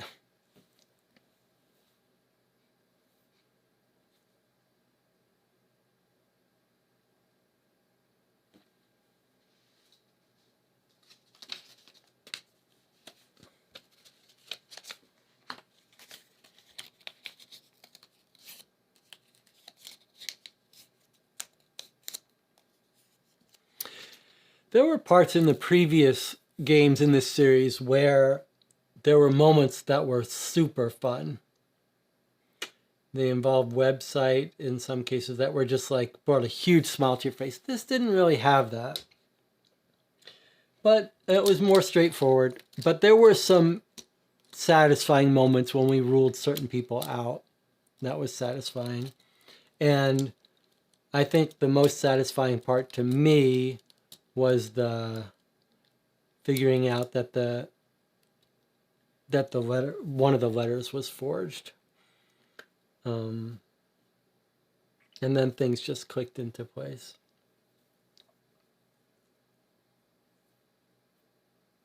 Zachary and Runender, what are you guys doing for Thanksgiving? Oh, I know what Zachary's doing. Zachary has already ordered the delivery of his French Thanksgiving dinner from a shop. And we'll be eating dinner with the new girlfriend.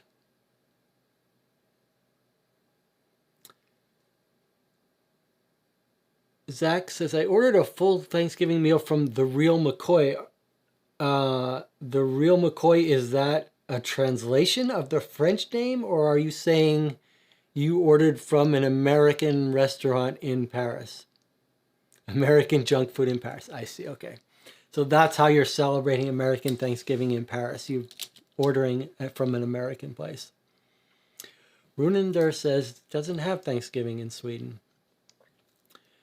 Do you have a, I was gonna say, do you have a holiday in Sweden where you think about what you're thankful for and all that? But then I was thinking, well, maybe the way to phrase that is, do you have a holiday in Thanksgiving where your country had a genocide against the local population, and instead of acknowledging that, you celebrate friendship as a false narrative?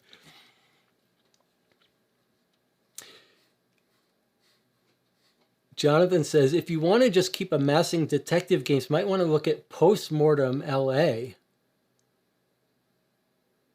Really? I have never heard of that. I will check into it.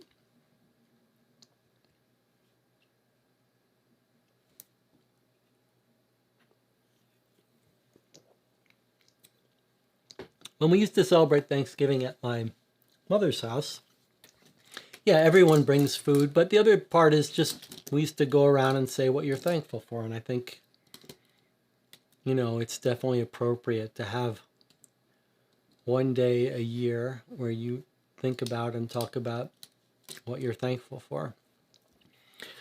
Anyone who is watching YouTube has a lot to be thankful for. If your life lets you spend time watching YouTube or making YouTube videos, you're already leading a pretty wonderful, privileged life.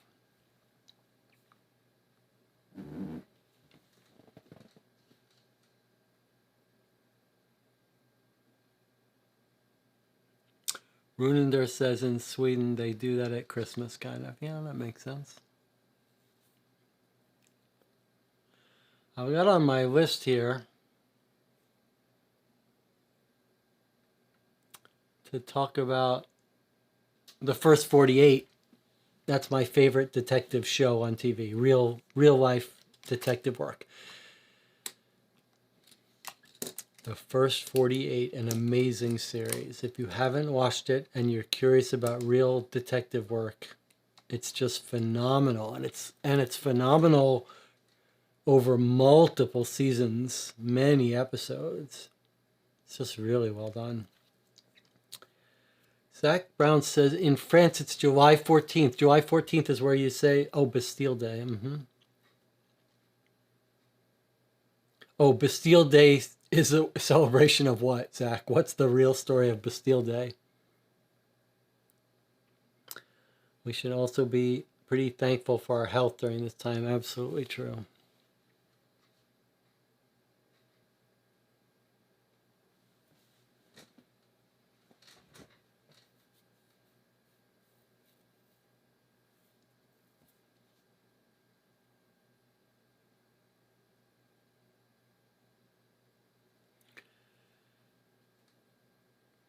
Jonathan, how did the new camera, the new close-up camera and screenshotting work? Did that seem like that was a viable way to do it? Could you take a screenshot and see the details of a full-size piece of paper on that new camera? Should we keep doing that? Or is it no different than if I had it like this and just showed a top-down view of the whole table?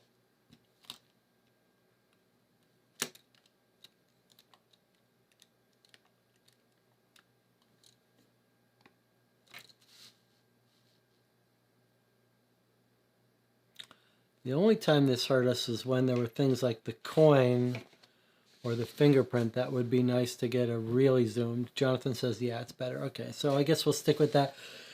It's tempting to have the camera on autofocus. In fact, yeah, it's interesting. I mean, there are certain channels. What's the channel? There's a board game channel by a couple in Canada, and it's called Rob's Gaming Table, I believe.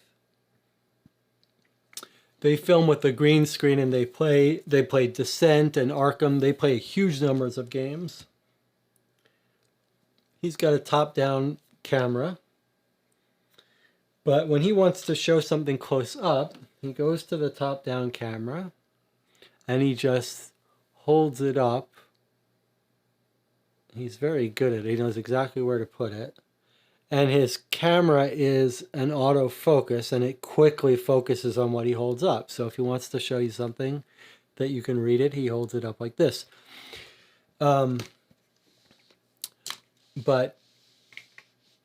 I have Lumix Panasonic cameras, which are very good, expensive cameras, but the autofocus is not that great.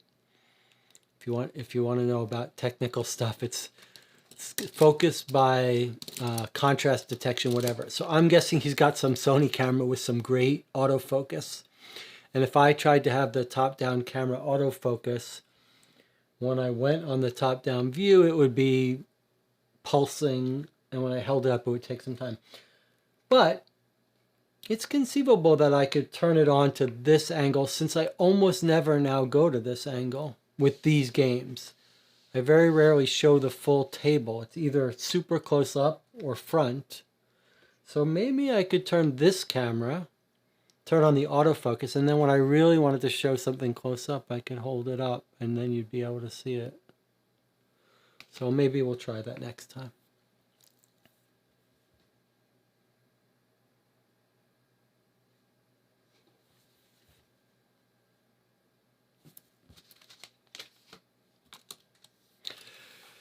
Jonathan's asking if anyone has any ideas when they would want to see Gaslight. Well, actually, I talk to Zach every day. Zach's one of my oldest friends. Zach is my oldest friend, longest friend. And Zachary's in Paris and can read French. And so when I was reading a little bit on the BGG forums about Adventures in Gaslight, they were saying that the second day of the case is in Paris, and there's a Paris map, and the locations are, it's a French map. And Dave Neal, in fact, was the one posting about this, I believe. And he was saying that it took them some time translating stuff on the map when they were looking for government offices and stuff. So I'm hoping that Zachary can join us for at least the Paris day, or at least part of it, to help us interpret that map. That French map might make our life a little easier. And Runender is leaving. See you, Runender. So I'm hoping the good thing is Zachary's waking hours. I mean, here it's 4 a.m. This is not really American time zone, but Zachary will be awake probably for Paris for the playthrough if we keep playing these at 11 p.m. So I'm hoping he can join us for that. Even if it's just to stand by and get sent a message.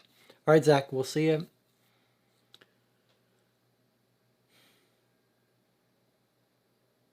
All right, I think that's it. Well, I think it's time to wrap it up. Jonathan, great gaming with you as always. Adventures by Gaslight, maybe, I don't know when we'll play it, but maybe in December, maybe sooner. Depends whether we want to get one of these other games in. I also want to play this Hunt a Killer game, which I don't think will be that hard, but it's really at medium difficulty. And that's a game in Target. And I want to play that because I'm interested in getting a full spectrum of all of these games. And I think that's the one I've chosen as my representative game from Hunt a Killer. So that game may be next. Maybe Adventures by Gaslight gets put off till mid-December, and next week or week after we try the Hunt a Killer game.